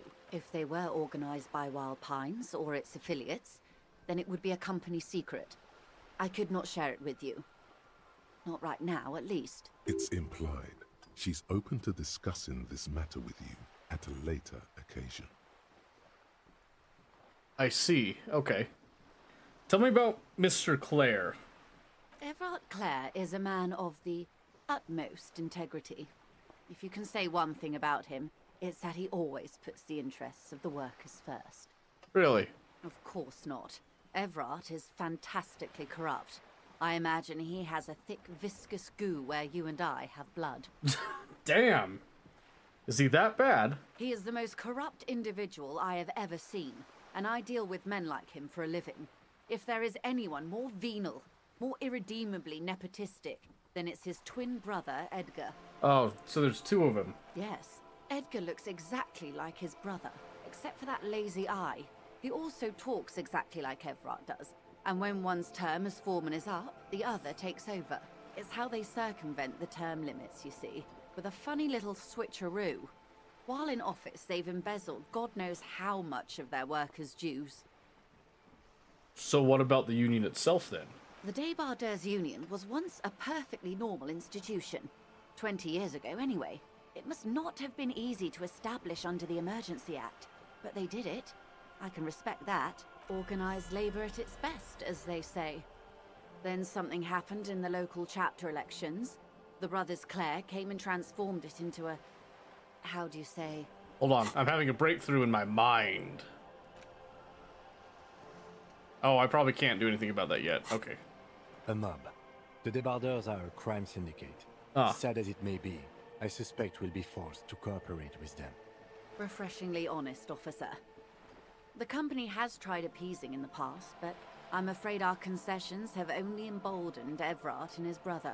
And your opinion, detective, if I may ask? I'm a curious and talkative person, you see. Would you say the Debardeurs Union is... I'd say it's basically a socialist mob. Thank you for being candid. Sadly, Wild Pines have cooperated with what amounts to a crime syndicate for 2 decades.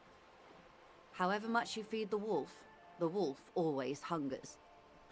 So, one more thing. You said something happened in the elections. I'm glad you asked. There was a woman, the previous forewoman of the Union. She disappeared. Oh.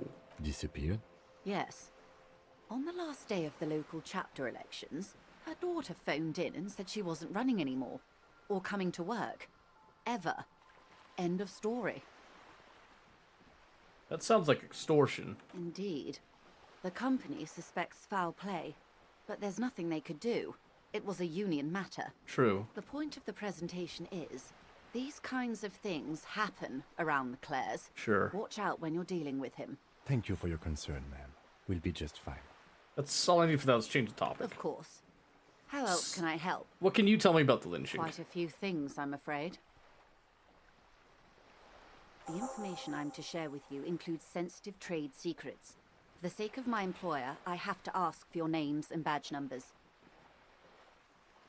Shit. Fuck. Game storage for sure sucking me in. I hope so. It's been pretty quiet in the chat, like, compared to other times, so I'm hoping that people are enjoying it. Of course, ma'am. We should have introduced ourselves.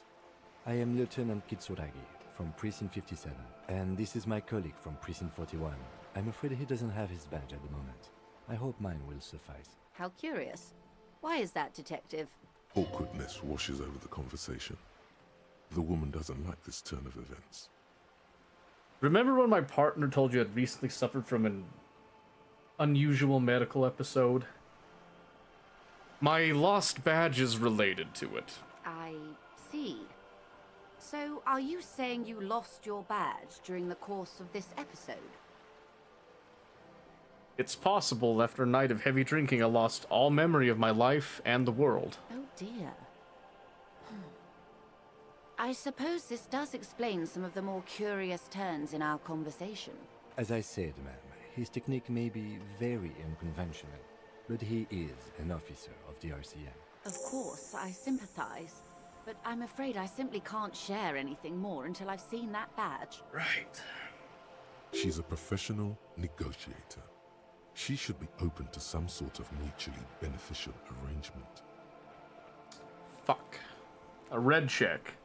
Sympathy for the amnesia.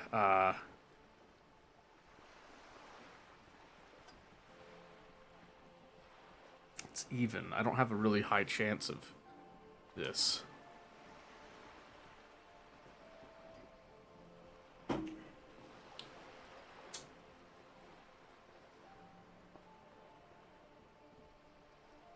I can't retry. I get one shot at that, so we'll wait a little bit. Of course. But before we do, officers, let me be perfectly clear. The situation is extremely volatile.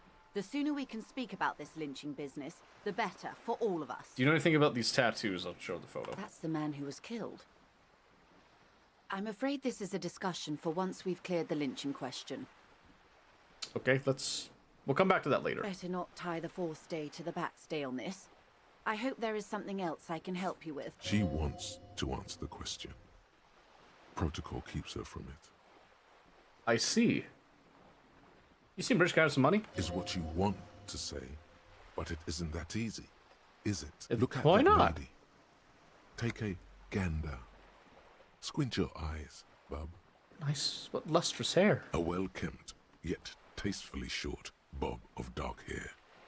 Despite the first hints of grey, she's elected to keep it au naturel, shaped into a permanent wave, late 40s style, positively statuesque, while dull orange pearls hang from her earlobes, red from the cold. Her light green eyes scan you, full of knowledge and worry. Wealth and all its possibilities. These are the kind eyes of the rich man that seem to say everything is possible. So? Now look at you. You misery-clad simian. Barely able to tie your own laces. Your armpits are lakes. A scythe of booze precedes you. Your hair sticks to your forehead and your underwear feels uncomfortable. You're poor. Poor as balls. You can't ask this person for money. You're too... ashamed. Yes. You're too ashamed to ask this person for money. Too scared to belittle yourself in her eyes. Those half-precious stones of Odinel. As I was saying, if there's any way I may be of assistance, please don't hesitate to ask. Volition. Say it. Can I have someone heard of billions? Yeah, that's all for now. Of course, Detective. Take care. Wow, you work hard. I do? Oh, yes. You hustle. You're a provider. It's tough out there, but you keep it real and provide. What hard work do I do exactly? Look at yourself. You're a human pedometer. You must have walked 200,000 steps down cracked asphalt, mosaic, sand, and linoleum after you re-emerged. That is the sign of a hustler who never gives up. The world is harsh and people are evil. You didn't make it that way, and you won't let it break you. You ride. Yeah, I ride. A little. A little? You make money. You got gills, baby. Got those black papers with the faces of the innocents on them. You bring in the Franco Negros and the Solas. It ain't easy, But you do it, day in and day out. You didn't make the rules, but you won't lose. You're a cop, and a sprinter, and a money printer. I guess I've made some gills, sure. Sure. And has it been easy? Is life easy? Have you not gone into cardiac arrest? Are you not about to have an anxiety attack or shoot yourself in the mouth? But you still hustle 24/7, ride or die. Now, ask yourself, are you rich? No, I'm actually not. That's right. You work harder than anyone. You almost rode yourself to the grave, and you're still practically a hobo. Why is that? I don't know, why am I so poor? Because of the taxes. G-Man's got his jam-covered sticky fingers in your pocket, stealing from you every time you buy, sell, walk, talk, fart, so much as sneeze. Aren't taxes almost non-existent in the Gossamer state that is Revachol? I thought there were no taxes. You and I both, but they got those indirect modes of taxation. Sales tax, excise duty, extraction tax. This tax that doesn't even have a name. Plus, there's the stuff people in other countries pay for that makes them ask for more money from you here. The Gossamer state's a myth. In total, the coalition government is taking 98% of all your money. A free market fundamentalist now.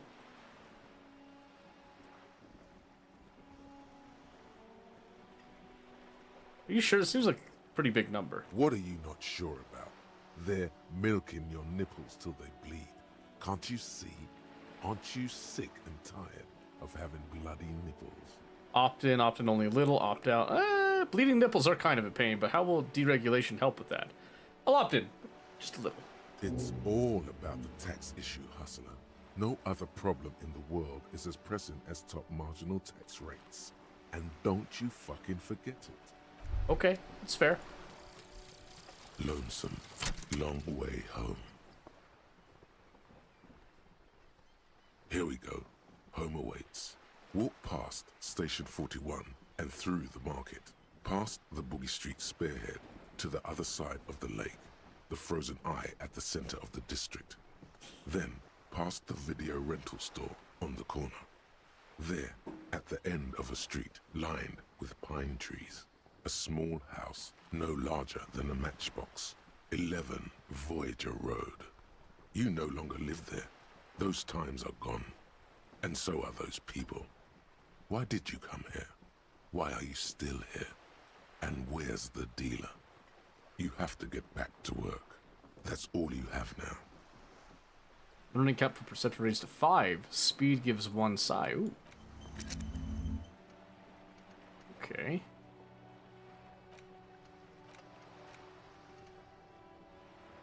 -2 empathy, cold-blooded, Jesus.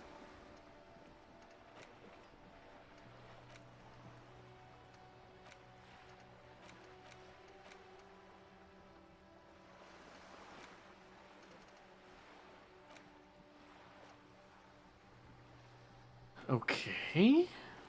This takes an hour and 45 to go through. Well, I'll try to internalize this. It takes an hour and 45. It's not much. I'm not getting a whole lot from my internalizing thoughts right now, I'll be honest.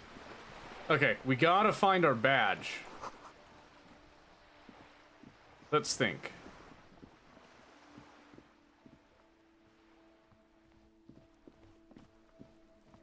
Hold on, what's over here? Let's think. Badge. If I... Cool, magnesium. Frickin' baller. I only got a few more hours in the day. I gotta figure something out here.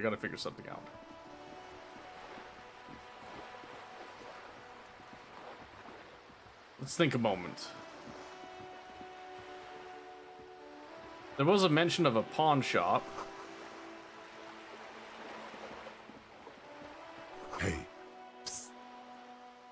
Who, me? Yes, you. Word on the street is you're ready to start building communism again. Again? Yes, you're ready to start building communism again. You've built it before. They've built it before. Hasn't really worked out yet. But neither has love. Should we just stop building love? You can't argue with that. So, what about all that communism you've promised to build? Word on the street is you've woken up from 1,000 years of slumber, promising to erect a version of communism many times greater than any attempted before. Is that true? How come there's word on the street?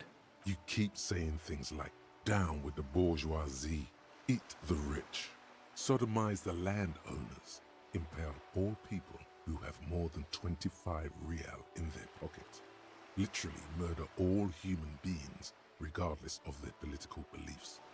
That kind of stuff. I've said some mildly left-wing things, but none of those. Oh yes, the mask of ambivalence. Don't deny it. You're about to rip it off and reveal the monstrous seven-eyed lamb of global communism that would devour and masticate mankind. Everyone can see that.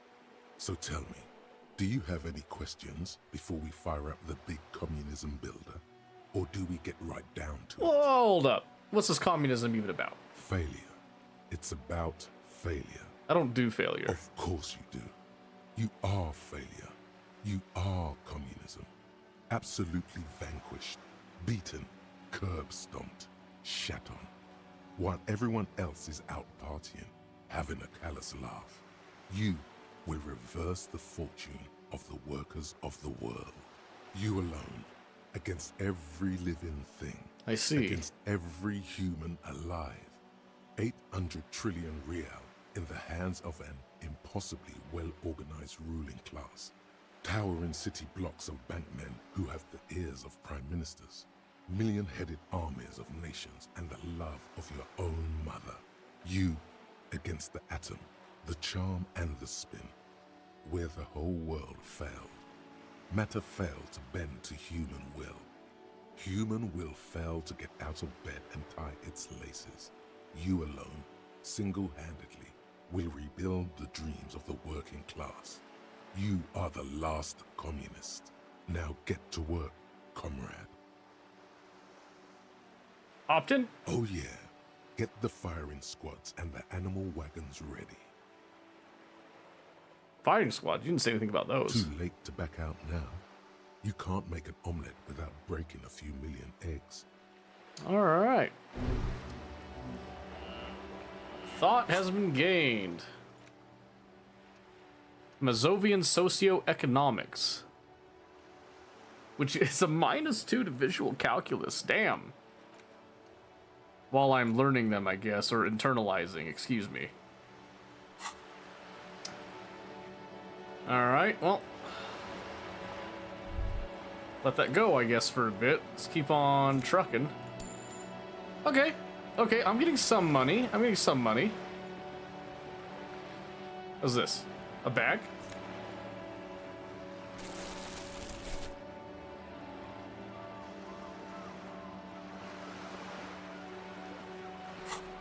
Okay. Well, shit. I guess we're making bank now.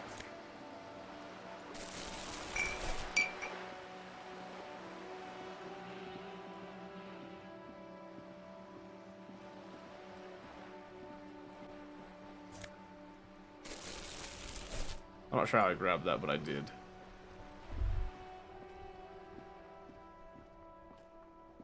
Might as well just go around and pick up as many bottles as I can, huh? Winning, son? Probably. Who can say, though? Who can say? I did get some bottles.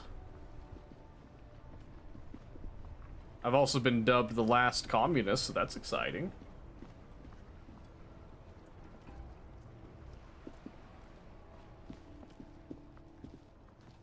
What's here? Oh. Plastic tear. Nice. Incredibly quiet, though. So I don't know if people are actually liking this or not. I'm enjoying it, like, realistically I am, but I'm not sure if other people truly are.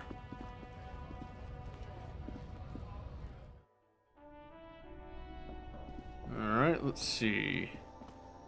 The tear machine stands in the corner. A sign says your bottles clunk into the machine, and the money appears with a satisfying jingle. You're a richer man now. What do you know? Who'd have guessed? Who'd have thunk? Alright, put the bag away.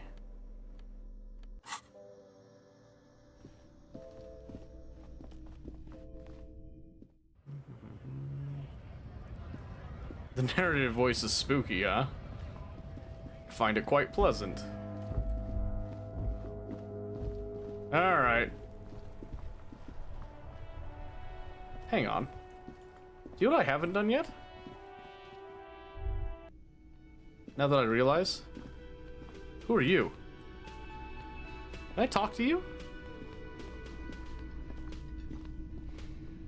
It's all about money, okay. Can I talk to you? Sleeping out group. Man asleep at the table, wearing mud-caked boots and rolled down overalls. The back of his shirt reads, Wild Pines, encircled by a logo with a tree. Kids to school people working, etc. Maybe. On the counter, rolled out of his open hand, you see a blister pack of headache medicine.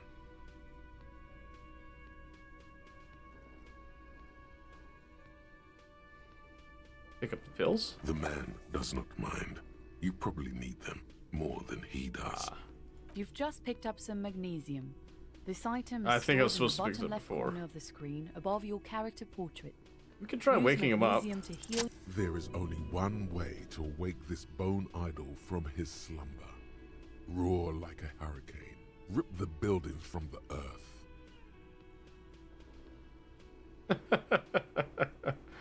No word, just a primordial scream. Why the yelling man? 30-something man slowly lifts his head and gives you a pensive look. Okay.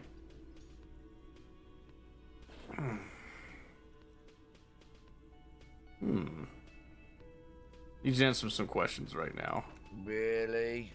You woke me up for that? Fine. What is it, officer? See anything interesting in your dreams? Thank God, no. Was it a fathomless darkness into which we ought to be deferred, like corpses to a mausoleum? The worker stares at you, his eyes dry from sleep. A web of wrinkles covers his tanned forehead. I don't know what you're talking about, kind sir. But when I'm out, then I'm really out. No corpses, no mausoleums, just quality time. A little me time in the abyssal pelagic zone. You can never return to it now. Only detective work remains. Wakefulness and detection. Disgusting. Tell me about Wild Pines. That's the name of my employer. I work in logistics. He doesn't sound too enthusiastic about this. How's that going? How's it going? Haven't you noticed what's going on outside? Of course. It's a total madhouse. Good. Then you understand the gist of it. We would all be better off without the employers and their employment. For one, I can get some goddamn shut-eye. Right to sleep, I say. Why are you sleeping here while the others are striking? They got it. Majoret's got it. He's guarding the gate. I'm just getting some sleep. Who's behind organizing it? We are. The workers. The union. We know what we need. Okay. No leader, huh? I guess there's also Evrard. He's in charge of the union. He's smart. Knows how to negotiate. He's got our back. What about the dead body in the yard? Yeah. What about it? You seem cool with it. Do you have many of those hanging from trees? You know, people die here every day.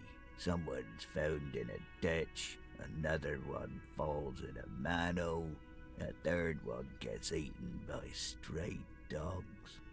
If someone has decided to die on top of a tree, then how is it my concern?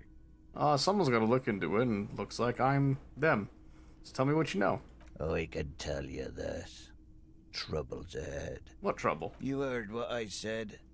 Draw your own conclusions.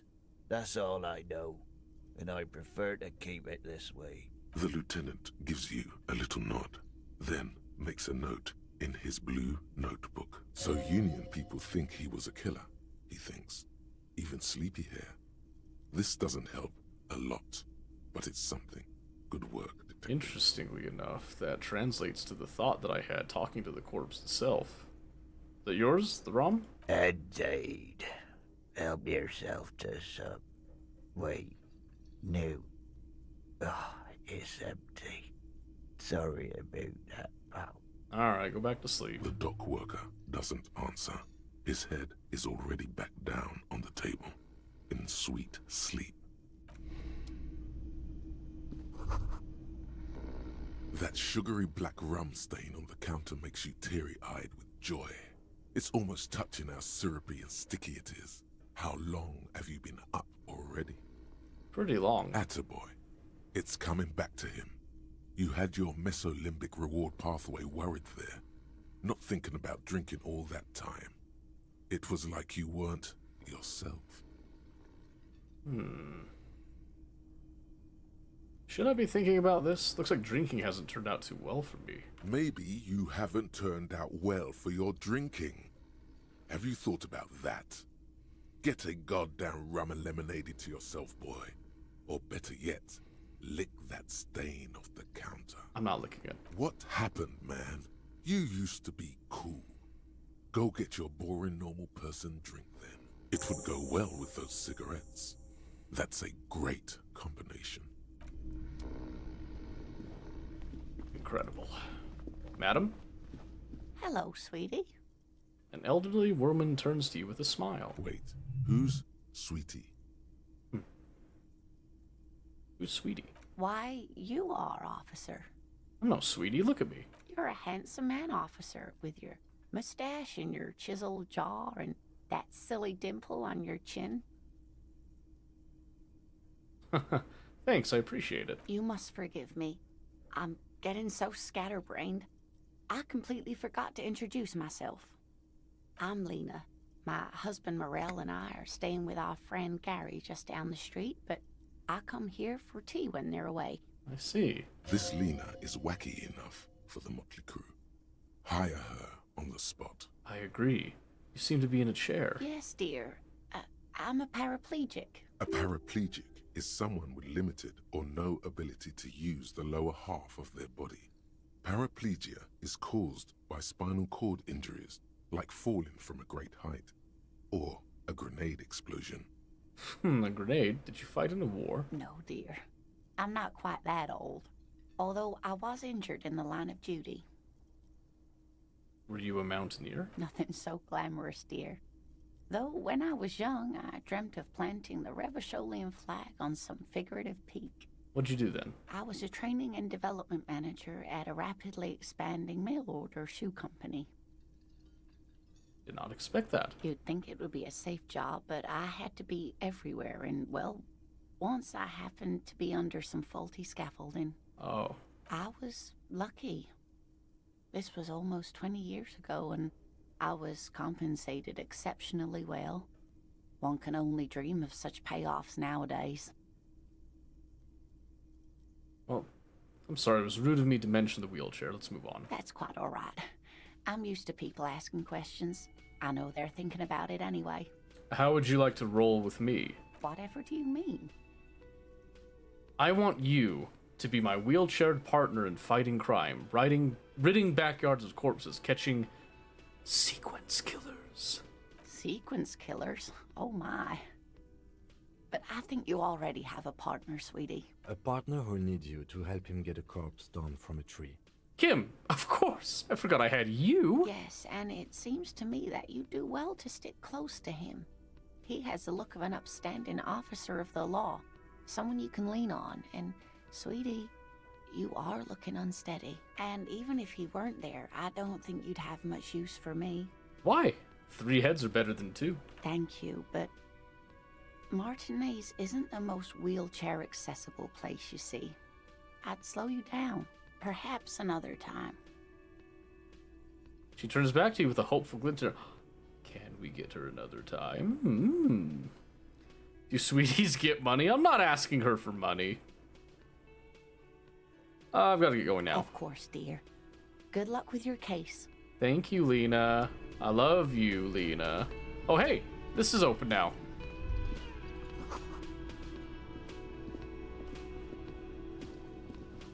Hello. A thin man is smoking below an exhaust hood, occasionally sipping from his mug. This must be the Whirling's cook. As you step in, he nods toward the table and says something in a completely foreign language. The only words you can make out are Garancy and Kubek. It must be his name, Garancy. Garancy Kubek. Sounds representative. Yeah, I'm not gonna try it. Hello, sir. Got time for a few questions? The man puts his cup down and replies something, his left hand drawing arcs in the air. You got some impressive pots there. He smiles and bangs his ladle against each of his pots in turn. It's almost like music, especially with the sounds of assorted dishes boiling and simmering on the stove. I don't think anything else. Stay masculine.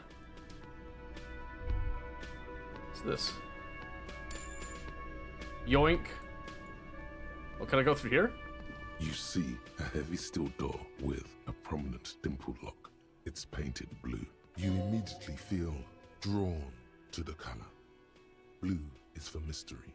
I see. The Touch cobalt the door. blue surface feels rough to touch. The stainless steel door is flush with its frame on every side. Try to push the door. The door does not budge. I wonder where this door leads. You do? It's a door in the back of the kitchen. Why do you care where it leads?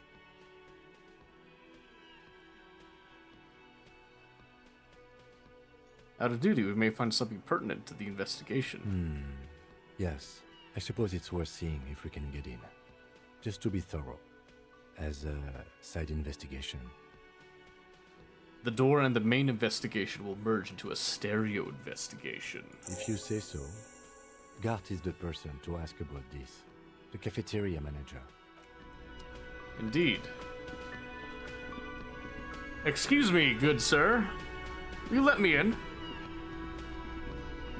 Perchance. Can I help you? Anything I need to talk about? What thing? There's a mysterious blue steel door in the back of the kitchen. Oh, yes, that door, sure. There's nothing mysterious about it. It's just a door. Do you know what's behind it? Do you have... No, I don't have a key. I don't know how to get there. And I don't care either. It's not like I've been wondering about it for 10 years. It's just a frit warehouse, probably. Or some boring storage space with a bunch of old junk and dust.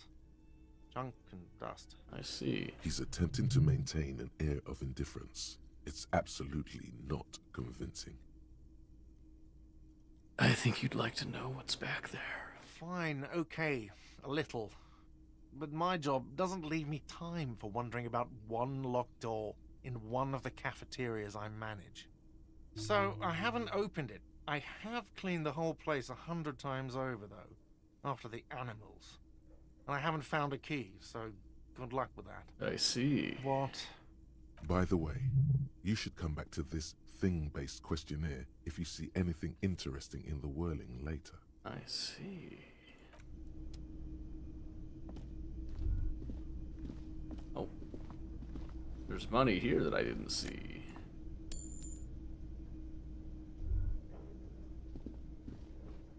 Well then. If that's a no-go, what, perhaps, could we find upstairs? Surely something in room 2, maybe? Alright, fair. Wait a minute. Well, this door. Surely that goes there, right? I can't open it? Come on.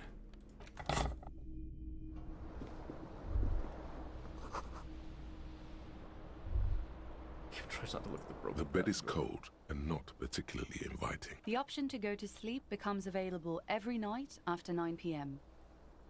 Yeah, okay, I'm not doing that right now.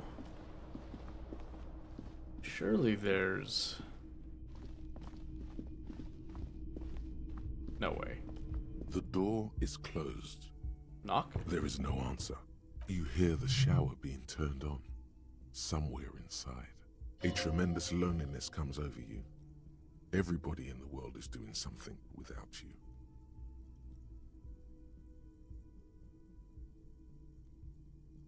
So low. The door is indifferent to your loneliness. The world does not care. No. No, no, no. Let's not be crazy now.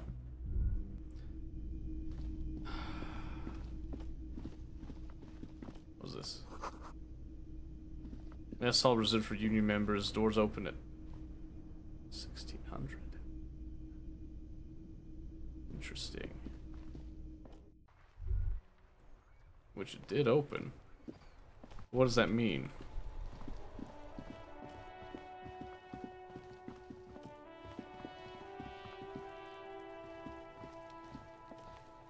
Is it possible for me to get... Hang on a second. An inconspicuous pile of the roofing material eaten. Perception. Bucket? Oh, I can't get up there. Jacket. Clothing. Let's see. Reaction speed, rhetoric, suggestion, half-light.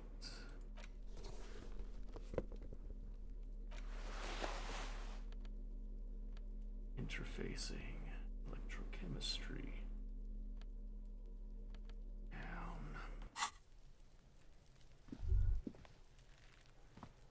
Let's see, did I get a There are bonus to several this yet? footprints in the mud, left by work boots, anywhere from 6 to 12.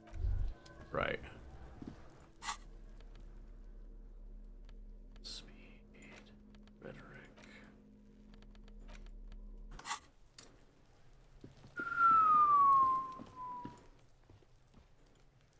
Wait, that wasn't there before. This trash container is locked. The sliding, there's something in there, not necessarily connected to the case, but still. Why am I looking at you, trash container? You're just a trash container. The body is downwind from here. Maybe you prefer the smell of garbage to the smell of death. Lieutenant, what do you think could be in here? Trash? Food waste from the cafeteria?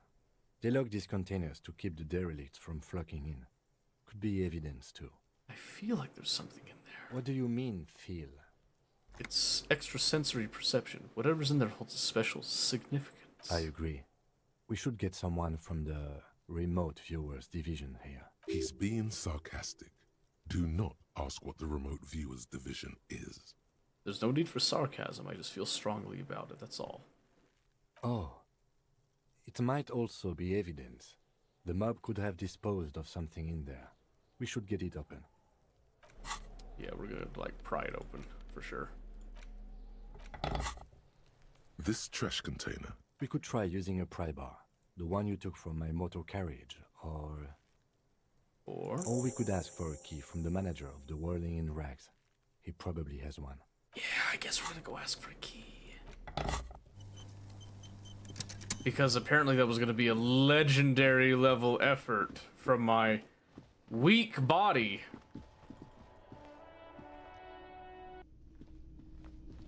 Manager, sir. Can I help you? Is the trash container out back yours? Mine? No, it belongs to the Whirling in Rags. Thank you for clearing that up. Why do you keep the container locked? Why? To keep the hobos and drunks out. That's why. And the neighbors too. They put their trash there and they don't pay for the garbage company. I thought as much.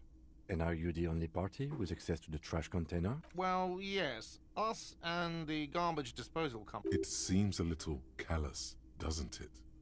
Something stirs in you. I wonder what this feeling is. Prod at him and find out. It doesn't seem callous to you. Guarding even your leftovers from the poor? Callous? What are you, Kras Mazov? Almost all establishments in Revachol keep their trash locked. The whirling in rags is not special in that regard. Krasmazov, nom de guerre, was an economist and a historical materialist. I see. He was a leading figure on the Grad side of the Centennial Revolution, where he headed the 9-day government. Mazov is considered the father of scientific communism, Mazovian thought, or Mazovianism. Tell me more. He killed himself. Maybe I am Krasmazov. What are we talking about? Was this not about the trash container? No, wait. What if I am Krasmazov? We should return to the case of your mistaken identity at a later time, officer. Ah, yes. This was about the trash container. We need the keys. What for? Mazov? Are you planning to nationalize my trash container? It concerns the case. Please cooperate. Just bring them back once you're done, please. Sure. What if I am Mazov? Perhaps it was my destiny from the beginning. Alright, crack it open. This trash container is locked. The sliding lid has a padlock with a well-oiled crack. The lock pops open. It should now be possible to simply raise the lid. Don't. Maybe you shouldn't. Didn't I just have a premonition that there's something in there? There is, but you won't like it. Sweat forms on your brow. Your hand is still on the lid.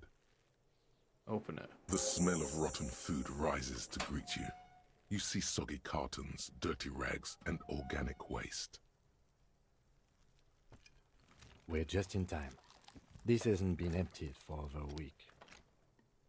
Alright, let's look under the boxes of carton. You see milk and egg rest with one broken egg in it.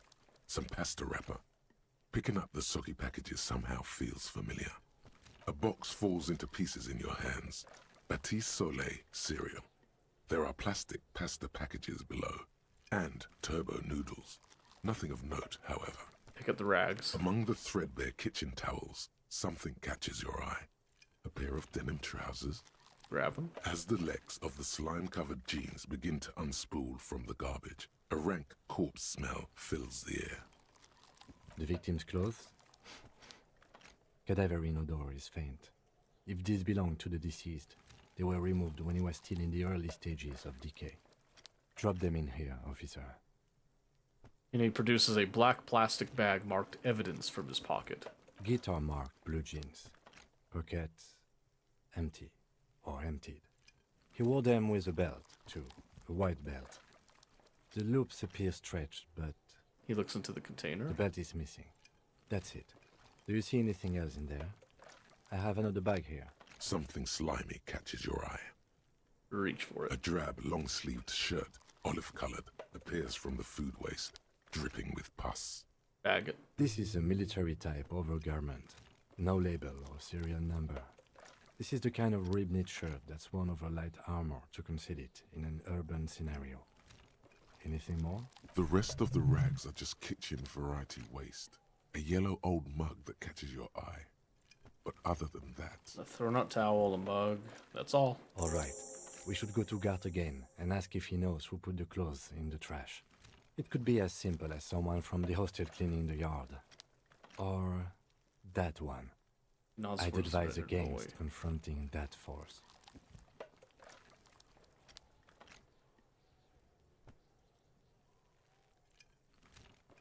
You think someone from the Whirling might have been involved? Not really. All we know is the victim's clothes are in the trash. The lid was locked, and his establishment had the key. It's just a small loose thread. Need to ask the kids who put them here. What's he on about, kids? You hear that, Kuno? He thinks you're an infant or something. See? Yeah. The lieutenant nods. then looks back into the trash container. Search the food waste. It's just organic waste, cold and slimy on your hands. Apple and potato peels mostly. Unidentified sludge, and the occasional chicken bone thrown in for good measure. But hey, nothing. It's nothing. Nothing more to see here. What's this? It's nothing. What? A blue piece of plastic sticks out from the apple peels. It's shiny. Looks like the corner of something. Something larger. A clipboard. A blue plastic clipboard with moist papers hanging from it. They look badly damaged, but you can still make out forms and notes written in a man's handwriting. Officer, is that your paperwork? It can't be. Yes, it is. Look. This plastic has the RCM street grid on it. You've even got an autopsy form. A miserable-looking slip of paper sticks to the board. If you don't mind my asking, how could you have let your paperwork end up in the trash? It has a foreboding quality to it. Maybe I needed to lose it for the great bloodletting to begin.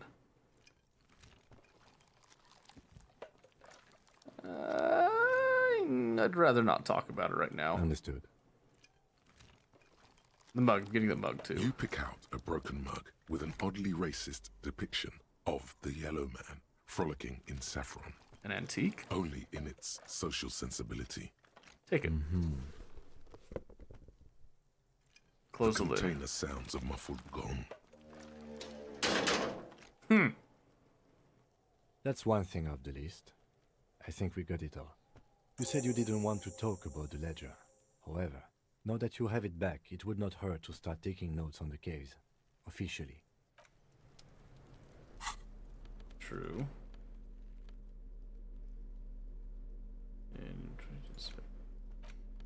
It's the ledger you found in the trash. A pitiful cabbage of white and yellow papers hanging from plastic board, barely held together by a metal clip.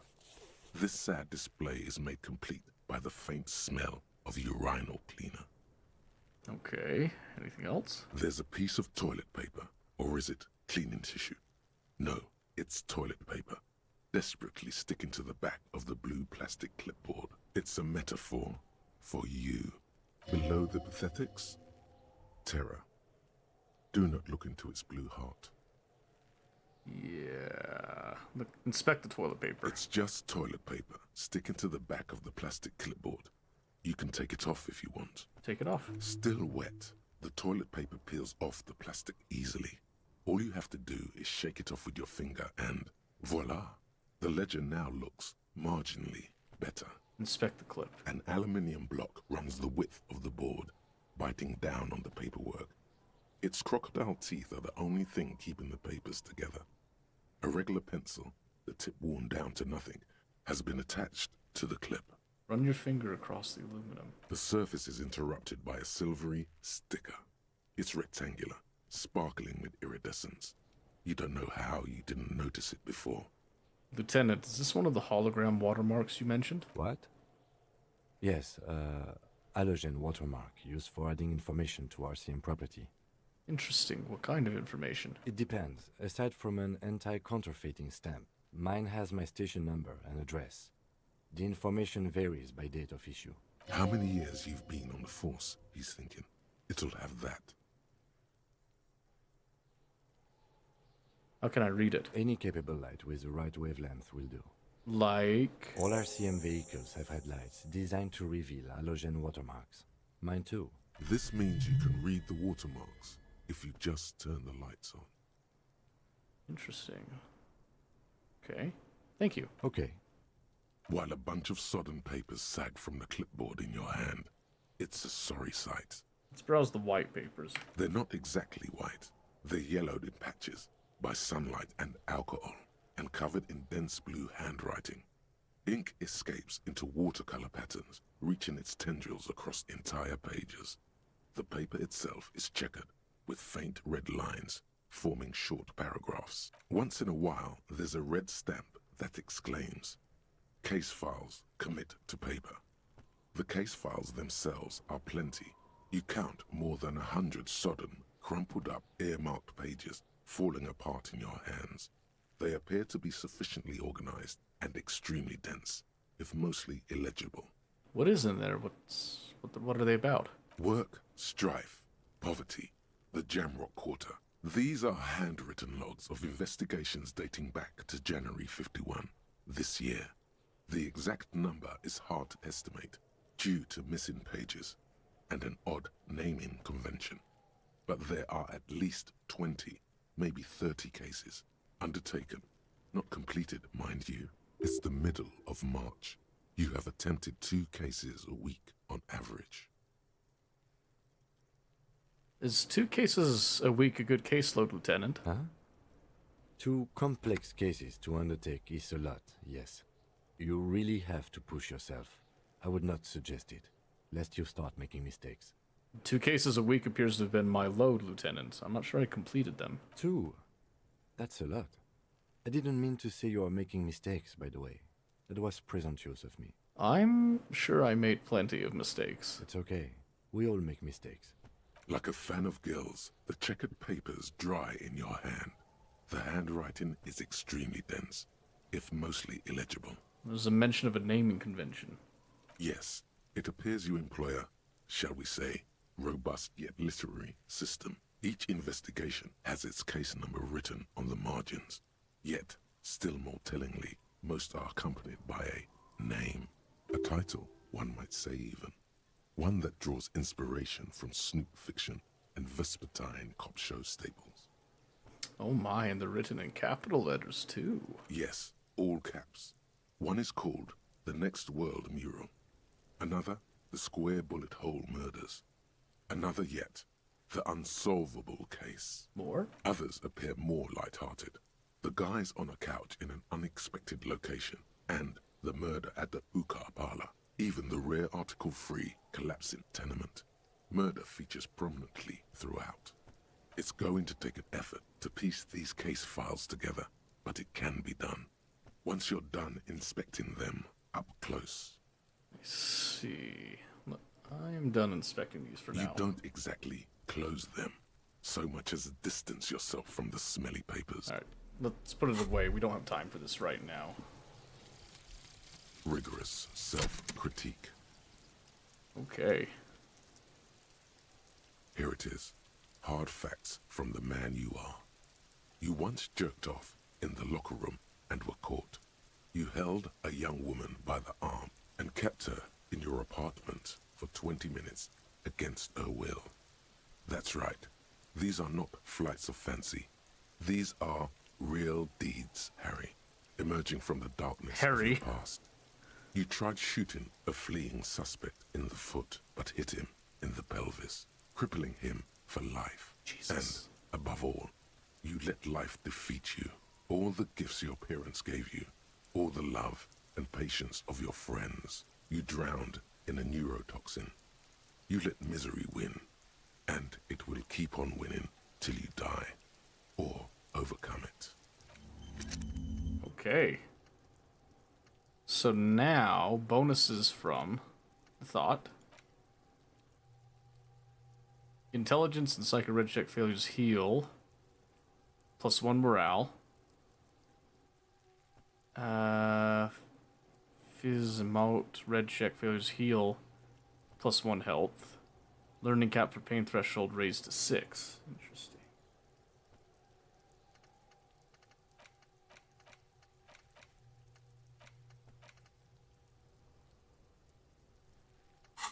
Okay. Well, can I hold them up to the light real quick so I can at least get an idea? Inside, you see a set of steering levers, a radio microphone, a pull-out tool. How do I turn on the headlights? All right. Ready? I turn, you press start. It's next to the preheater. The dashboard lights up with orange glow. The rounds per minute gauge jumps, and the engine of the Caprice Canadian. Oh my gosh! With a whiny growl. The lights unfold with a little click, casting electrical light onto the ground before the vehicle. There you go. I'll turn them off from the remote once you're done. We just need to stand in front of the machine now. Okay.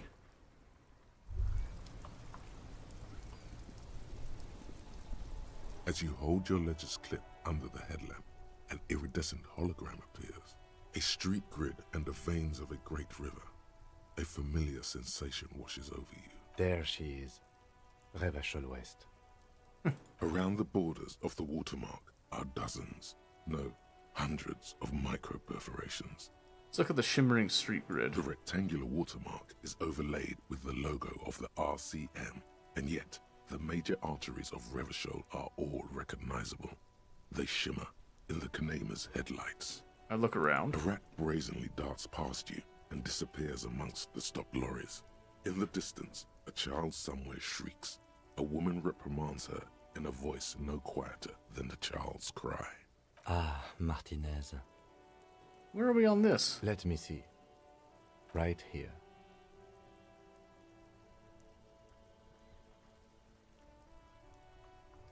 Seems nice. No, it does not. Huh. Look at the perforations. There are many of them, and they are divided into 3 separate rows. Tally them up. The first row has 18 dots. The next? The next is the longest. It runs all the way around the border, and then some. Count individually. There are so many, it's hard to count. More than 150. At least. Maybe even 200. Morning, Mick. How's it going? What about the last row? The last row has 3 perforations. Only 3? That's it. What do these holes mean? Those are perforations. They represent your record as an officer of the RCM. They are your statistics, as it were. I should have guessed you'd keep a record. Officers often do. Let's take a look. Alpha male officers who are proud of their numbers often do. It's meant. The first row represents your years of service. 18 years. Okay, not bad at all. What did you do before you volunteered?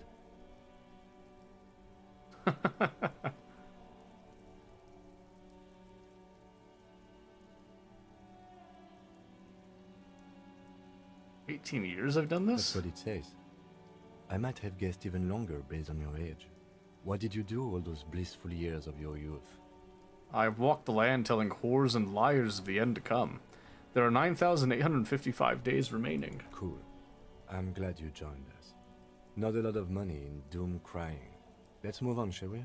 This next row, the one that wraps all the way around, is your number of closed cases.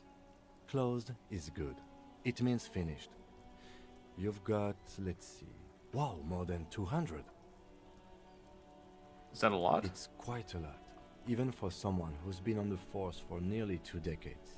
Usually, clearing more than 10 cases a year puts you in the 90th percentile of all RCM officers.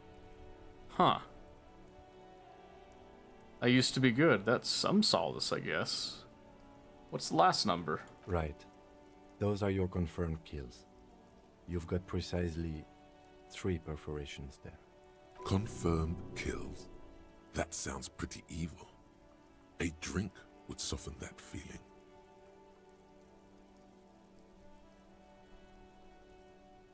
So I'm a killer. For an RCM officer, especially Precinct 41, which is in the Jamrock Quarter, it's rather tame. I mean that in a good way. There are certain officers who treat their kills like some kind of ghoulish game. If they do happen to solve a case, it's usually by accident. Ah. But it seems as though you are, or at least were, one of the good ones. So we have that to be thankful for. Have you killed anyone, Kim? Yes. How do you handle the strain? Everyone has their own method of coping. Some more effective or self-destructive than others. Okay. Personally, I find it helps to keep up a few hobbies. Like what? Oh, this and that. Let's not get into it now. Maybe I should find a hobby. Why not gardening? You've already got the yellow gloves. It's meant in earnest. Please don't mistake it for a jab. Thanks. The lieutenant nods. Alright, well, let's go. Right. I'll go turn off the lights. You can now see your statistics on your journal page, to the right of the task description. Cool. And we gotta level up. Woo! Alright,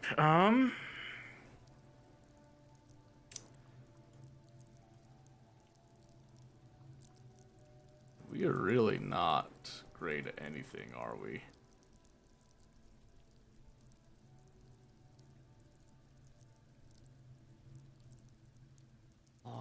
conceptualization. I don't have anything really in like the physical category right now. It's all like the mental. Hunches and gut feelings, dreams and waking life. Work your mirror neurons. Rhetoric. The art of persuasion. Enjoy rigorous intellectual discourse. Right.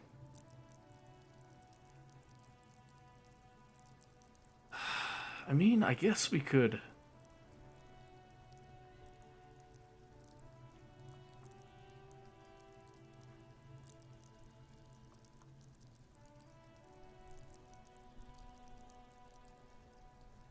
maybe go down the rhetoric route?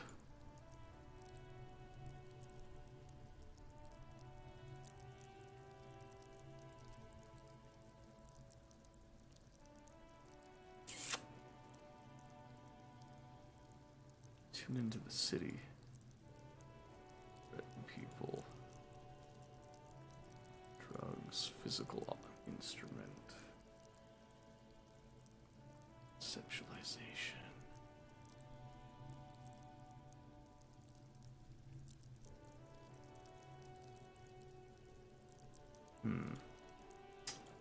Hard to... bonuses from items. Well, let's level this up, and then we can change items to help a little bit, but...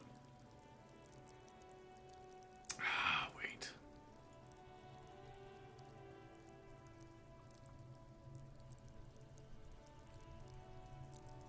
I think we need to be more persuasive, yeah.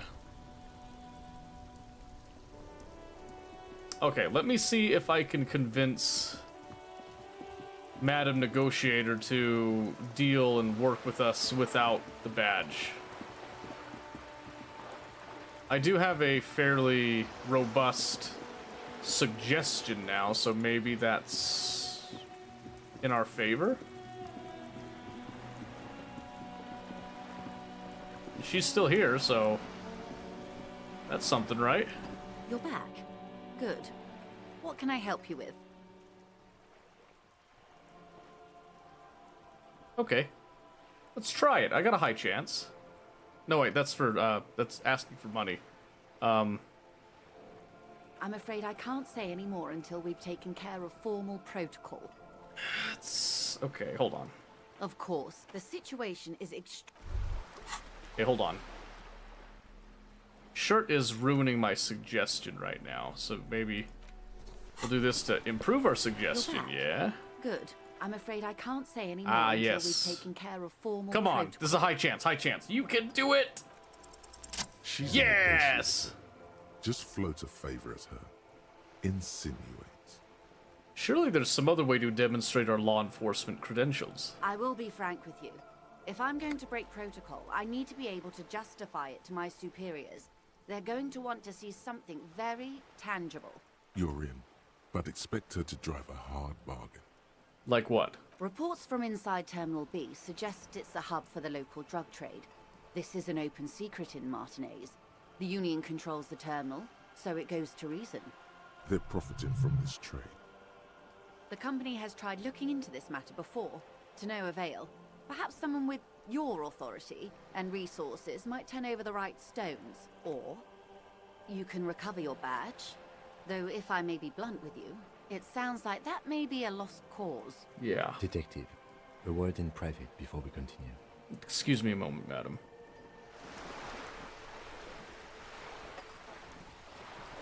This is not going quite as I hoped it would, Detective. How did you hope it would go? Honestly, I was expecting you to use your unorthodox technique to keep her off balance, and you know, not volunteer us to be her henchman. Really? I thought it was going so well. This woman is running circles around us.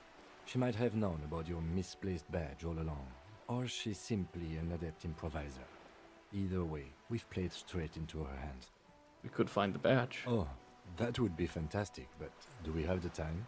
The world is large and your badge is 8 by 6 centimeters. You could request a new one from your station, but that would literally take months.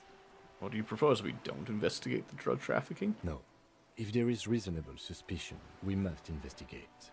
Otherwise, she could claim we are siding with the Union, or that we are on their take. we'd never hear the end of it. What I propose is, we ask her, then we investigate, briefly. But do not share the outcome of this investigation with her. We tell her it's done, and demand for her information on the lynching. Let's get back to her then. You're back. Good. What can I help you with? That's the man who was killed. I'm afraid this is a discussion for once better not. Yeah, we tie have the to full wait on stay to that. the backstay on this. I hope there is something else I can help you with. It's quite straightforward.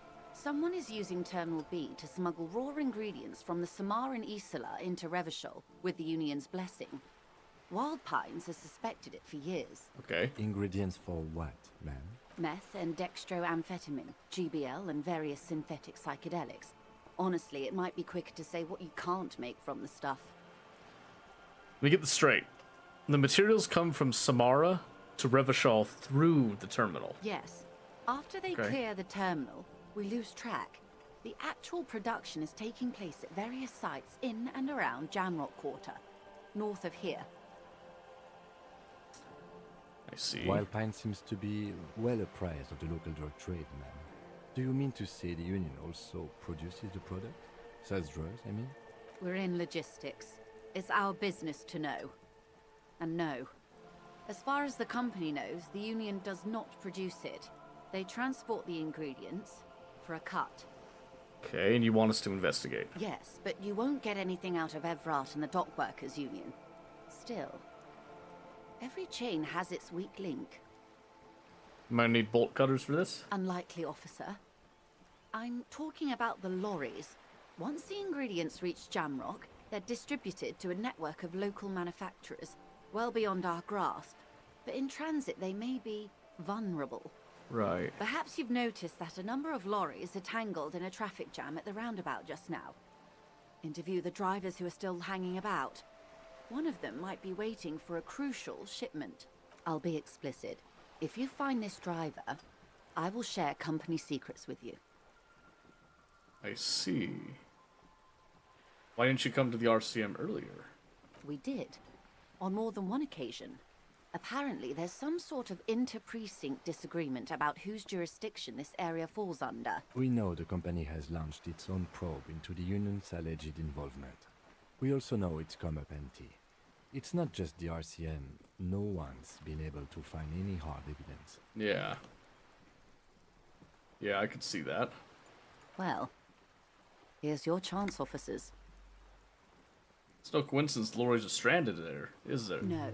We asked East Motor Track to raise the drawbridge. The road company is a partner of one of our subsidiaries. However, this is a limited time opportunity. Once the complaint has been processed by the Trade Committee, they'll have no choice but to lower the drawbridge, and the operation will continue. Thousands of litres of raw ingredients will pour onto the streets of Revachol. Not the east across the river, but the west. The vulnerable, the weary. Well, at least this solves one mystery. What is that, Lieutenant? Why I had to call East Motor Track and beg them to open the drawbridge for me. I'd wondered since I first drove in, on my motor carriage. I am sorry for the inconvenience, Lieutenant Kisaragi, but we need them trapped here. This is a unique opportunity. I'm sure you understand. What proof do you have that the Union is involved? How do you think they're financing this strike? There are thousands of unpaid dock workers going strong for the 4th month straight. That's actually, yeah, that's fair. There was a shakedown of local businesses preceding the strike. Many were squeezed to bankruptcy to fund it. With all due respect to these desert cacti, the contents of a few cash registers cannot provide for 2,000 men. The local businesses can scarcely provide for themselves. So you think the strike is being funded with source ingredients for drugs? Precisely. Smuggled out of that very gate at night, most likely, then loaded onto lorries and driven to Jamrock. You simply need to find one driver who will open up to you. It sounds like she tried looking into it herself, though she's clearly not the type your typical lorryman would confide in. Alright, I made up my mind. Yes? We'll take the case, probe the drivers, see what it yields. Excellent. According to my reports, there are at least 3 lorry drivers lingering near the roundabout. Hopefully one of them will know something. It may come to nothing, or it may just blow the case wide open. I can keep the drawbridge up for a few more days at least. You should have the time you need. In the meantime, let me know if there's any other way I may be of assistance.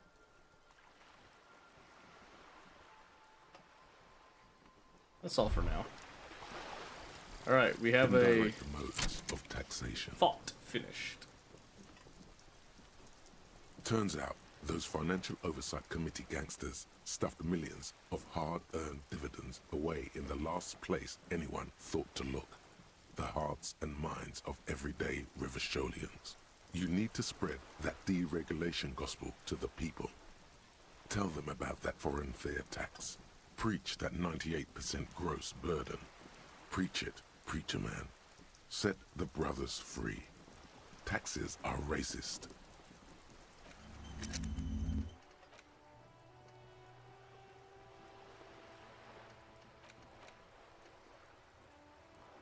Alright, so I can't forget anything, so I can see now not all thoughts are created equal. I'm gonna keep wearing this for a bit. It's kind of trendy, I like it. Ups my suggestion.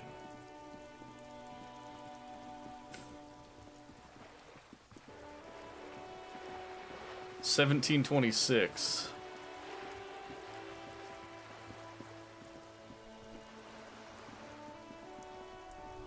Over to the lorry drivers. Boy, oh boy. Let's start with you, baby boy. Stuck in the rain in a traffic jam, man. What's on your mind?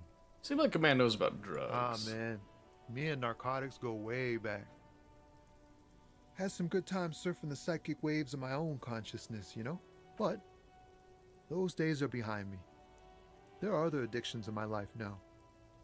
Why the inquiry, my man?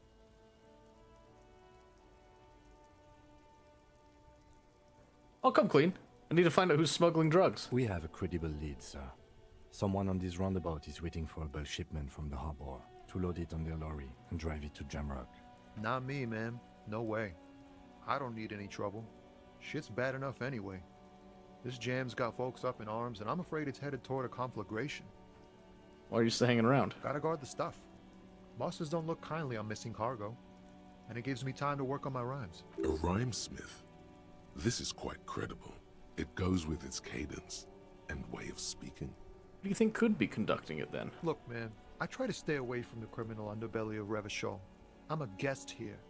You really need to find another man to probe with those questions. Let's try to hit him with a rhyme. Your best verse? You don't even have a bad verse in here. That's brutal, man. But you know, time will... No, stop. He's already mortified. That's, In the name of God, what are you doing? It's not real, guys. My next poem. Yeah, I get that, and it's cool, but... Yeah, I get it. These are your rhymes. They're from your life. Doesn't matter if they're robust, they're honest. So, thanks, man. Yes, and I also thank you for stopping. We have a drug investigation to return to. How about we do that?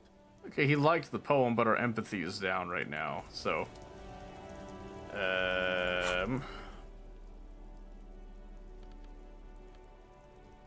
Speed, rhetoric...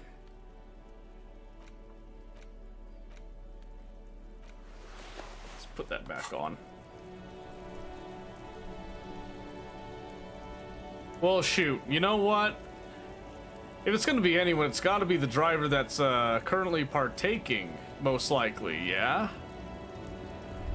It's probably your lorry.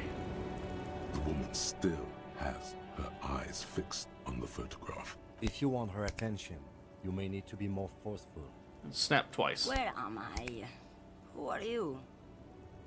I was actually hoping you could tell me that. Never mind. I remember now.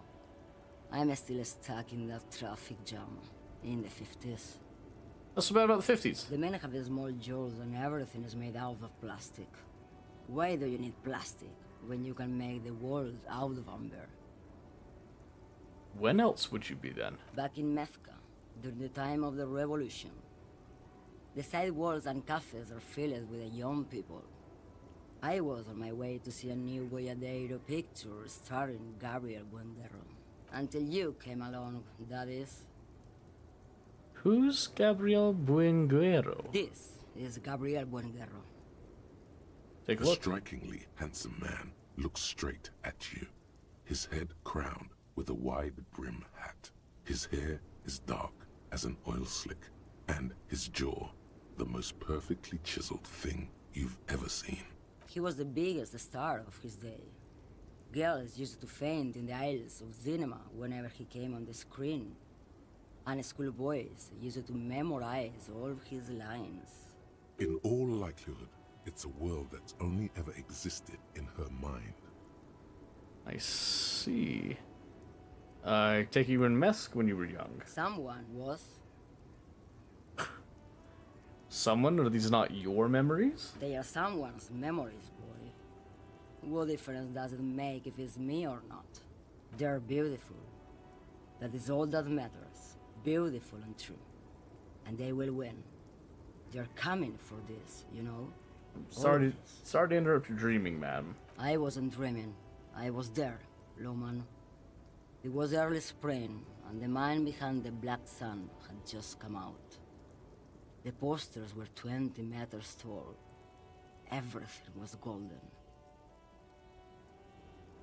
While you, people, were tearing each other apart over your petty little revolution, in Methk, it was a golden age.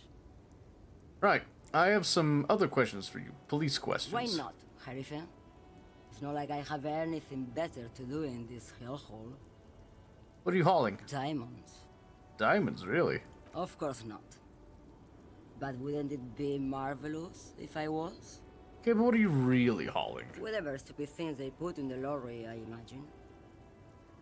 So you don't know what you're hauling in your own lorry? I quit concerning myself with that a long time ago. Besides, I don't drive the lorry for the cargo, if you know what I mean. She says that as if something narcotic is the real reason. You get high off driving a lorry? Oh, it's so much more than a high where I go, Harife. It's low. I go to the bottom. Yeah, it's definitely some kick. Some terrible kick in the dark. A sleep kick. Perhaps you can find out later. What if the cargo's contraband? Then it's contraband, Loman. What? Do you want to take an old woman in? Be my guest. Lock me away like Bad Hand Hermenegildo. Bad Hand? Hermenegildos' bad hand strangled 300 people. What can I say? Some people just really like strangling people. Ah. Still don't really understand this whole Boyadero thing. Of course not. To truly understand the Boyadero, you need to listen to On the Western Plain. Okay, what's that? It's an old ballad about a young girl who falls in love with a daring Boyadero. He promises to marry her as soon as he returns from the Western Plain. I'm guessing that doesn't happen. Of course not. The Boyadero returns from the Western Plain a changed man. One night, as he and his beloved are out walking along the river Maygrit, she pleads with him to give up his riding and settle down. I think I see where this is So going. the Boyadero strangles his beloved and throws her body in the Magritte. Then he rides off, because the Western Plain is calling to him. It's not where I thought that was going. You have to understand. A true Boyadero needs a whole horizon to himself. He can't be tied down by man or woman. His beloved was selfish. She didn't know what it meant to love a Boyadero. What if to truly love a boyadero is to float lifeless downstream? Before I came, you seemed away. She's just a distracted old woman. We should maybe let her get back to her things. Yes. So he doesn't think she's a smuggler. You hear that, Loman? I don't think your partner likes you spending too much time with me. Wait, why is that, Lieutenant? Nothing. I just don't think she's connected to anything. He doesn't want your frail mind caught up in something here. Something unconnected. to the case. Well, thank you for the But lurk, Discord. connected I to this appreciate woman that. tuning out like that.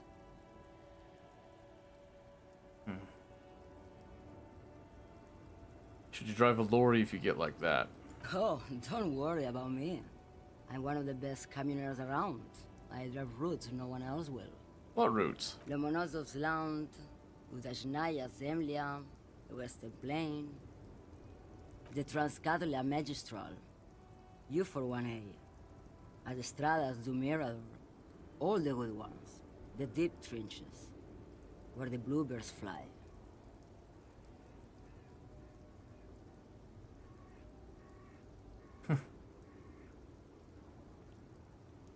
Cool, right until you're dust, sister. Irmao, I already am dust. You seem like you know a thing or two about drugs. What do I need drugs for, Lowman?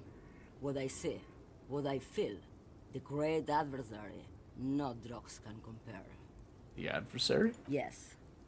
There is a protagonista and an adversario. I am on the side of the adversary. There's no coming back from that hole. Those epithets are familiar somehow. The great adversary, the great unrest. I don't like the sound of any of that. Sounds like a horrible drug. The worst one of them all.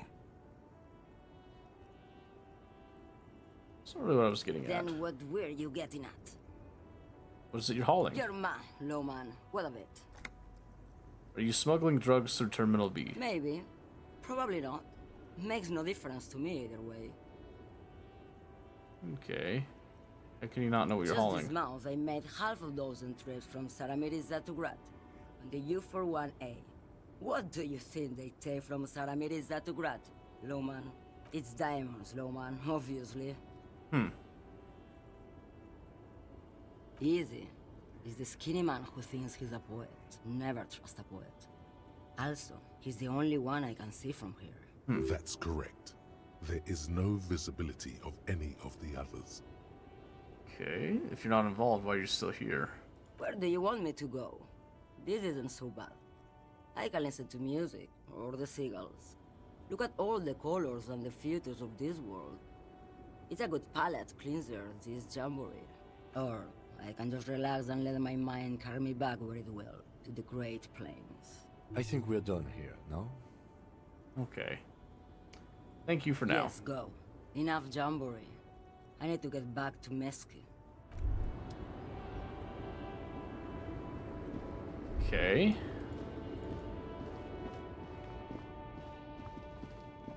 She thinks it's the poet. I've got a hunch, though. A lorry stuck in the traffic jam.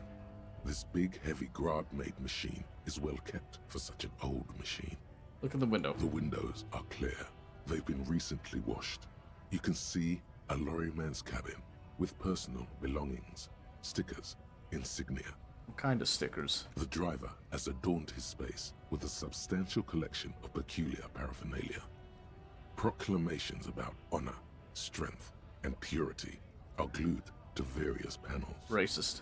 The back end of the cabin has a small perch to sleep, large ashtrays. There are several suns and wheels sewn into the curtains. Racist nationalist paraphernalia. Not unusual in this part of town. This is our guy. He belongs to our tough guy? Likely, yes. This guy's proud of who he is. Drapes it all over his machine. Yeah. You're probably right. Let's talk to this dude then. Looking for something?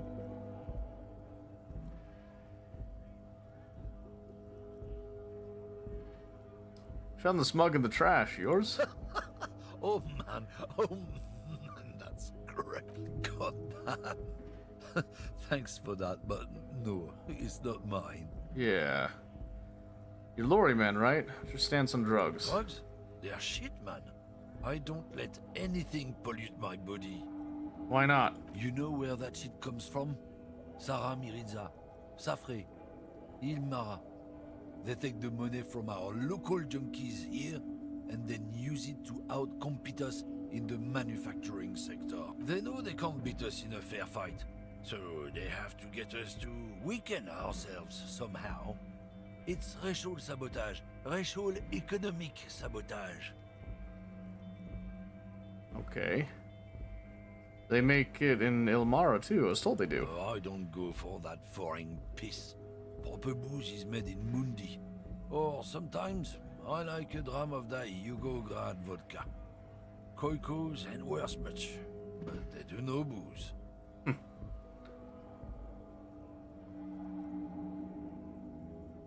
So I take you're not smuggling drugs. Not in, not out. I'll never betray the purity of my tribe. So you're telling us that you don't know anything about drug smuggling through Terminal B? I don't know shit. And if I did, I wouldn't tell you. Then what are you still hanging around for? What do you think? I can't leave the lorry unguarded. Stuff's been getting looted lately. It's those little kids sneaking on at night. If they touch my stuff, the bosses will be on my ass like ass cancer. There was a bunch of spilled boxes in the back of a big lorry nearby. I did see one lorry with the trailer doors open. Do you know what happened? Yeah, I knew that guy. He was an honest driver who loved this country. We were having a good debate about genetics at the Wheeling in Rags when some Kip boys smashed his lock and took damn near everything. Lost his fucking job over it. Since he left, I haven't had anyone to talk to. Bad for him, I guess. It's a fucking travesty is what it is.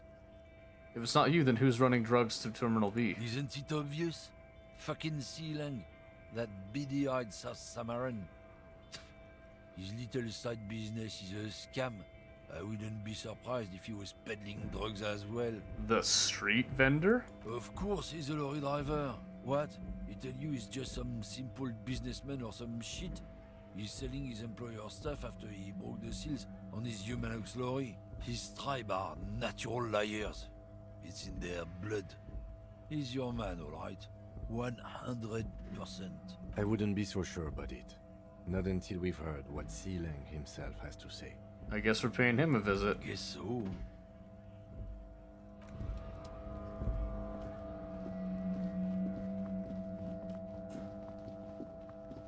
I guess it checks out that he would be a lorry driver. I don't see Mr. Poet being it.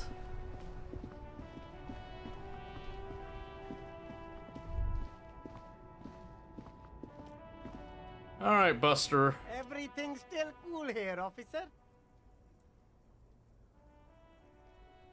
What's your stance on drugs? Drugs? I don't go in for that, officer. Drugs ruin lives. Unless you're into drugs, of course.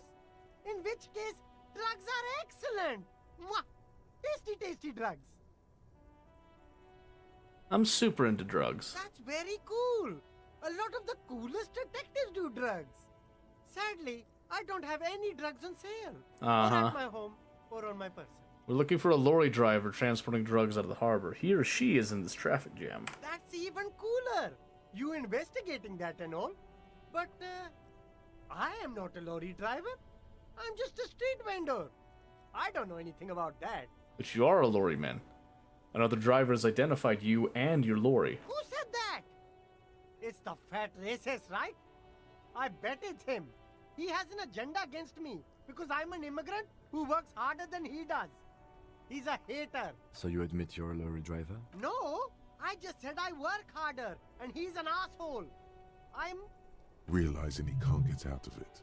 Smart man. Okay, maybe I'm a lorry driver too. A little. But that's not the most important thing about me. That's my day job. This is my dream. So you forgot to tell me. Exactly. It's such a small part of my life. It's in the rear view mirror now. I'm climbing out of that hole with ingenuity. Stop squirming. What do you know about the drug operation at the harbor? Nothing. I told you. I'm not a dumb guy. I don't get involved with that crowd. And what crowd is that? Crowd. You know, the drug crowd. No, he wasn't talking about an abstract crowd. It was that crowd. It wasn't some drug crowd. You know who they are. Tell me. Shush, please. There's bad people doing bad things here. That's all I know. Please, Don't get me into this mess. I spent 15 years working my way up. We're buddies, Sealang. Help us out. No one will know it was you. It's a she, okay? The other drivers call her the lady driver. You're better off staying away from her. The way they talk about her, she's no lady. Is the lady driver the old woman? I don't know. Maybe. If she is, I haven't gone near her. I don't get involved. I told you. It could be. She was strange. He's not ruling her out. Who are the other drivers? All of them. I don't know. I told you all I know. Who exactly is talking about this lady driver of yours? The racist or the other one with the tattoos? All of them. Even the ones who've left. I don't hang out with them. I don't remember who has tattoos. Okay, we're cool now. All right. I scored. Let's cap this off with a purchase. You can walk away from here with funky sunglasses, detectives. Both of you. You deserve it. Stand by. Let me see these Shine glasses on again. These sunglasses lasts a lifetime, officer. 100% guaranteed. Ooh. Perception for the sportswear? Hell yeah. Sporty and practical, Of course. Excellent. Come, Kim. I'm a new man. And my perception is off the charts.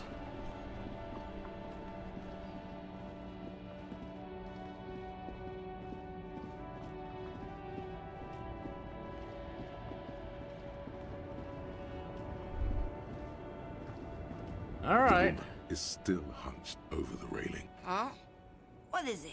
What do you want? Are you the lady driver? Did you just call me a lady, Herife?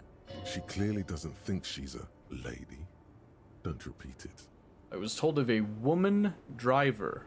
You're the only woman here. I'm not that either, Herife. I've gone too far from it all to remember what was between my legs. It doesn't work like that on the long haul. So you're not the driver everyone's terrified of? I'm only terrifying to small children and to those who used to know me. Why are you scary to the people who used to know you? Because they can no longer recognize the person I once was. You said long haul. That's... The big ones, the trucks. There's no women and men there. It's all just... She hums along as if to a track on repeat. In the middle of this town, there's a ghostly motorway. It takes all the people where they want to stay. In the background, a quiet song seeps from her cabin into the air. You don't hear any vocals. Then who is the female driver I was told of? How should I know? Do I look like I spend a lot of time with the other communers sniffing around when I have my movies to go to? That's all. Oh, Sim.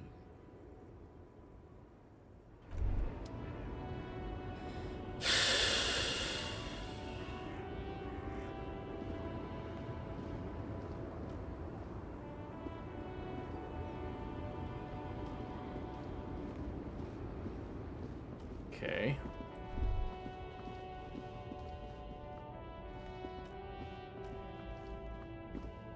Alright, listen, my poet friend. Hello again, my man. What's on your mind? I heard that one of the drivers is a woman, but I don't think she's here. Do you know this lady driver? I don't want to talk about that.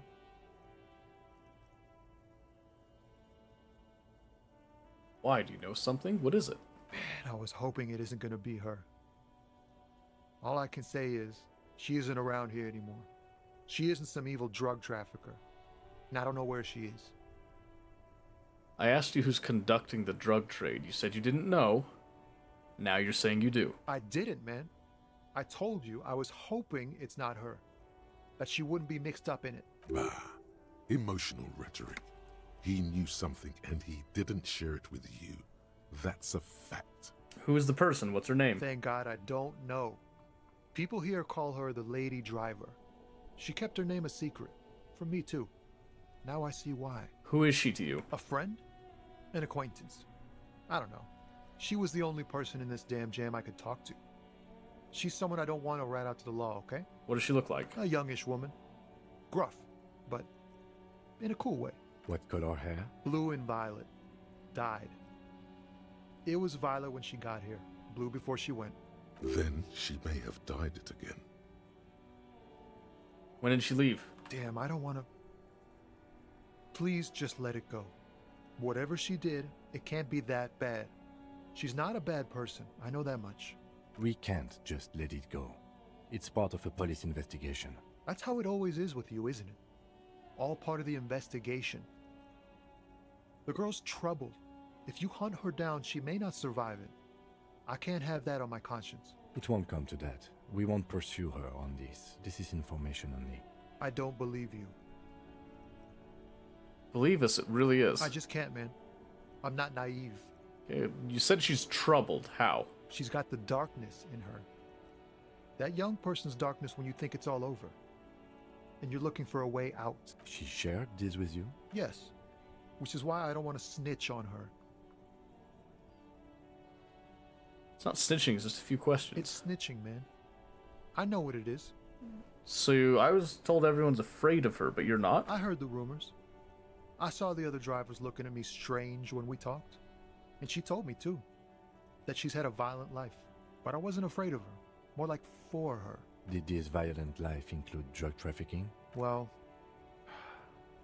it looks like it did now. But we didn't talk about that. We talked about life, you know? She talked about her mind. Hold on. Her mind? The way it worked. The trouble it was giving her. When she left, did she leave her lorry behind? Fuck, man. Go grill someone else with these questions, okay? There are plenty of drivers here who couldn't stand her, or were afraid of her. They'd be more than happy to rat her out. He's right. There are other options. The raceman, for one. Wait, this guy says they're friends. Then, acquaintances. And he's okay with others ratting her out. Push Tommy and it will break his heart. And his spirit. Don't expect you to be pals. Right.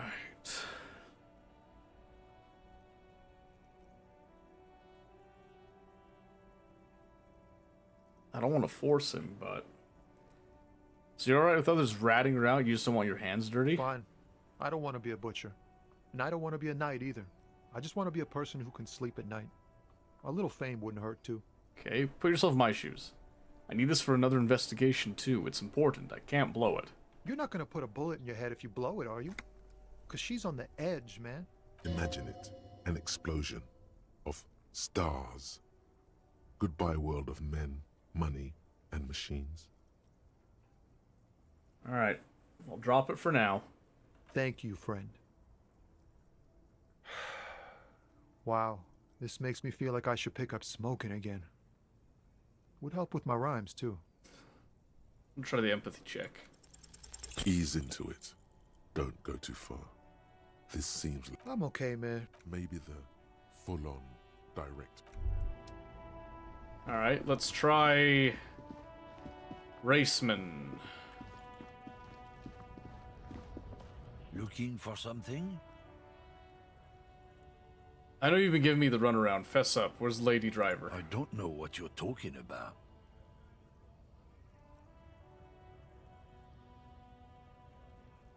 Then why are you smirking? Listen up, fuckwits. You don't scare me. You cops don't run Revachol West. You don't run Martinez. You don't run anything. So who does, you? No. He means La Puta Madre. The name resounds like a bell in the air. A dark gong. You get a bad feeling about it. Looks like the lieutenant has a plan. Let him do this. Yeah, him. Alright, cross my arms and nod. Then I presume you are familiar with his peonies. Yeah, they're his little bitches. He's got them all over the unions. Not just the unions. He has peonies everywhere. Some say he even has them in the RCM. Dirty fucking peonies who'd do anything for him. Multi-ethnic drug addicts. You say know nothing. Peonies. You wouldn't be investigating a drug thing if you were. No, of course not. We are not peonies. But if we were, and one of Madre's drivers were to be stealing from him, then it's a good pianist's job to find out who that is. It's not a hard job. It won't take a long time. It won't make Padre Madre angry. But a stupid fucking racist is standing in the way, protecting this fucking thief. I'm not scared of you or the mob. I'm under the protection of the Lorrymen and Carters Guild. You've seen that corpse in the ceramic armor there. Did his shitty little guild protect him? Nah, you wouldn't just leave him out there if you... The lieutenant turns and gives you a barely perceptible nod. I softened him up as best I could. Now it's on you to finish the job. Be careful. This man's still got some fight in him, by the looks of it. It won't be easy to break him. Saw you snooping the cabin. I see. Men like this only respect two things: strength and fear. Show me her lorry right fucking now. The lady driver's lorry. Where is it? Fuck you, I told you. I'm not gonna... There. His voice grows smaller as yours. I've been to your fucking lorry. I know where it is. I'm gonna burn it down, you hear me? Look, fuck you, man. It's some lorry down there. Green, banged up thing. I don't fucking know who she is. When did she go away? I don't know. I don't even know her name. She just rolls with the fleet and acts like a big shot. Some dyke, probably. I haven't even seen her for days. Where exactly is her lorry? Past the monument. Down there. The Green Temple. Now, leave me the fuck alone, okay? A small temple by the monument. Green. Let's get into that lorry. Finally. Some progress.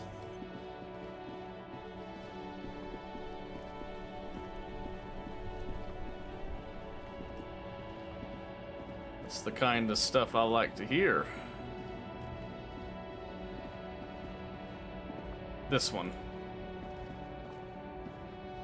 This green found, A to Z, Contemporaire, is parked in the shadow of the ruins looming overhead. It's seen better days. This must be the one he told us about. Unless he was lying. Let a peek in. The glass on the side windows is tinted and covered with dust. You can barely make out the shape of a seat and two steering levers. Try the door. The door is locked. The handle looks shiny, like it's recently replaced. Alright, Kim, how do we get it open? Use the pry bar to smash the window. Open it from the inside. Good idea. I don't know how good it is, but this investigation has taken long enough. We can't afford it to take any longer. Yep. The tool's not equipped. Okay, hold on. This green found, A to Z, Contemporaire, pry bar in hand. You take a hard swing at the window. A loud thunk rings out and the pry bar bounces back. Really? Leaving a tiny spider web on the glass. Smash it again. Another futile thunk sounds in the brisk coastal air. This has been hard enough. No need to make it any harder. He smashes it into the window.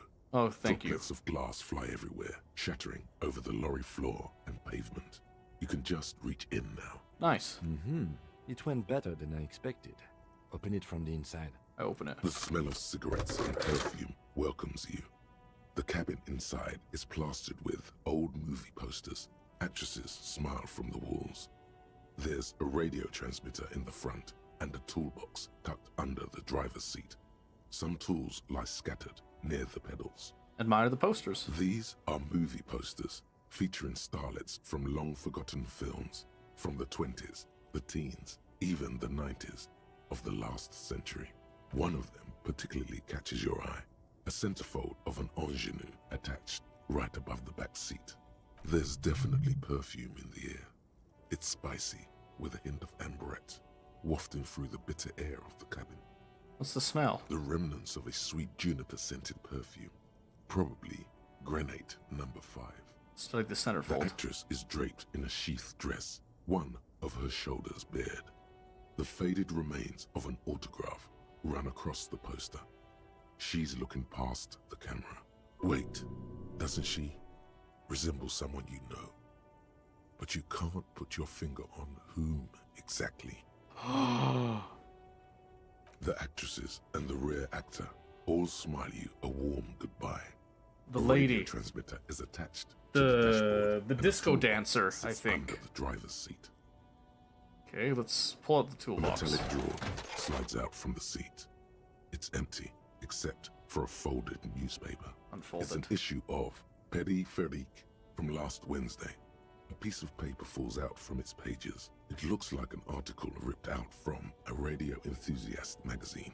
Complex mathematical equations explain the basics of something called the Ulan frequency system. The Ulan frequency system? I've never heard of that before. I know of FM, AM, UKV, but... The pull-out tool slides back into its nest. The rest is as it was. Radio, posters. Let's check a the twist. pedals. You wedge yourself under the steering wheel to get a better look. Seems like the few tools lying around here, a hammer, a pair of pliers, a rusty wrench, have been casually thrown there by the disorganized driver. Right. But one odd detail does catch your eye. A piece of sandpaper has been glued to the throttle. Sandpaper? Sandpaper adds extra grip. That would make sense. Sandpaper? A novel technique? Okay. The movie stars are still smiling from the walls. Examine the radio. It looks like the frequency dial is absent. It requires a key to work, but the key has been removed. Likely by the missing lady driver. Strange. There are so many radio stations saved here. Must be over 100 at least. Why would anyone need so many radio stations, Kim? For contacting an entire fleet of lorrymen, for example. This is all shortwave, UW and UKV. Looks like we are dealing with an impressive organizational tool. The nerve center of a huge operation. With quite a range, too. Anything we can do with the radio? Doesn't look like it. It's completely inoperable without a dial key. What else is here? The smell of 1,000 cigarettes, some dead actresses, and close the rusty old lorry door. Great. I think we got everything.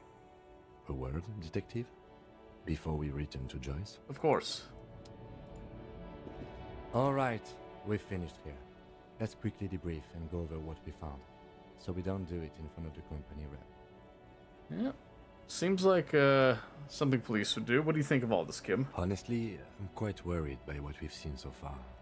The evidence seems to point to a rather extensive and well-organized operation. I'm especially intrigued by that radio transmitter, particularly the sheer number of stations it can connect. Looks like this alleged drug trade casts a wide net. I'm not sure what the Ulan frequencies are all about, but they may hold some significance. Perhaps it's a better way to connect between fleets while avoiding frequency bleed, or maybe it's used to tap into RCM networks.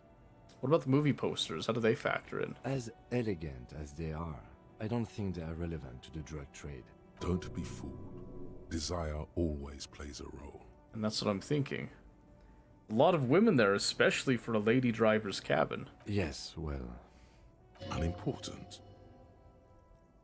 He thinks it's unimportant. I beg to differ. How do you think it's connected to the Union? We didn't find anything conclusive linking them to the smuggling operation.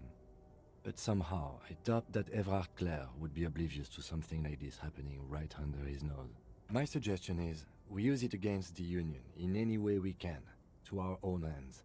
It's a slippery hill, but we just might be able to pin them down, indirectly, down the road. Okay. Will the RCM open an investigation? We should return to the murder case. See what Joyce tells us about the lynching. When we are done for the day, I call my station and suggest our narcotics department look into it. There are more than enough grounds to start an official investigation, sometime later when we are done here. We do not want to get caught in that. What are you thinking? The fact that one hasn't started already gives me pause. An investigation, I mean. Especially if the Madrid grouping is involved, and I can't imagine they aren't. It's certainly worrisome. Corruption? All the same, I don't like the idea of internal affairs descending on the matter. That won't help anyone either. Yeah. Debrief over? Debrief over. After you. Right. Because listen, bud, we gotta get haulin'. We've only got 2 hours left in the day. We gotta move. We gotta hustle.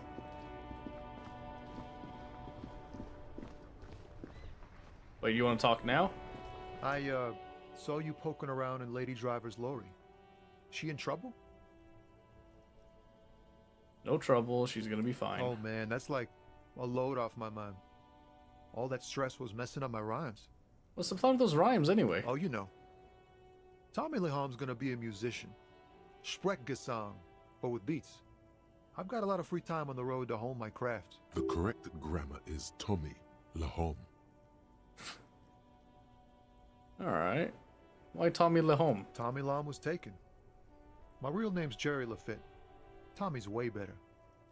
Good luck with that, Tommy. Gotta run. Yeah, you too. Be safe, detective. Like that guy. I like that guy.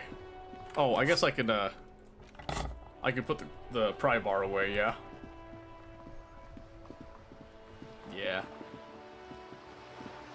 Yeah, I think so.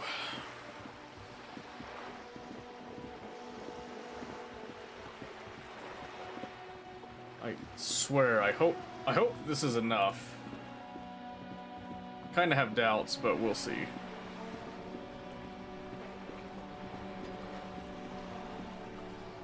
Checks the boxes at least. You're back. Good. What can I help you with? I spoke with the lorrymen at the roundabout. My eyes on the harbour have sent word to that effect. Of course. What have you discovered? Alright. Where exactly are these eyes located? Doesn't really matter. And I do apologize for the surveillance. Wild Pines can't afford to be blind at a time like this. In any case, it's a relief to know someone has looked into it.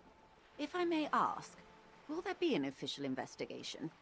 I assume you discovered there is an operation. If there is an investigation, it will be part of an ongoing operation, subject to confidentiality. I am sure you understand. Of course, detectives. In any case, you've held up your end of our arrangement. I trust you with the rest.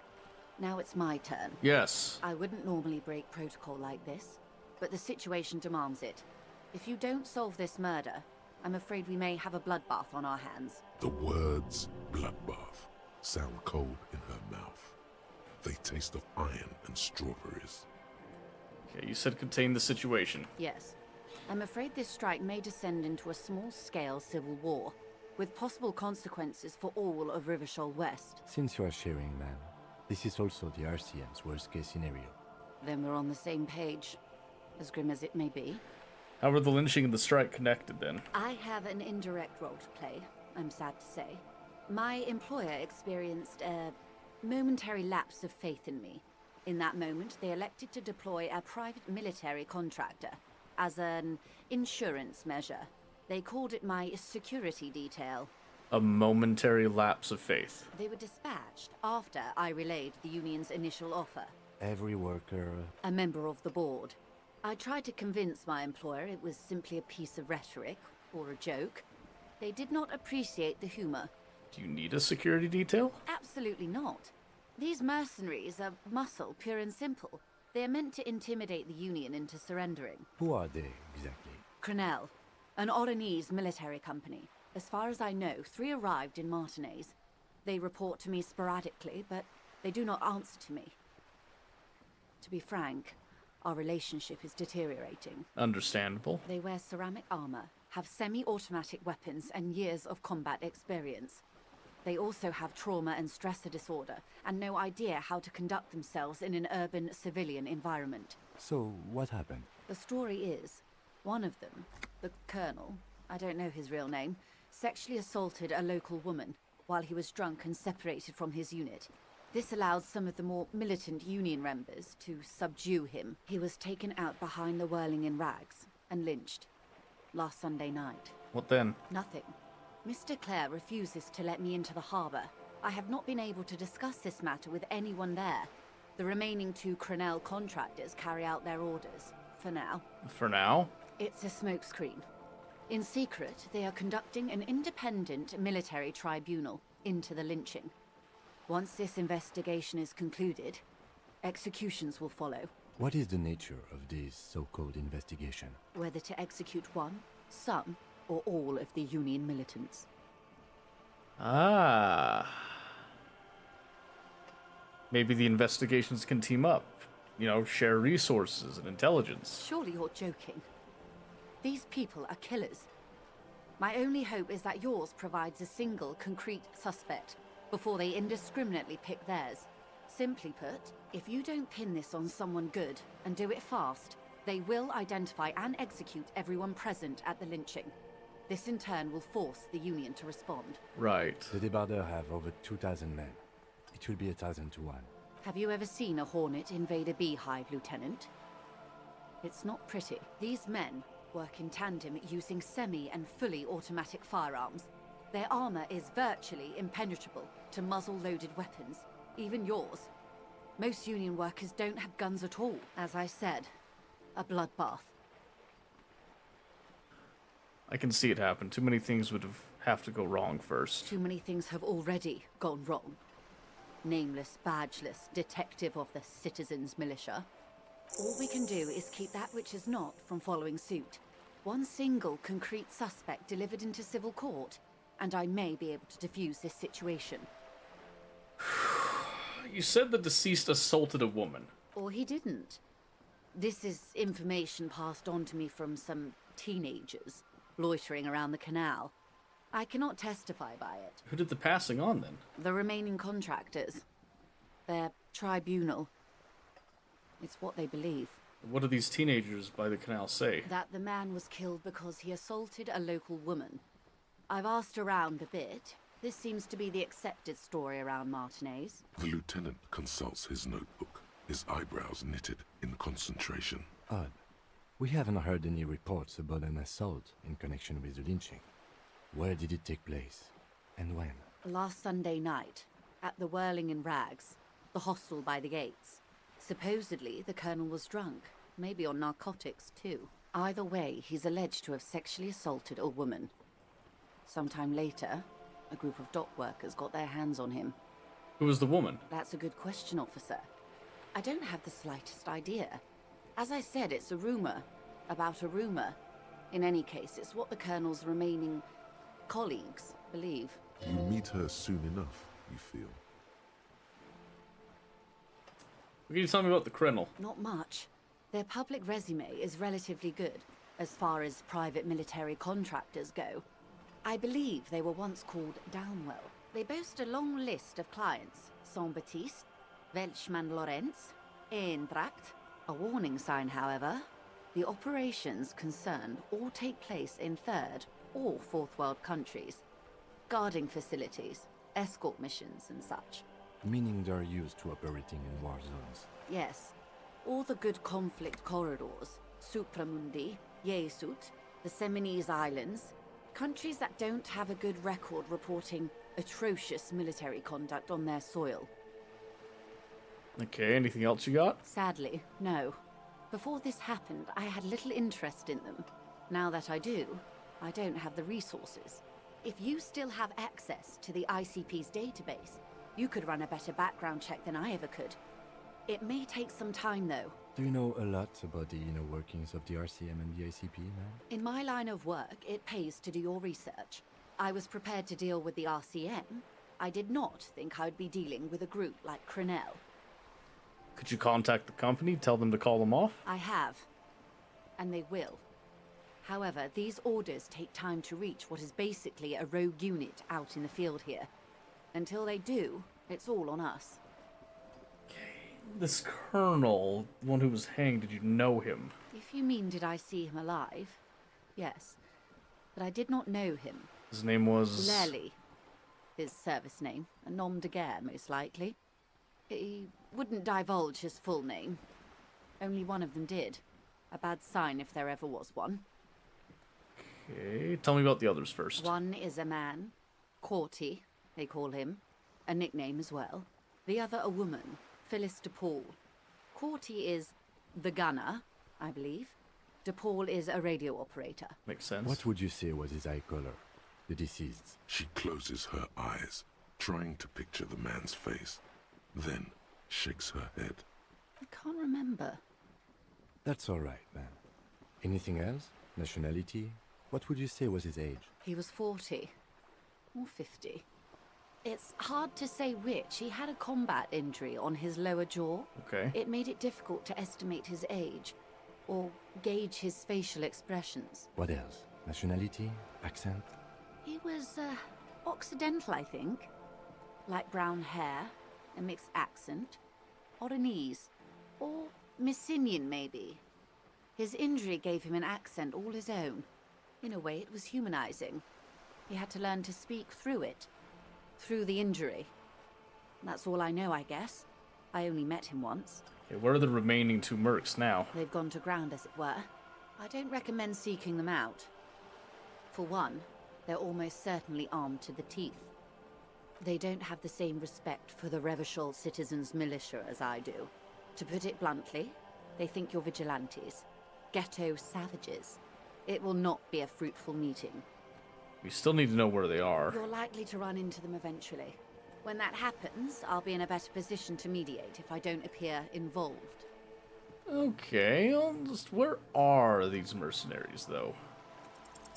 One is obviously the scab leader at the harbor gates.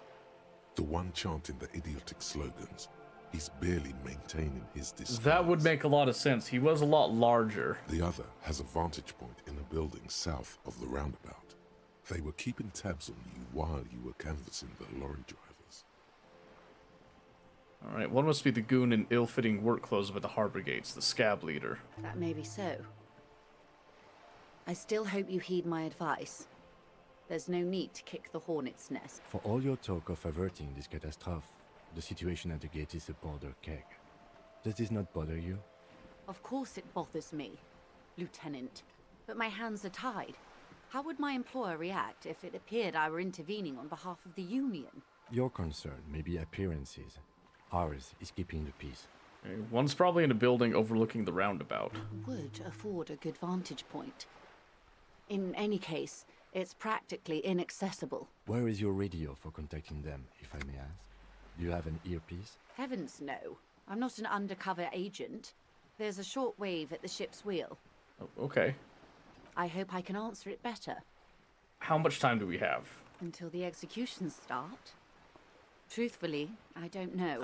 Great. It depends on their progress identifying the members of the lynch mob, and their impatience. Sure. They don't report their progress to you? Not on this matter. I'm afraid they consider this a personal initiative. It's a matter of days, not weeks. Alright. I am sorry to have been the bearer of bad news. If there is anything else I can help you with, Now, please ask. can you tell me about the tattoos in the photo? Of course. Excuse my hesitation before. For about half a minute, in silence. It was taken with a Trigat not long ago. This is the man's upper body. There were no more markings on his hands or legs. Stay quiet and observe her expression. Her mouth is relaxed. The accordion lines near her mouth vanish. The pearls of her eyes move slowly on the photo's surface. What do you think? Sorry. I was trying to see if I can read the web of interdependencies between these points. The stars. Love mystery type games. The Blake Manor game I played a week or so ago was interesting. Oh yeah, I think I've heard of that a little bit. I can't. But that's how you read this story. The points themselves I haven't heard don't much have about it, though. letters, numbers, anything. Their size, location on the body, and distance from each other tells you what they represent. Like blooms in a pattern. Close. Port cities. This is an Oranese map of the waterways. A sailor's tattoo worn by wayfarers of the Dolorian century. Over 300 years ago, the sailors would mark their bodies to map their travels. What's the use of this map, then? The sailor's soul would use it to fly back home if they should die abroad. This is a sort of contraption to be reeled back in by. The silver cord, they would call it. Where is he now?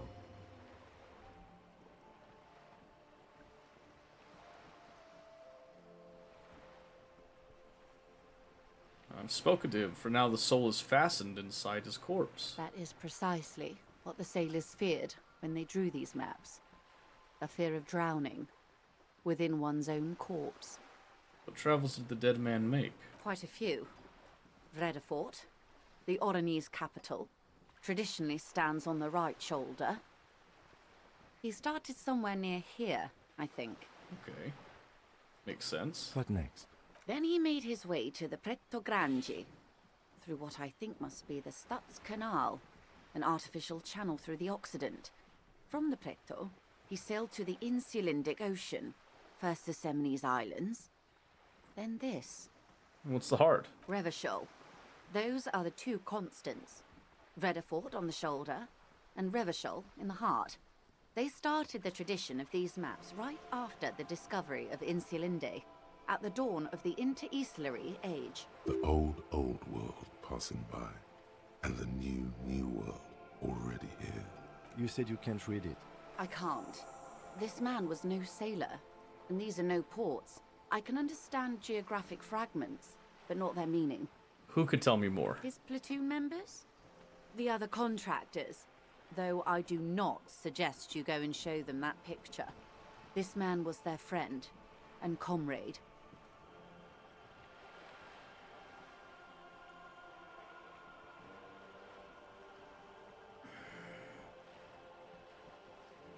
I need the information, though. I'm going to mark it down. Do what you have to do, Detective.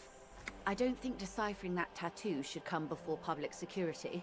But if you should wade into the mob to find out, I couldn't stop you. We will be careful, ma'am. That's all for the tattoos. Thank you for your help. Is there anything else I can help you with? No, that's all for now. Thank you. Swain, thank you for the hydrate.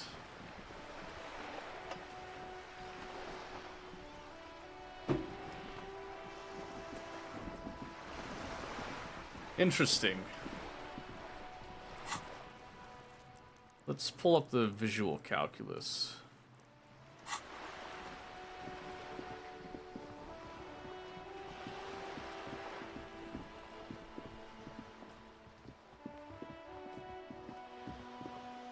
Can I do this now, actually? Just an ordinary wall. Nothing to see here. Impossible. Oh, I'd have to hit an 18. I could try. You have no clue. It's just a wall. So many walls all over Martinez. Weather-worn, cracked. Their paint peeling. Yeah, I agree.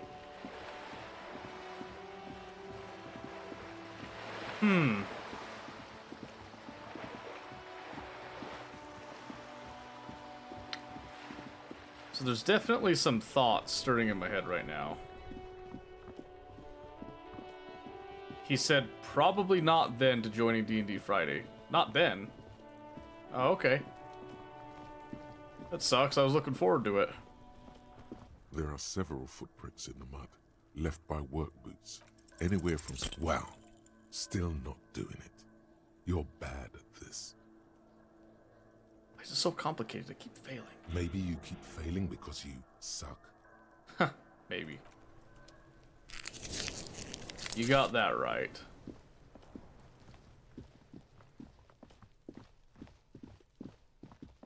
You got that right. Fuck. Wait. Can I ask the body?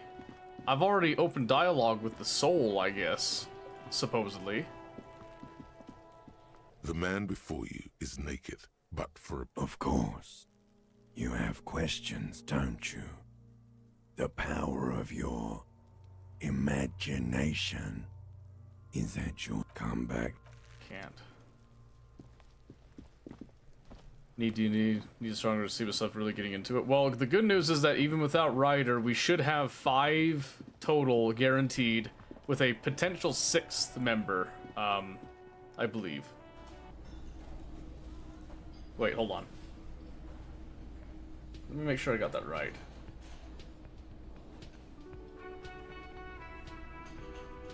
Yeah, 5 with a potential 6th. Whoa, hey, there's a lot of people here now. What is this?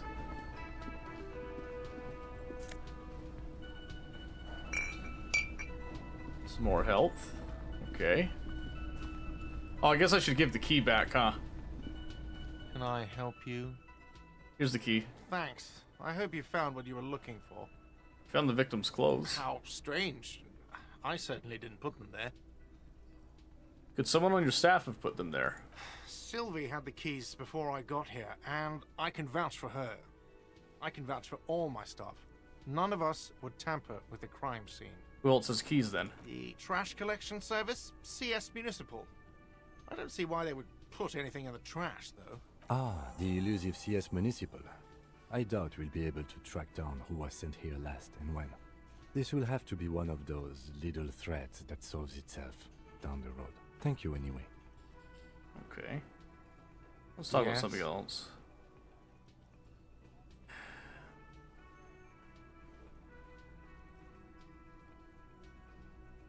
I saw another thing at the Whirling. What I see? Another thing. Great. I love those. I saw a sign that said the mess hall's reserved for the Union. Yes, not the whole damn Union, thank God. Just the nastiest and loudest faction. They come here in the evenings. Dumb, unruly types. Think they're big shit. But they're good customers. They place big orders and always pay on time. We should find out who this Lord faction is, occupying the booth. Loudness means talkative, and we need info. How do we find them? We don't. We have to wait. They'll show up sooner or later. Men get hungry, even men on strike. You glance at the clock on the wall behind the manager. Huh. It's after 16. Sign said reserved after. Why isn't anyone in the mess hall? Good question. They're probably getting drunk or protesting something somewhere. Or laying low after the, lynching. Why is that? They probably fucking killed that guy or something, and that's why. I have a feeling we'll make their acquaintance sooner or later. Okay. Yes. Let's see.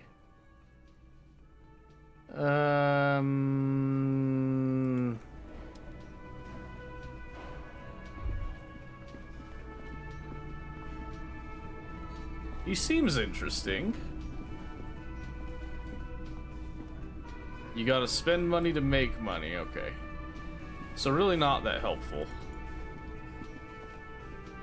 Check the booth. Spread penance. Okay, so it's still reserved, but there's nothing.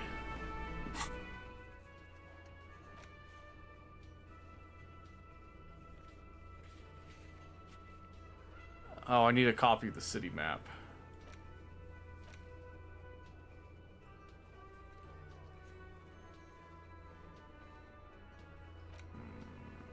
I see.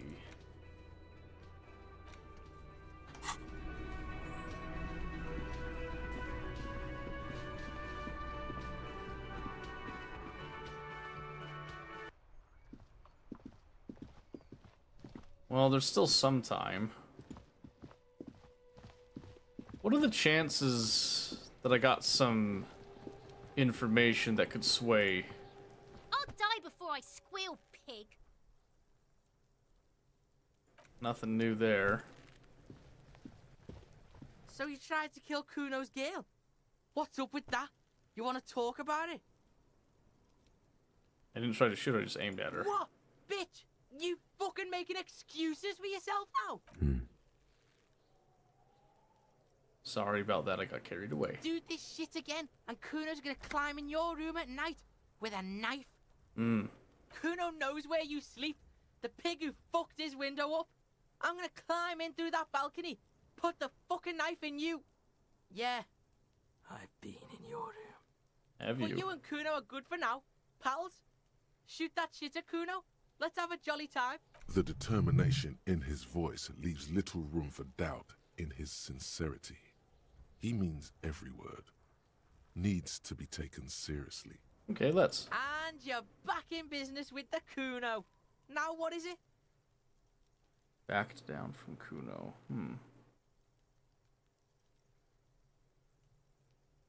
Okay. Right, pig. This is where Kuno plays with his little wooden choo-choo. Okay. What do you want with it? The clothes, how'd they get there? Yeah, Kuno doesn't know shit about that. That shit is beneath Kuno. I need to know. It could be a lead in the investigation. Someone may have tampered with the murder scene. Listen. Kuno doesn't care about this small-time shit. Just listen. Kuno saw what you did there, dumpster diving. Sad shit. Kuno could hook you up with some sweet rags. Shit like Kuno's wearing. Your size, good price. 500 real. You'd have to be blind not to notice the giant white letters FALN running down his trouser leg. Wait, I asked what happened to his clothes. You must have seen them lying around. Look, Kuno ain't seen shit lying around, except for that up there. Now you want performance gear or not, Grandpa? The lieutenant remains silent, but his expression couldn't say, "I told you so," any louder. Alright, entertain me. What's great about the pants? Pig, these are found modulars, liquid fit, performance crotch, urban survival shit. Made in Mirova by scientists. Pants scientists. Believe it, you need this shit. He unzips the jacket to give you a quick peek at the plastic-wrapped pants. They are graphite black and look brand new. These could drastically improve your chances of survival in the urban wilderness. Coach Physical Instrument endorses these pants. They are tartan ready. They will also make you into an idiot. Might be interested in the pants. We'll talk about it later. Alright, Pico, shit's rolling. Don't do business with the pig, Kuno. He's gonna steal all your money, Kuno. As you can see, Kuno and C don't trust you. Can't do business without trust. There's more to his distrust than being a pig. He feels threatened by something obscure in you. What that is, however, remains a puzzle for now. I see. There was a mug in the trash. The fuck? A mug in the trash? Is this about the fucking clothes again? Yes, does this mug have anything to do with it? Yeah, Kuno sees where this is going. Kuno's got that fast brain. You saying you pigs are after the mug fucker, cause he's the clothes fucker? Indeed. I can't hear you, Kuno. Speak louder, Kuno. That's exactly what I'm saying, Kuno. Someone has tampered with the crime scene, cleaned some of it up. Shit, that's tense. Someone's going to the beat-down basement, huh? Mug guy gonna get tied to the radiator. Kuno doesn't know who put that shit in there. And if he did, he wouldn't squeal. But if you find out, maybe you can... Stop turning into a pig, Kuno. They're trying to get you hooked on the snitching. Get away from my Kuno. Yeah, get your bacon shit away. Kuno doesn't like to be seen with the popo. Get your shit done and out of Kuno's face. Kuno, there's a stack of Eternite back there. That's just some shit roofing gimps left behind, lazy dinks. There it is. That strange feeling again. As if there was more than meets the eye about that pile of roofing material. You can't hide it. I see without vision, with my inner eye. Inner eye? Fuck are you talking about? Ask me a normal question, pig. They're trying to make you feel stupid, Kuno. You glance again at the roofing material in front of the shack. Yes, you should go back there. I agree. Yeah, whatever. Kuno doesn't give a shit. Okay, let's see. Let's do the body. Shitload, pig. What's your question? Don't tell the pig shit, Kuno. Kim, help me out here. What do we want now? If I were to want to waste my time, which I do not, I would ask them who... The usual being. Have you seen anything out of the ordinary? Or have you seen anything suspicious? Where's the rest of the armor? Kuno doesn't give a shit about the armor. Look up. Kuno's fuck gimp's got one big thing wrong with him. He's a fucking mutant. Mutant. Look at him. Fucking growth hormone shit. He's a giant. The armor's too big for any man. Kuno doesn't give a shit about that freak armor. Kuno threw that shit away. What do you mean you threw it away? Kuno tried to get the helmet on. It was too big. Kuno kicked that shit in the sea, rugby style. That shit means nothing to Kuno. You threw it in the sea. Yeah, that shit means nothing to Kuno. Kuno doesn't give a shit about material shit. Kuno's a fucking monk. You wanna fuck on someone about that armor? Go fuck the mustached union fuck. The jolly troubadour shit at the gates. Ah, the troubadour. Yeah, cock and boot. You know that jolly union cow fucker? Came around talking about cows or some shit? Came around pretending like he cares about cows? Yes, you met him at the gates. The one with the boots and the jolly smile. Manana? Yeah, he's the one you want to talk to. He's fucking crazy about that armor shit. Coming here pretending like he likes cows. Trying to catch a peep at Kuno's armor. Yes, this troubadour has it. You can feel it. Okay. Have you seen anyone suspicious Just around? a couple of pigs sniffing around in the... Yeah, you tell the faggoty Kuno. Looks like you're a faggoty now, whatever that means. The suspicious question doesn't really work in antagonistic situations. Okay, do you know how it got up there? Probably climbed. Kuno was busy down the road when that shit went down. Mouth on this one, I know, right? You heard Kuno. Kuno wasn't even in Martinez. Kuno wasn't in Revachol. Kuno wasn't regional. Alright, where'd you go then? I don't know. Some fucking Mesk or I don't know. Some other place. Night City. Kuno was in fucking Night City. Where's Night City? Kuno gives this info out on a need-to-know basis, and you don't need to know. Kuno didn't smoke the gimp, if that's what you meant. Okay. Do you know who he was? Kuno's fuck gimp. Kuno uses the fuck gimp for target practice. Okay, there's contusions all over his body. Did you do that? Fuck are you talking about? What is this contusion shit? He says you're stupid, Kuno. They want to make you stupid again. A contusion is a bruise. I'm talking about the marks or stones left on the corpse. Oh, did Kuno make your shit sniffing harder? Obstruction of shit sniffing. This is Kuno's kingdom. Kuno fucking rules here. You hear the lieutenant hum. Huh. Alright. You're testing Kuno's patience. Get lost. Okay, I have more questions about the crime scene. Yeah? The kingdom of Kuno? The fuck do you want with it? I guess I don't whatever. have any more Kuno questions. doesn't give a shit. The fuck about it? You're testing. Get lost. Kuno doesn't fucking care. So can I try this again? There are several footprints in the mud. No, I can't.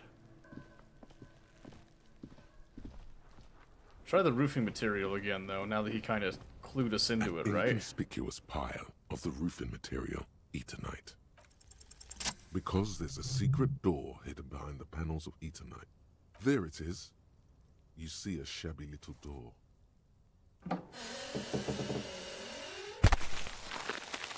Would you look at that? What is this then? A tool shed? Let's investigate. I agree.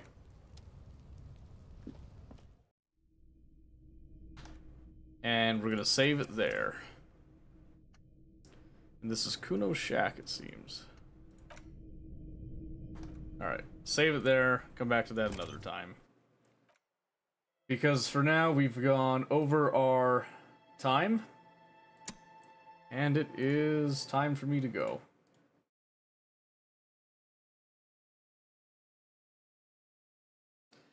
Alright. So once again, ladies and gentlemen, thank you for being here tonight. Thank you for your interest as well in the D&D one-shot this Friday. Like I said, we have 5 guaranteed people now for Friday, which is 2 more than last time, which is big thumbs up on that. Possible 6th one, we'll have to wait and see what goes on with this. You was gaming? Well, who knows really, right?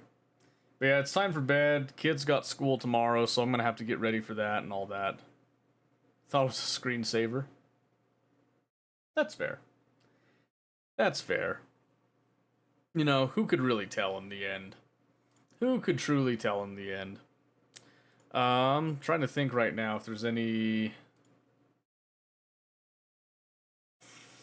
No, I think that's it for right now. Like I said, we had a delay on the Factorio video that should be out on Friday, on time and get back on track with it.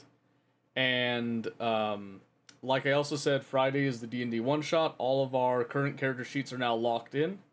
So we've got pretty much everybody set. It's going to be on. And I encourage people to come and watch if they're, like, interested in how these work, if you want to participate in it. If we start to get more people, we can do multiple days during the month in order to allow more people in without having too many people in one-shot. But we'll talk about that more on Wednesday leading up. I have to go over the character sheets tomorrow and just make sure everything is all squared away, hunky-dory and all that. So we still got some time, a little bit of development for the one-shot that's coming up. And I think that's all we've got tonight. So once again, guys, thank you again for being here. I always appreciate it when people show up, even for things that we don't normally do. We do tend to do like a lot of weird stuff that I know is kind of difficult to keep up with, but we'll see what we're doing Wednesday. It's going to kind of depend on a couple factors, but until then, I hope you guys have a great day, great night, morning, evening, whatever it is, and I appreciate you. I appreciate you. Thank you very much for being here. Have a great night. We'll see you then.